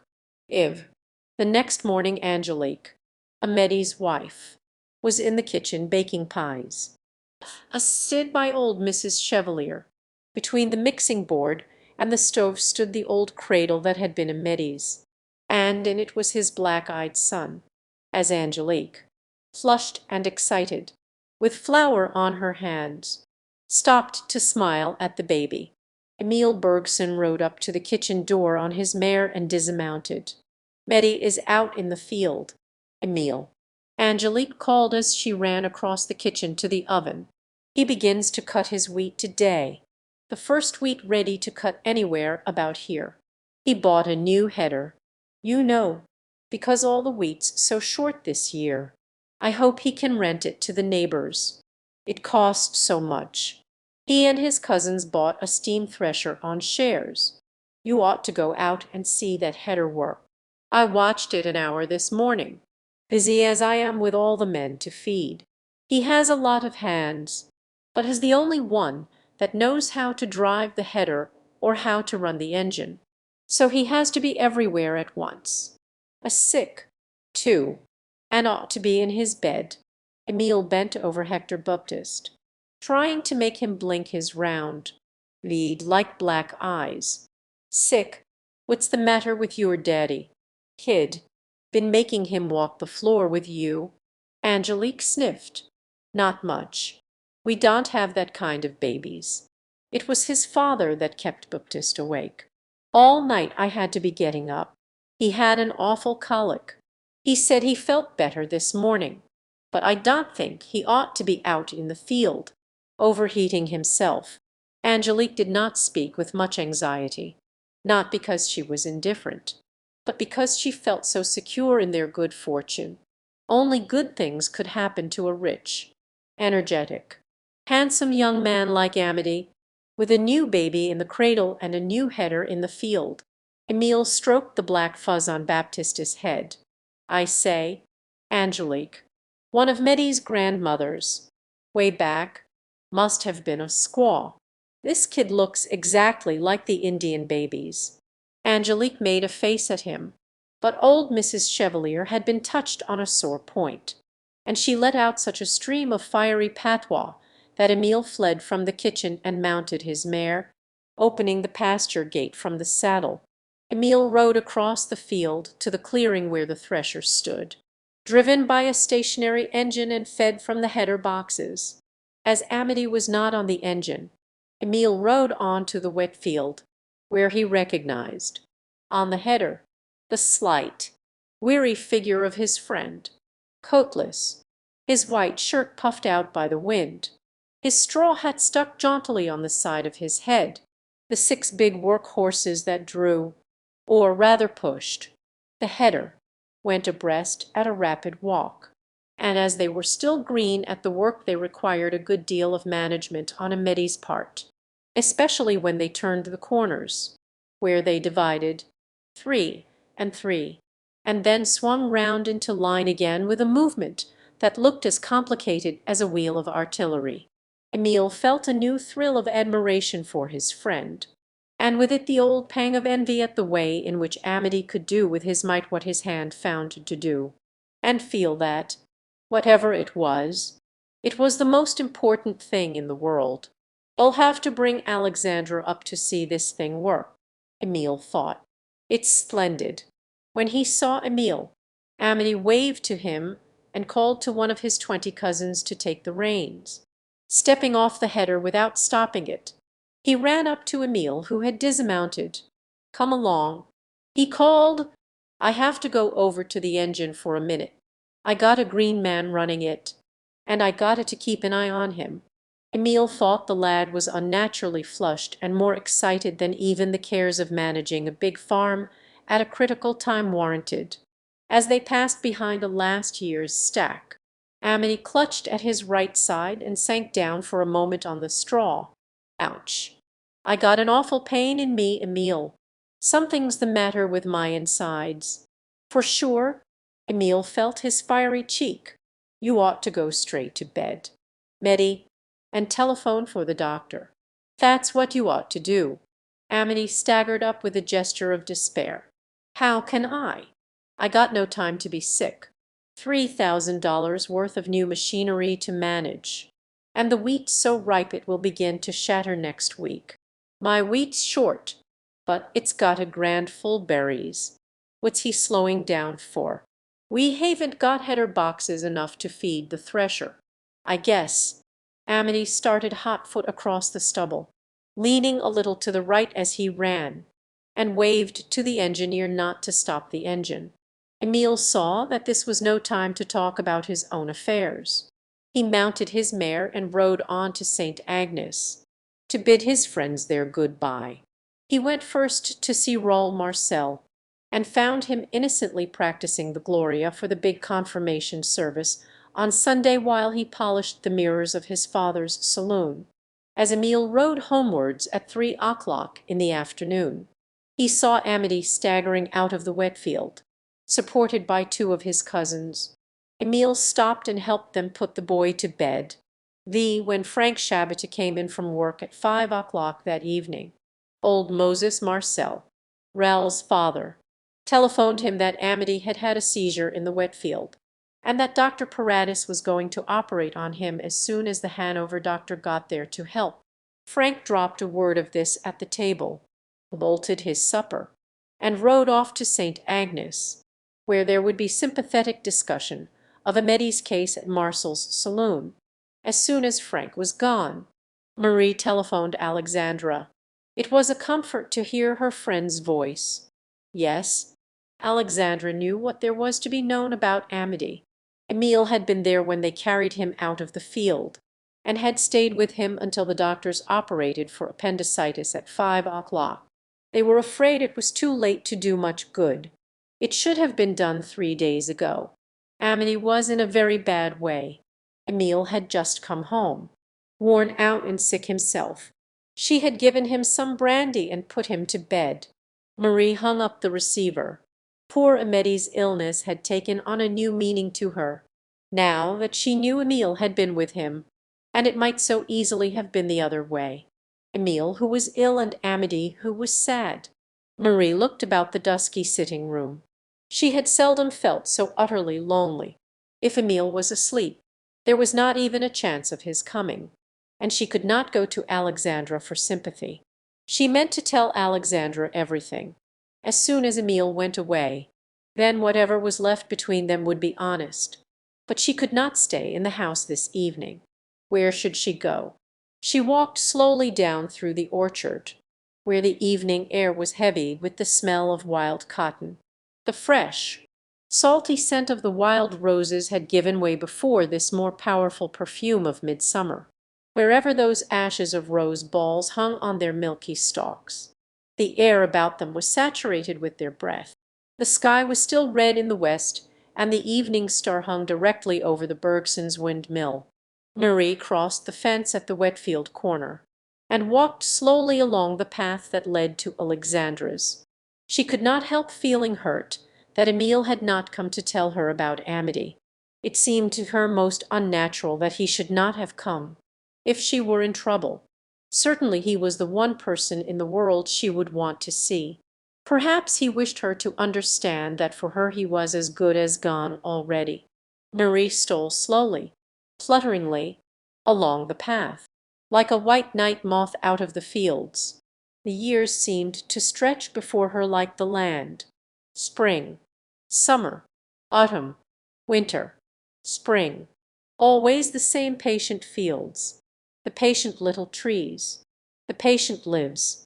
Always the same yearning, the same pulling at the chain, until the instinct to live had torn itself and bled and weakened for the last time, until the chain secured a dead woman, who might cautiously be released.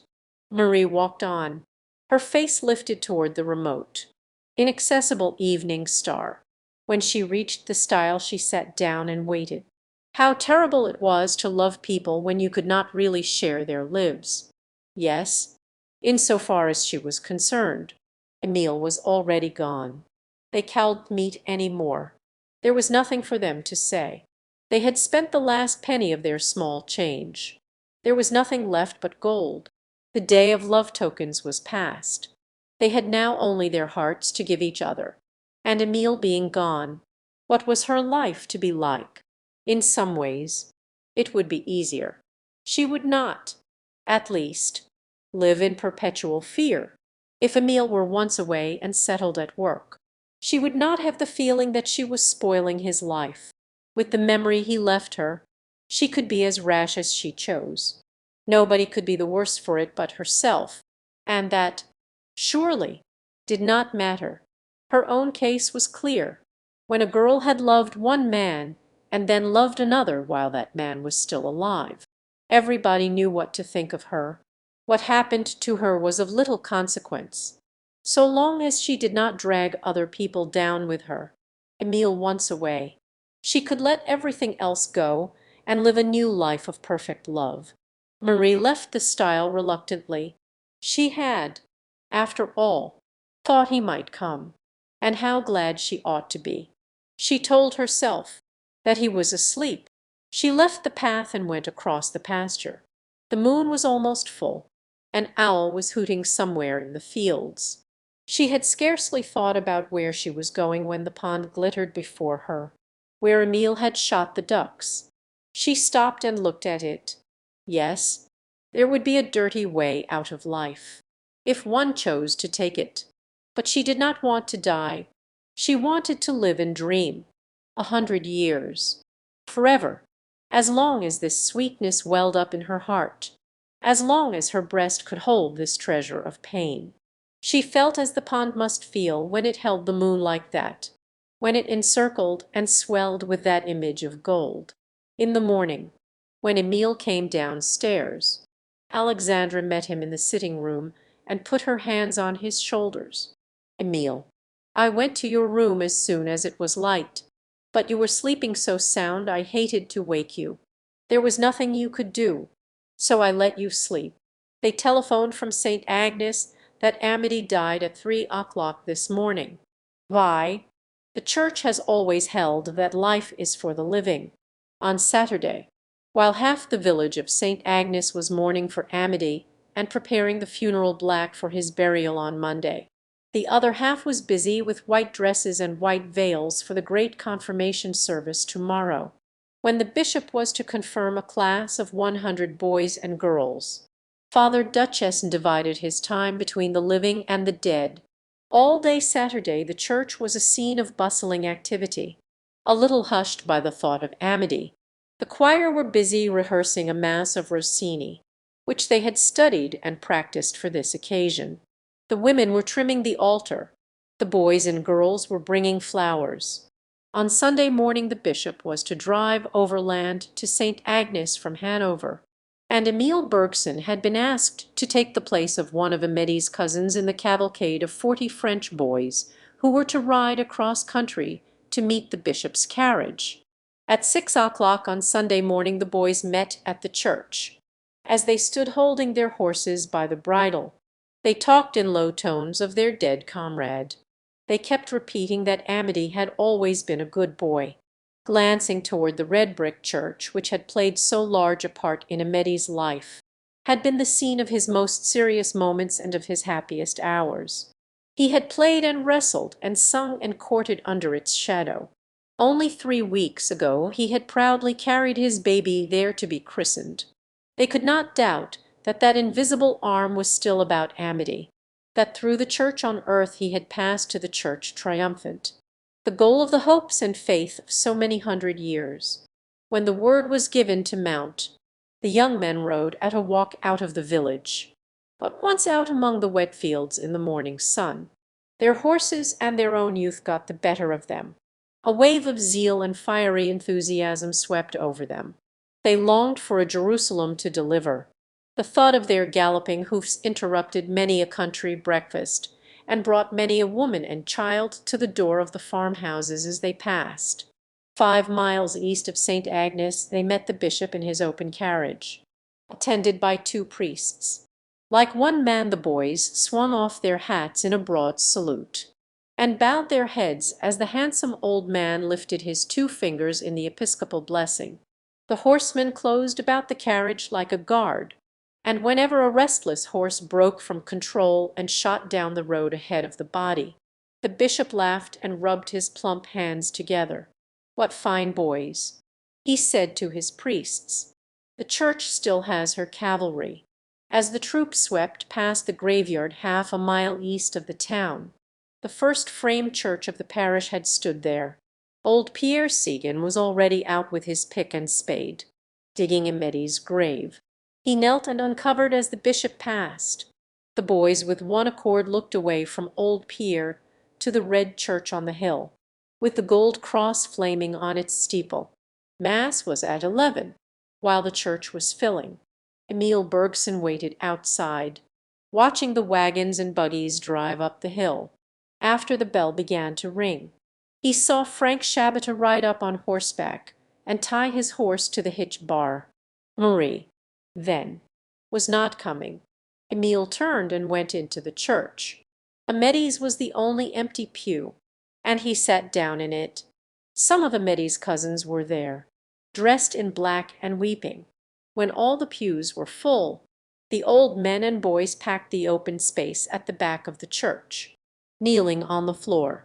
There was scarcely a family in town that was not represented in the confirmation class by a cousin, at least. The new communicants, with their clear, reverent faces, were beautiful to look upon as they entered in a body and took the front benches reserved for them. Even before the Mass began, the air was charged with feeling. The choir had never sung so well in Rôle Marcel. In the Gloria, drew even the bishop's eyes to the organ loft. For the offertory he sang Gounod's Ave Maria, always spoken of in St. Agnes as the Ave Maria.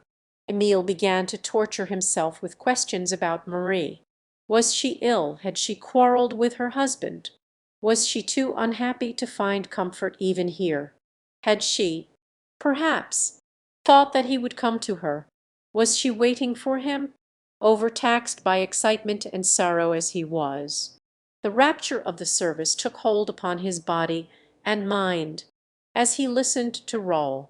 He seemed to emerge from the conflicting emotions which had been whirling him about and sucking him under.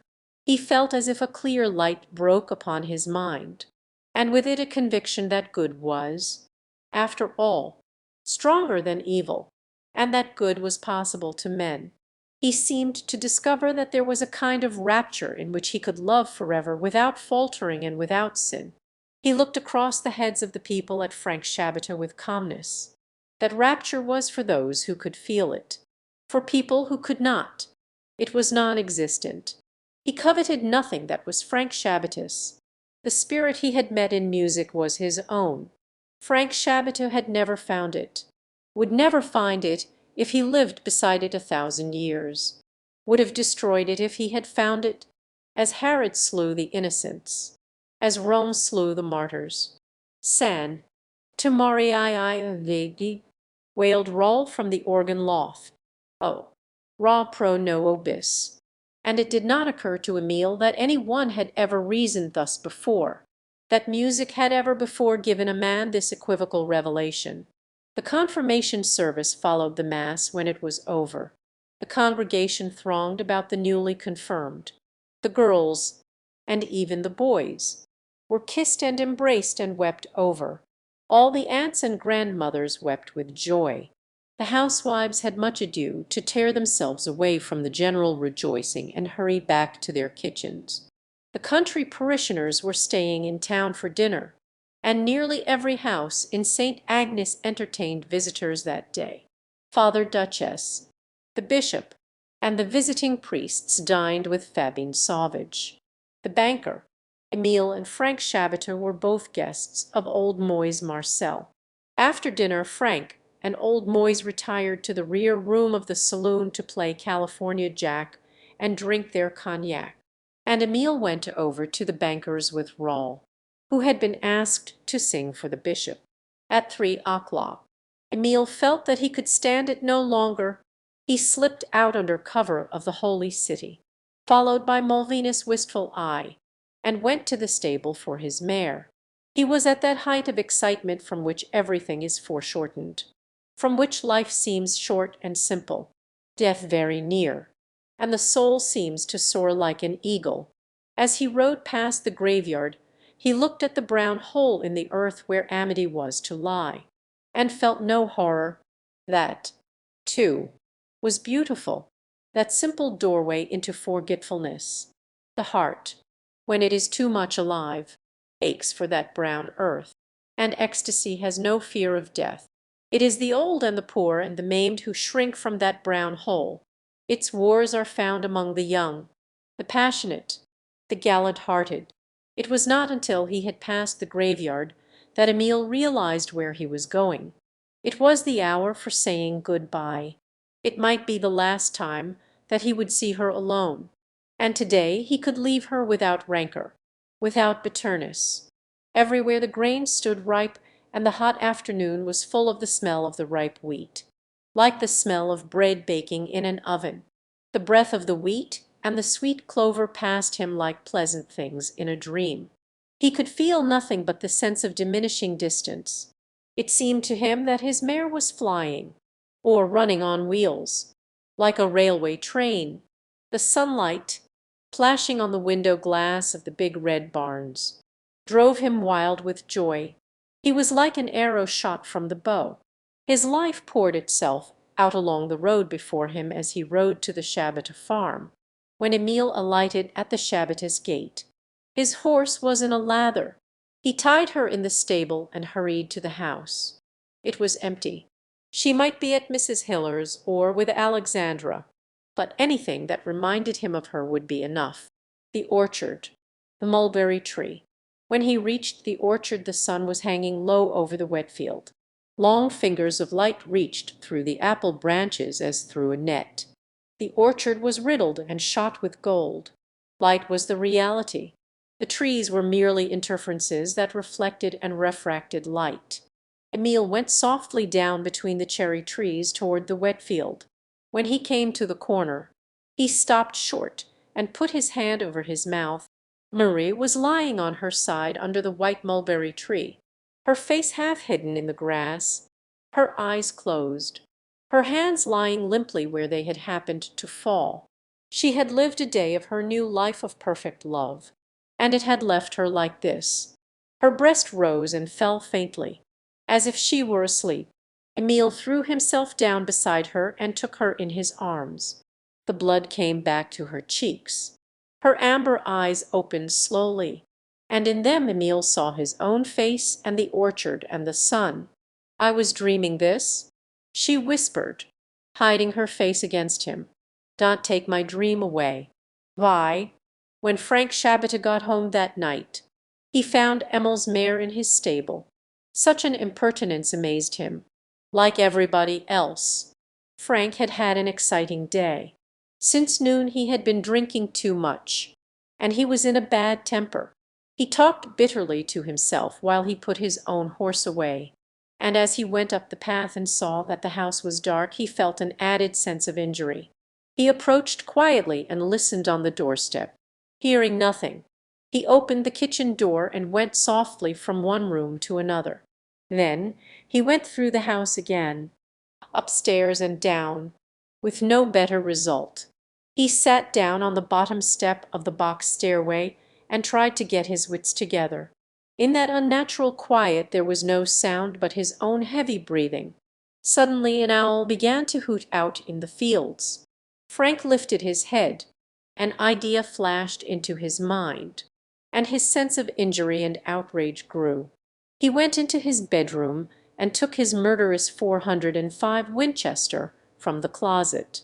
When Frank took up his gun and walked out of the house, he had not the faintest purpose of doing anything with it. He did not believe that he had any real grievance, but it gratified him to feel like a desperate man. He had got into the habit of seeing himself always in desperate straits. His unhappy temperament was like a cage. He could never get out of it, and he felt that other people, his wife in particular, must have put him there. It had never more than dimly occurred to Frank that he made his own unhappiness, though he took up his gun with dark projects in his mind. He would have been paralyzed with fright had he known that there was the slightest probability of his ever carrying any of them out. Frank went slowly down to the orchard gate, stopped and stood for a moment lost in thought. He retraced his steps and looked through the barn and the hayloft. Then he went out to the road, where he took the footpath along the outside of the orchard hedge. The hedge was twice as tall as Frank himself, and so dense that one could see through it only by peering closely between the leaves. He could see the empty path a long way in the moonlight. His mind travelled ahead to the stile, which he always thought of as haunted by Emil Bergson. But why had he left his horse at the Whetfield corner, where the orchard hedge ended and the path led across the pasture to the Bergsons? Frank stopped. In the warm, breathless night air he heard a murmuring sound, perfectly inarticulate, as low as the sound of water coming from a spring, where there is no fall, and where there are no stones to fret it. Frank strained his ears. It ceased. He held his breath and began to tremble, resting the butt of his gun on the ground. He parted the mulberry leaves softly with his fingers and peered through the hedge at the dark figures on the grass, in the shadow of the mulberry tree. It seemed to him that they must feel his eyes, that they must hear him breathing, but they did not. Frank, who had always wanted to see things blacker than they were, for once wanted to believe less than he saw. The woman lying in the shadow might so easily be one of the Bergsons' farm girls. Again the murmur, like water welling out of the ground. This time he heard it more distinctly, and his blood was quicker than his brain. He began to act, just as a man who falls into the fire begins to act. The gun sprang to his shoulder. He sighted mechanically and fired 3 times without stopping, stopped without knowing why. Either he shut his eyes or he had vertigo. He did not see anything while he was firing. He thought he heard a cry simultaneous with the second report, but he was not sure. He peered again through the hedge, at the 2 dark figures under the tree. They had fallen a little apart from each other, and were perfectly still. No, not quite. In a white patch of light, where the moon shone through the branches, a man's hand was plucking spasmodically at the grass. Suddenly the woman stirred and uttered a cry. Then another, and another. She was living. She was dragging herself toward the hedge. Frank dropped his gun and ran back along the path, shaking, stumbling, gasping. He had never imagined such horror. The cries followed him. They grew fainter and thicker, as if she were choking. He dropped on his knees beside the hedge and crouched like a rabbit, listening. Fainter, fainter, a sound like a whine. Again, a moan. Another. Silence. Frank scrambled to his feet and ran on, groaning and praying. From habit he went toward the house, where he was used to being soothed when he had worked himself into a frenzy. But at the sight of the black, open door, he started back. He knew that he had murdered somebody, that a woman was bleeding and moaning in the orchard, but he had not realized before that it was his wife. The gate stared him in the face. He threw his hands over his head. Which way to turn? He lifted his tormented face and looked at the sky. Holy Mother of God! Not to suffer. She was a good girl. Not to suffer. Frank had been wont to see himself in dramatic situations. But now, when he stood by the windmill, in the bright space between the barn and the house, facing his own black doorway, he did not see himself at all. He stood like the hare when the dogs are approaching from all sides, and he ran like a hare, back and forth about that moonlit space, before he could make up his mind to go into the dark stable for a horse. The thought of going into a doorway was terrible to him. He caught Emil's horse by the bit and led it out. He could not have buckled a bridle on his own, after 2 or 3 attempts. He lifted himself into the saddle and started for Hanover, if he could catch the 1 o'clock train. He had money enough to get as far as Omaha. While he was thinking dully of this in some less sensitized part of his brain, his acuter faculties were going over and over the cries he had heard in the orchard. Terror was the only thing that kept him from going back to her. Terror that she might still be she, that she might still be suffering, mutilated and bleeding in his orchard. It was because it was a woman that he was so afraid. It was inconceivable that he should have hurt a woman. He would rather be eaten by wild beasts than see her move on the ground as she had moved in the orchard. Why had she been so careless? She knew he was like a crazy man when he was angry. She had more than once taken that gun away from him and held it, when he was angry with other people. Once it had gone off while they were struggling over it. She was never afraid. But when she knew him, why hadn't she been more careful? Didn't she have all summer before her to love Emil Bergson in, without taking such chances? Probably she had met the Smirka boy, too, down there in the orchard. He didn't care. She could have met all the men on the divide there, and welcome, if only she hadn't brought this horror on him. There was a wrench in Frank's mind. He did not honestly believe that of her. He knew that he was doing her wrong. He stopped his horse to admit this to himself the more directly, to think it out the more clearly. He knew that he was to blame. For 3 years he had been trying to break her spirit. She had a way of making the best of things that seemed to him a sentimental affectation. He wanted his wife to resent that he was wasting his best years among these stupid and unappreciative people. But she had seemed to find the people quite good enough. If he ever got rich he meant to buy her pretty clothes and take her to California in a Pullman car, and treat her like a lady. But in the meantime he wanted her to feel that life was as ugly and as unjust as he felt it. He had tried to make her life ugly. He had refused to share any of the little pleasures she was so plucky about making for herself. She could be gay about the least thing in the world, but she must be gay when she first came to him. Her faith in him, her adoration. Frank struck the mare with his fist. Why had Marie made him do this thing? Why had she brought this upon him? He was overwhelmed by sickening misfortune. All at once he heard her cries again. He had forgotten for a moment. Maria. He sobbed aloud. Maria. When Frank was halfway to Hanover, the motion of his horse brought on a violent attack of nausea. After it had passed, he rode on again, but he could think of nothing except his physical weakness and his desire to be comforted by his wife. He wanted to get into his own bed.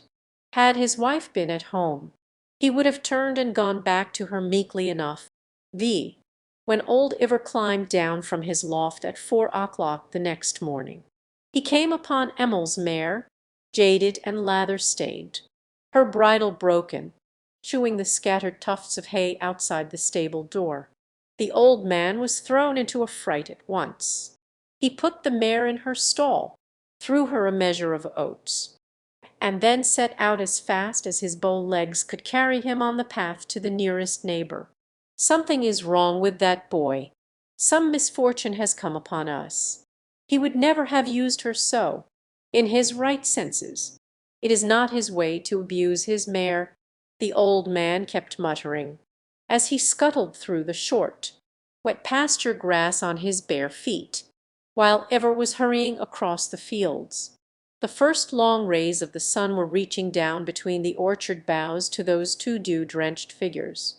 The story of what had happened was written plainly on the orchard grass, and on the white mulberries that had fallen in the night and were covered with dark stain, for Emile the chapter had been short.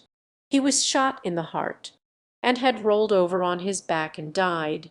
His face was turned up to the sky, and his brows were drawn in a frown, as if he had realized that something had befallen him. But for Marie Chaboteau it had not been so easy. One ball had torn through her right lung, another had shattered the carotid artery. She must have started up and gone toward the hedge, leaving a trail of blood.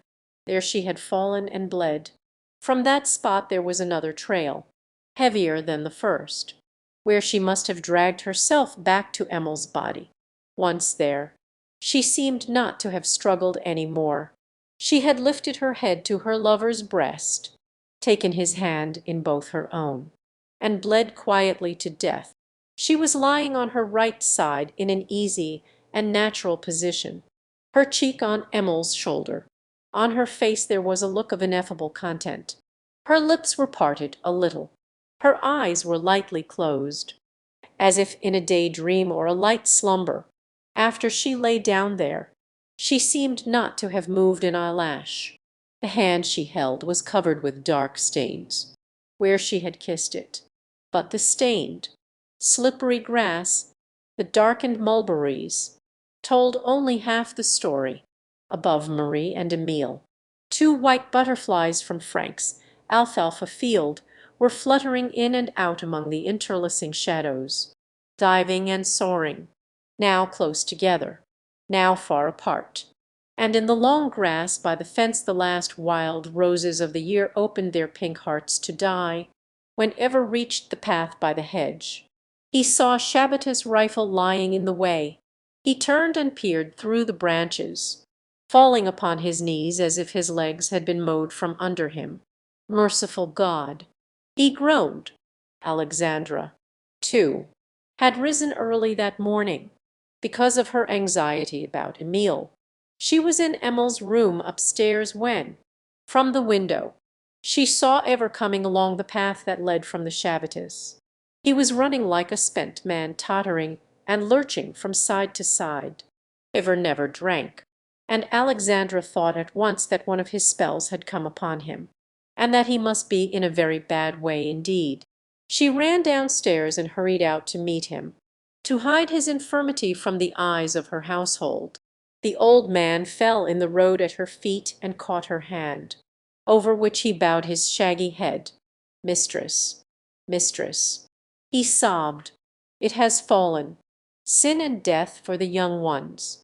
God have mercy upon us." Part v. Alexandra I. Ever was sitting at a cobbler's bench in the barn, mending harness by the light of a lantern and repeating to himself the 101st Psalm.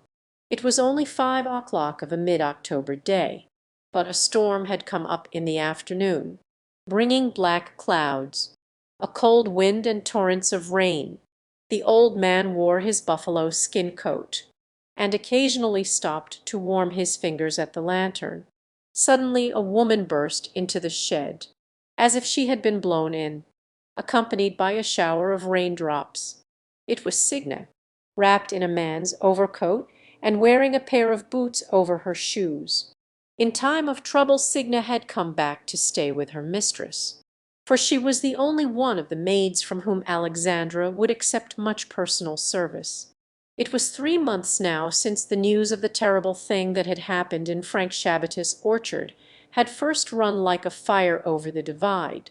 Signa and Nels were staying on with Alexandra until winter. Ever, Signa exclaimed as she wiped the rain from her face. "Do you know where she is?" The old man put down his cobbler's knife. "Who?" "The mistress." "Yes. She went away about 3 o'clock. I happened to look out of the window and saw her going across the fields in her thin dress and sun hat. And now this storm has come on. I thought she was going to Mrs. Hiller's, and I telephoned as soon as the thunder stopped. But she had not been there. I'm afraid she is out somewhere and will get her death of cold." Iver put on his cap and took up the lantern. "Ja, ja, we will see. I will hitch the boy's mare to the cart and go." Signa followed him across the wagon shed to the horses' stable. She was shivering with cold and excitement. "Where do you suppose she can be?" "Iver." The old man lifted a set of single harness carefully from its peg. "How should I know? But you think she is at the graveyard, don't you?" Signa persisted. "So do I. Oh, I wish she would be more like herself. I can't believe it's Alexandra Bergson come to this. With no head about anything. I have to tell her when to eat and when to go to bed. Patience, patience. Sister," muttered Ever as he settled the bit in the horse's mouth. "When the eyes of the flesh are shut, the eyes of the spirit are open. She will have a message from those who are gone, and that will bring her peace. Until then we must bear with her. You and I are the only ones who have weight with her. She trusts us. How awful it's been these last 3 months."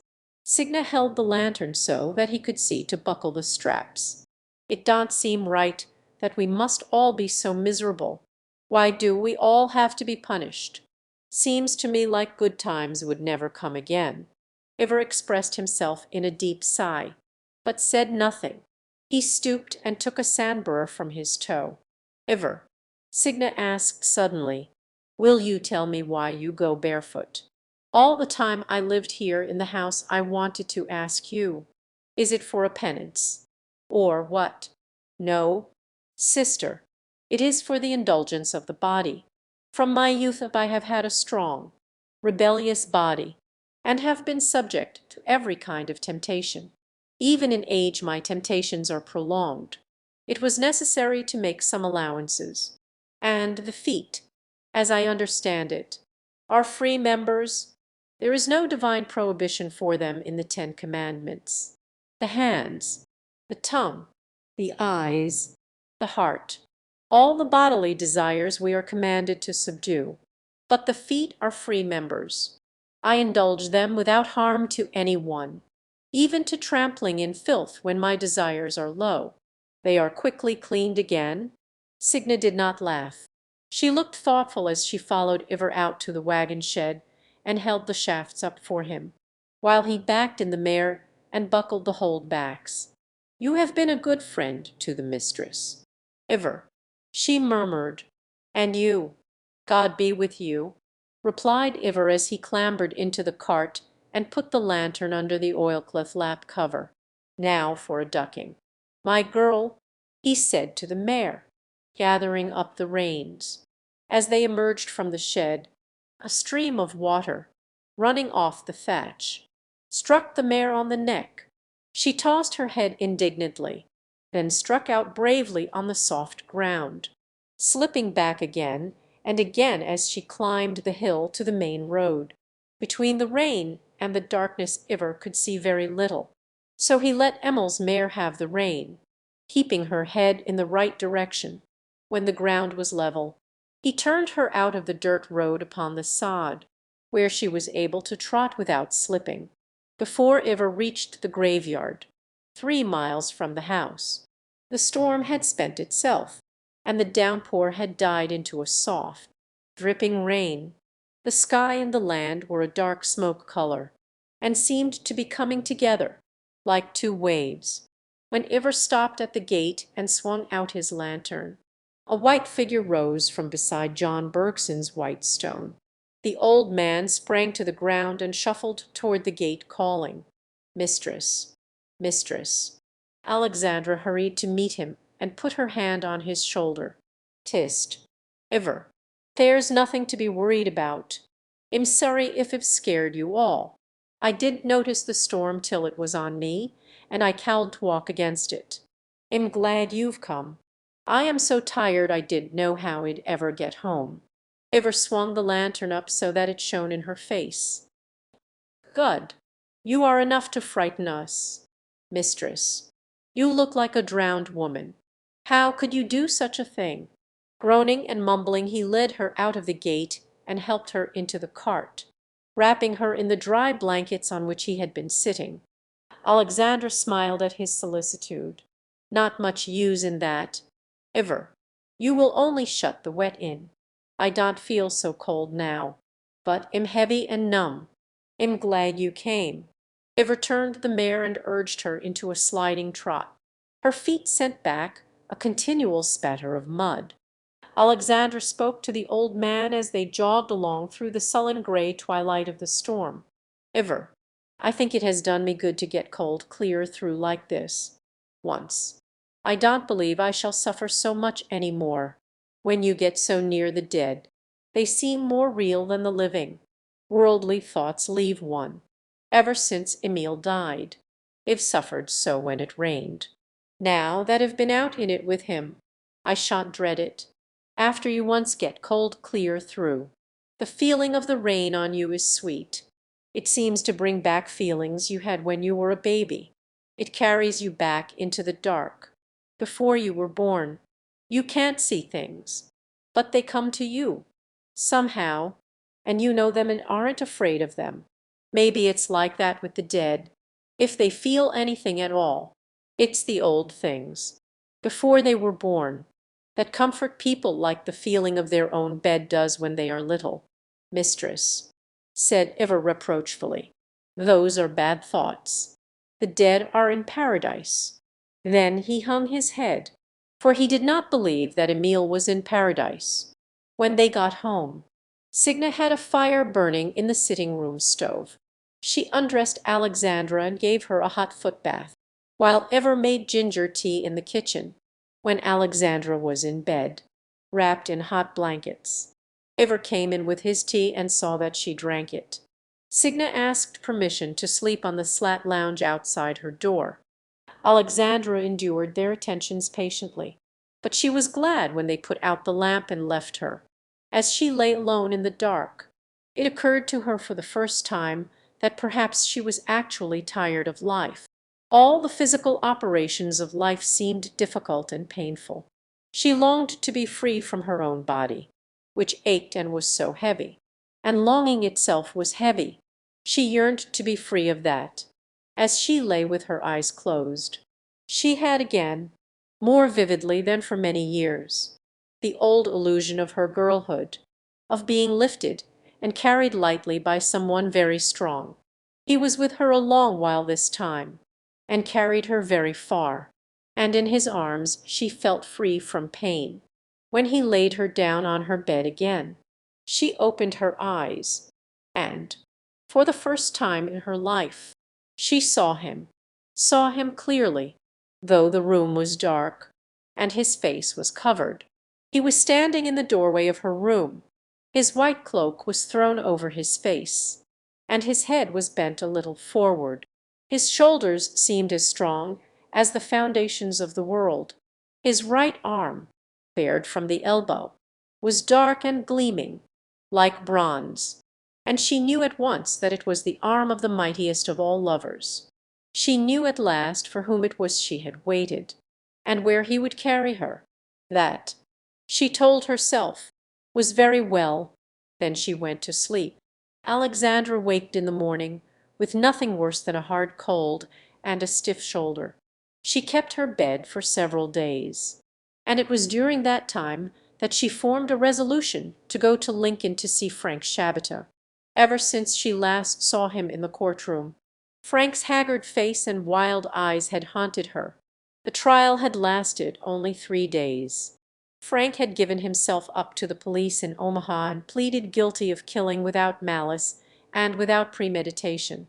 The gun was, of course, against him, and the judge had given him the full sentence. 10 years.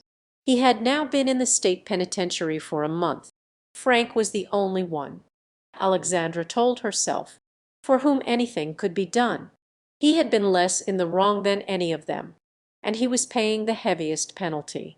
She often felt that she herself had been more to blame than poor Frank. From the time the Shabbatas had first moved to the neighboring farm, she had omitted no opportunity of throwing Marie and Emile together, because she knew Frank was surly about doing little things to help his wife. She was always sending Emile over to spade or plant or carpenter for Marie. She was glad to have Emile see as much as possible of an intelligent, city-bred girl like their neighbor. She noticed that it improved his manners. She knew that Emile was fond of Marie, but it had never occurred to her that Emile's feeling might be different from her own. She wondered at herself now, but she had never thought of danger in that direction.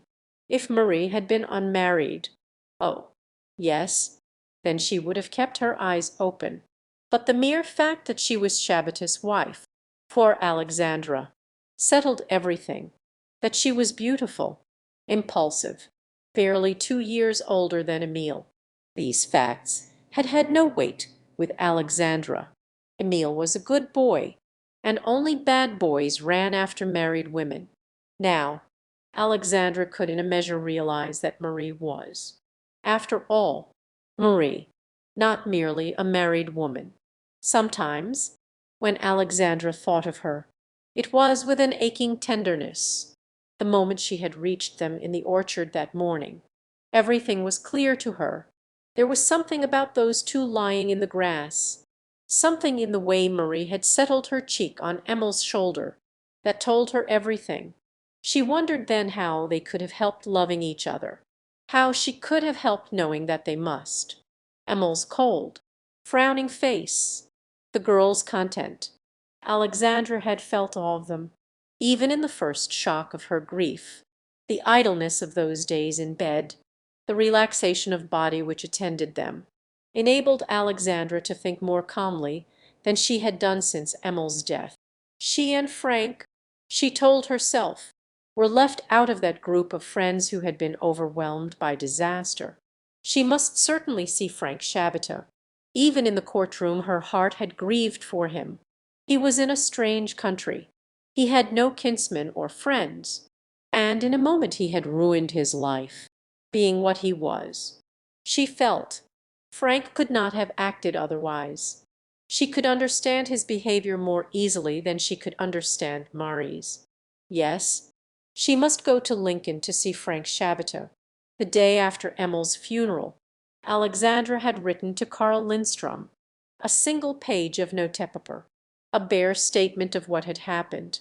She was not a woman who could write much about such a thing, and about her own feelings she knew that Carl was away from post offices, prospecting somewhere in the interior. Before he started he had written her where he expected to go, but her ideas about Alaska were vague.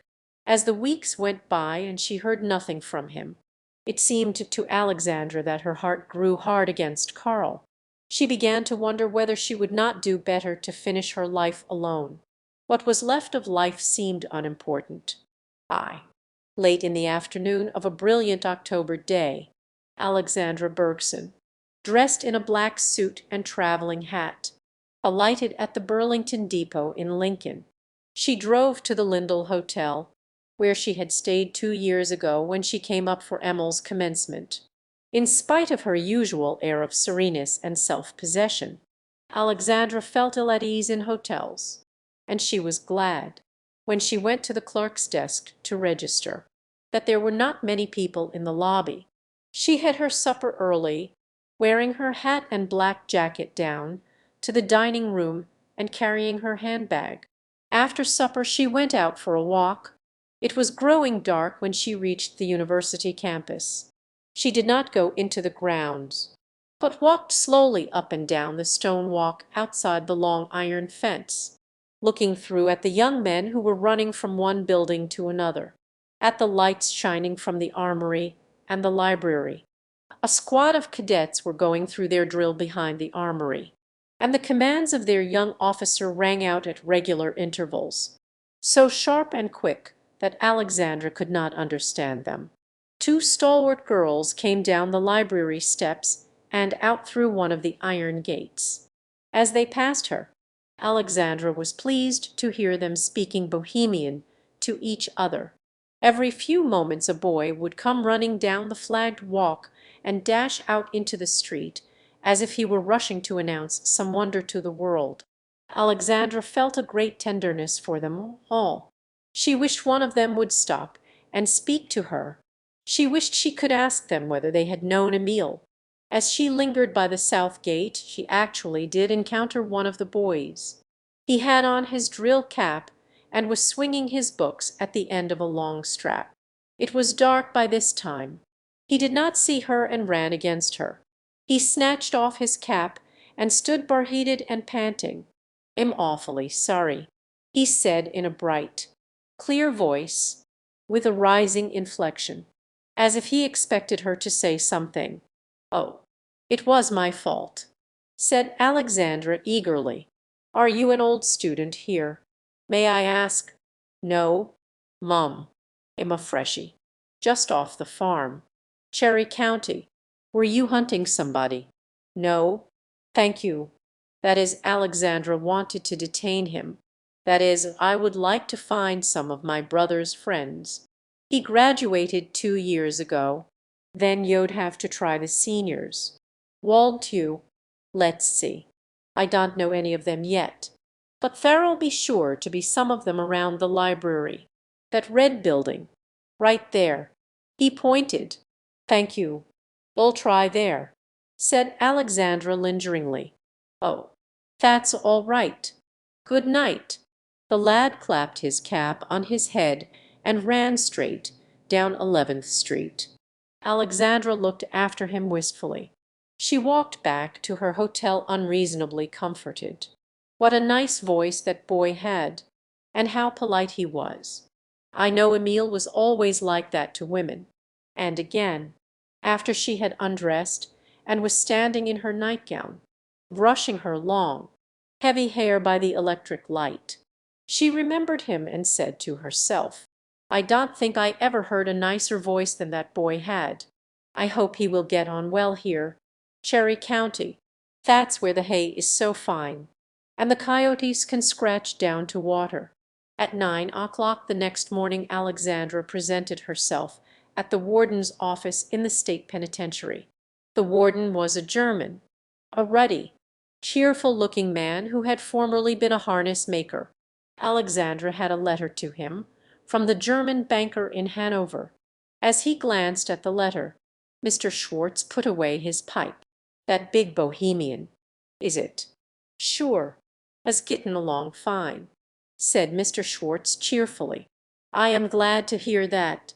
I was afraid he might be quarrelsome and get himself into more trouble, Mr. Schwartz. If you have time, I would like to tell you a little about Frank Shabata, and why I am interested in him." The warden listened genially while she told him briefly something of Frank's history and character, but he did not seem to find anything unusual in her account. "Sure, you'll keep an eye on him. Well, take care of him all right," he said, rising. "You can talk to him here, while I go to see to things in the kitchen. You'll have him sent in. He ought to be done washing out his cell by this time. We have to keep him clean, you know." The warden paused at the door, speaking back over his shoulder to a pale young man in convict's clothes who was seated at a desk in the corner, writing in a big ledger. "Bertie, when 1037 is brought in, you just step out and give this lady a chance to talk." The young man bowed his head and bent over his ledger again, when Mr. Schwartz disappeared. Alexandra thrust her black-edged handkerchief nervously into her handbag. Coming out on the streetcar she had not had the least dread of meeting Frank. But since she had been hear the sounds and smells in the corridor, the look of the men in convicts' clothes who passed the glass door of the warden's office affected her unpleasantly. The warden's clock ticked. The young convict's pen scratched busily in the big book, and his sharp shoulders were shaken every few seconds by a loose cough which he tried to smother. It was easy to see that he was a sick man. Alexandra looked at him timidly, but he did not once raise his eyes.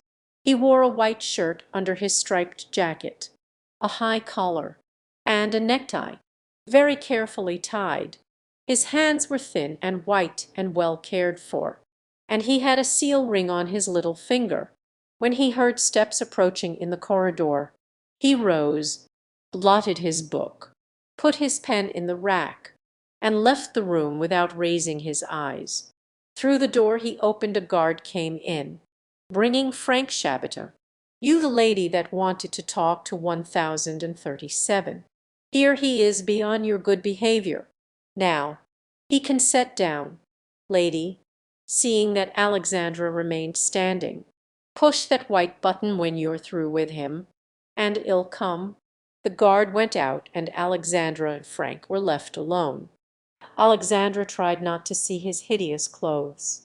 She tried to look straight into his face, which she could scarcely believe was his. It was already bleached to a chalky gray. His lips were colorless.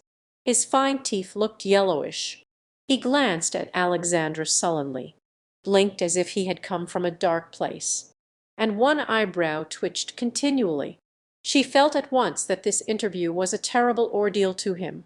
His shaved head, showing the conformation of his skull, gave him a criminal look which he had not had during the trial.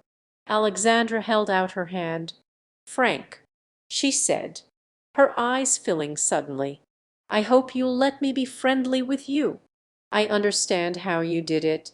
I don't feel hard toward you. They were more to blame than you." Frank jerked a dirty blue handkerchief. He had begun to cry. He turned away from Alexandra. "I never did mean to do noting to dat woman," he muttered. "I never mean to do noting to dat boy. I ain't had noting agin dat boy. I always like dat boy fine. And then I find him." He stopped. The feeling went out of his face and eyes. He dropped into a chair and sat looking stolidly at the floor, his hands hanging loosely between his knees, the handkerchief lying across his striped leg. He seemed to have stirred up in his mind a disgust that had paralyzed his faculties. "I haven't come up here to blame you, Frank.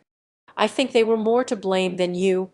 Alexandra, too, felt benumbed. Frank looked up suddenly and stared out of the office window. "I guess dat place all go to hell what I work so hard on," he said with a slow, bitter smile. "I not care a damn." He stopped and rubbed the palm of his hand over the light bristles on his head with annoyance. "I no can tink without my hair," he complained. "I forget English. We not talk here, except swear." Alexandra was bewildered. Frank seemed to have undergone a change of personality.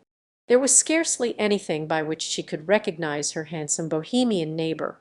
He seemed, somehow, not altogether human. She did not know what to say to him. "You do not feel hard to me, Frank?" she asked at last. Frank clenched his fist and broke out in excitement. "I not feel hard at no woman.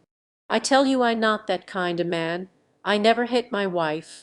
No, never I hurt her when she devil me something awful." He struck his fist down on the warden's desk so hard that he afterwards stroked it absently. A pale pink crept over his neck and face. 2 3 years I know dat woman don care no more 'bout me, Alexandra Bergson. I know she after some other man, I know her. Ooh, and I ain't never hurt her. I never would 'a done dat, if I ain't had dat gun along. I don know what in hell make me take dat gun. She always say I ain't no man to carry gun. If she been in dat house, where she oughta been. But das a foolish talk." Frank rubbed his head and stopped suddenly, as he had stopped before. Alexandra felt that there was something strange in the way he chilled off, as if something came up in him that extinguished his power of feeling or thinking. "Yes, Frank," she said kindly. "I know you never meant to hurt Marie." Frank smiled at her queerly. His eyes filled slowly with tears. "You know, I most forget dat woman's name. She ain't got no name for me no more. I never hate my wife, but dat woman what make me do dat. Honest to God. But I hate her. I no man to fight. I don want to kill no boy and no woman. I not care how many men she take under dat tree. I no care for noting but dat fine boy I kill. Alexandra Bergson. I guess I go crazy, sure no." Alexandra remembered the little yellow cane she had found in Frank's clothes closet. She thought of how he had come to this country a gay young fellow, so attractive that the prettiest Bohemian girl in Omaha had run away with him. It seemed unreasonable that life should have landed him in such a place as this. She blamed Marie bitterly. And why, with her happy, affectionate nature, should she have brought destruction and sorrow to all who had loved her, even to poor old Joe Tovsky, the uncle who used to carry her about so proudly when she was a little girl? That was the strangest thing of all. Was there, then, something wrong in being warm-hearted and impulsive like that? Alexandra hated to think so.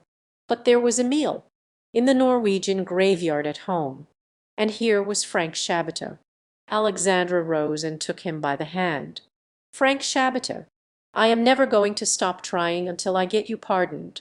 I'll never give the governor any peace. I know I can get you out of this place."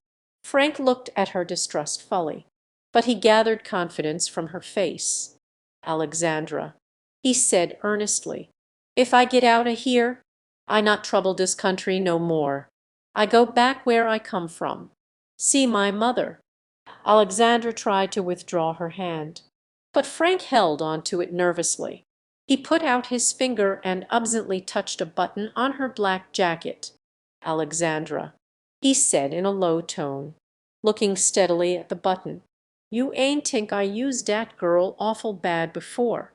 No, Frank, we want talk about that," Alexandra said, pressing his hand. "I can't help Emil now, so I'm going to do what I can for you. You know I don't go away from home often, and I came up here on purpose to tell you this."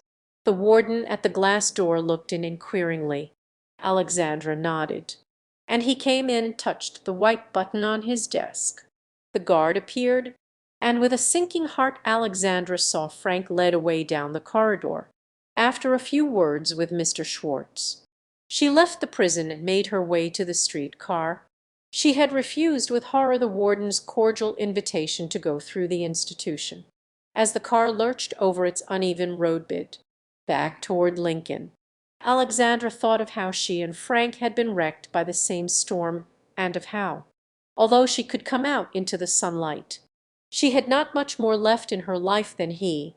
She remembered some lines from a poem she had liked in her school days. "Henceforth the world will only be a wider prison house to me," and sighed. A disgust of life weighed upon her heart, some such feeling as had twice frozen Frank Shabata's features while they talked together. She wished she were back on the Divide. When Alexandra entered her hotel, the clerk held up one finger and beckoned to her, as she approached his desk. He handed her a telegram. Alexandra took the yellow envelope and looked at it in perplexity, then stepped into the elevator without opening it. As she walked down the corridor toward her room, she reflected that she was, in a manner, immune from evil tidings. On reaching her room she locked the door, and sitting down on a chair by the dresser, opened the telegram. It was from Hanover, and it read, "Arrived Hanover last night. Shall wait here until you come. Please hurry. Carl Lindstrom." Alexandra put her head down on the dresser and burst into tears. The next afternoon Carl and Alexandra were walking across the fields from Mrs. Hiller's. Alexandra had left Lincoln after midnight, and Karl had met her at the Hanover station early in the morning. After they reached home, Alexandra had gone over to Mrs. Hiller's to leave a little present she had bought for her in the city. They stayed at the old lady's door but a moment, and then came out to spend the rest of the afternoon in the sunny fields. Alexandra had taken off her black travelling suit and put on a white dress, partly because she saw that her black clothes made Karl uncomfortable, and partly because they seemed a little like the prison where she had worn them yesterday, and to be out of place in the open fields. Karl had changed very little. His cheeks were browner and fuller. He looked less like a tired scholar than when he went away a year ago. But no one, even now, would have taken him for a man of business. His soft, lustrous black eyes, his whimsical smile, would be less against him in the Klondike than on the Divide. There are always dreamers on the frontier. Karl and Alexandra had been talking since morning. Her letter had never reached him.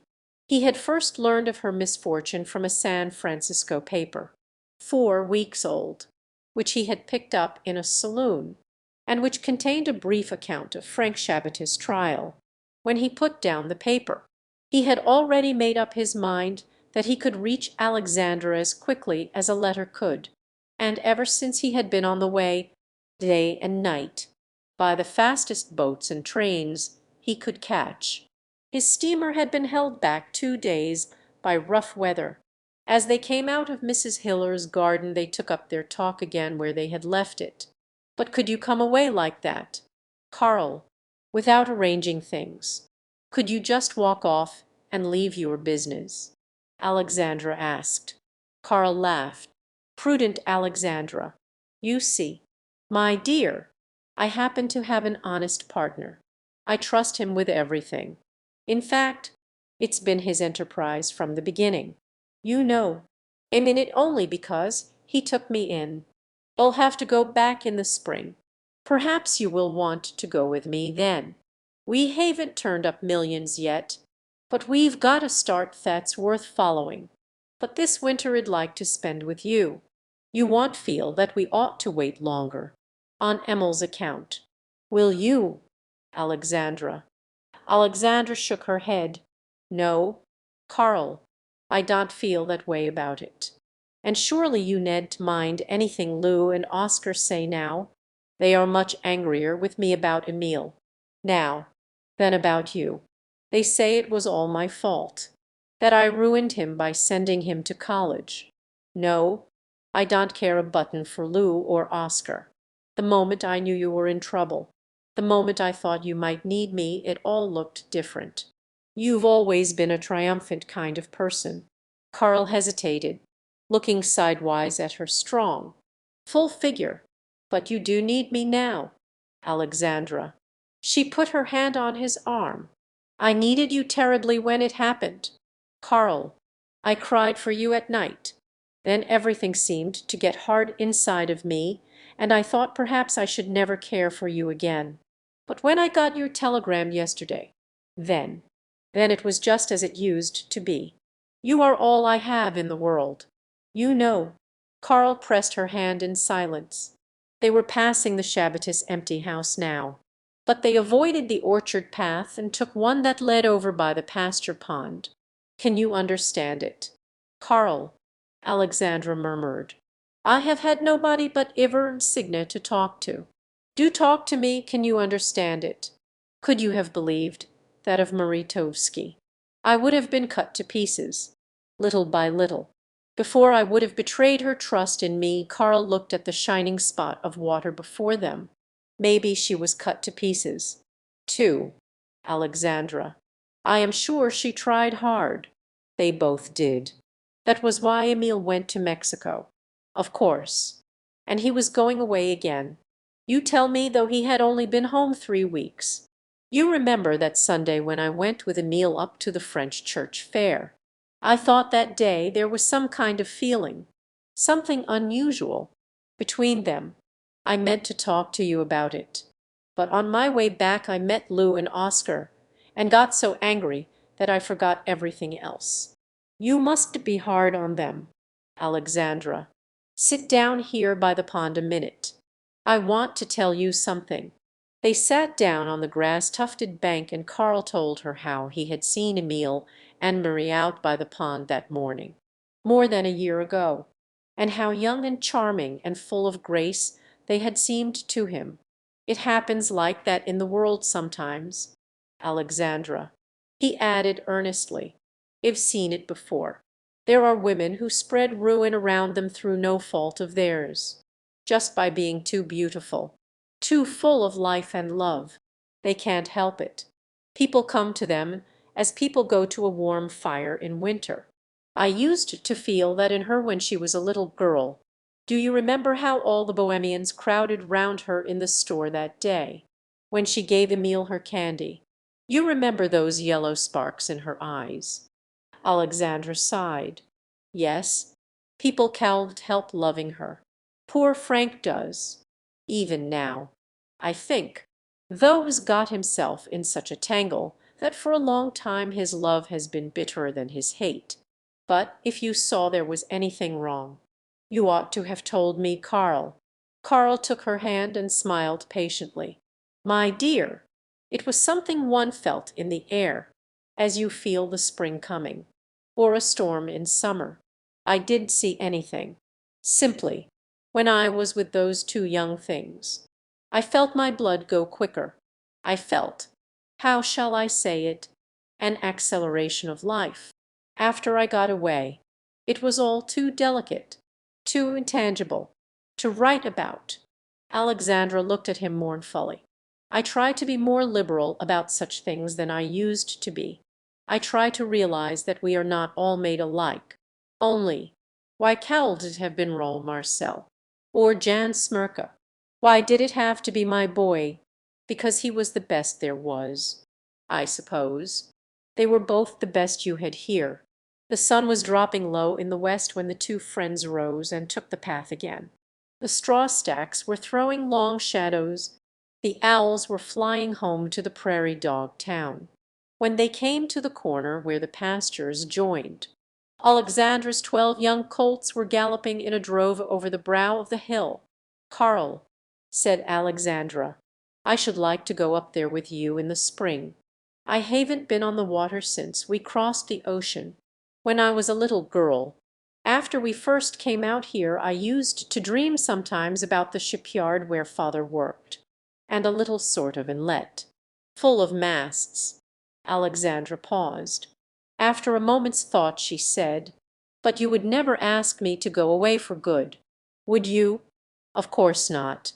My dearest, I think I know how you feel about this country as well as you do yourself.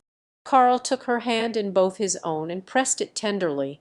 Yes, I still feel that way, though Emil is gone. When I was on the train this morning, and we got near Hanover, I felt something like I did when I drove back with Emil from the river that time. In the dry year, I was glad to come back to it. I've lived here a long time. There is great peace here, Karl, and freedom. I thought when I came out of that prison, where poor Frank is, that I should never feel free again. But I do. Here. Alexandra took a deep breath and looked off into the red west. You belong to the land, Karl murmured, as you have always said, now more than ever. Yes, now more than ever. You remember what you once said about the graveyard, and the old story writing itself over. Only it is we who write it, with the best we have. They paused on the last ridge of the pasture, overlooking the house and the windmill, and the stables that marked the site of John Bergson's homestead. On every side the brown waves of the earth rolled away to meet the sky. Lou and Oscar can't see those things, said Alexandra suddenly. Suppose I do will my land to their children. What difference will that make? The land belongs to the future. Karl, that's the way it seems to me. How many of the names on the county clerk's plat will be there in 50 years? I might as well try to will the sunset over there to my brother's children. We come and go, but the land is always here, and the people who love it and understand it are the people who own it. For a little while Karl looked at her wonderingly. She was still gazing into the west, and in her face there was that exalted serenity that sometimes came to her at moments of deep feeling. The level rays of the sinking sun shone in her clear eyes. "Why are you thinking of such things now, Alexandra?" "I had a dream before I went to Lincoln. But I will tell you about that afterward, after we are married. It will never come true now, in the way I thought it might." She took Karl's arm, and they walked toward the gate. "How many times we have walked this path together, Karl! How many times we will walk it again! Does it seem to you like coming back to your own place? Do you feel at peace with the world here? I think we shall be very happy. I haven't any fears. I think when friends marry, they are safe. We don't suffer like those young ones." Alexandra ended with a sigh. They had reached the gate. Before Karl opened it, he drew Alexandra to him and kissed her softly, on her lips and on her eyes. She leaned heavily on his shoulder. "I am tired," she murmured. "I have been very lonely, Karl." They went into the house together, leaving the divide behind them, under the evening star. Fortunate country, that is one day to receive hearts like Alexandra's into its bosom, to give them out again in the yellow wheat, in the rustling corn, in the shining eyes of youth,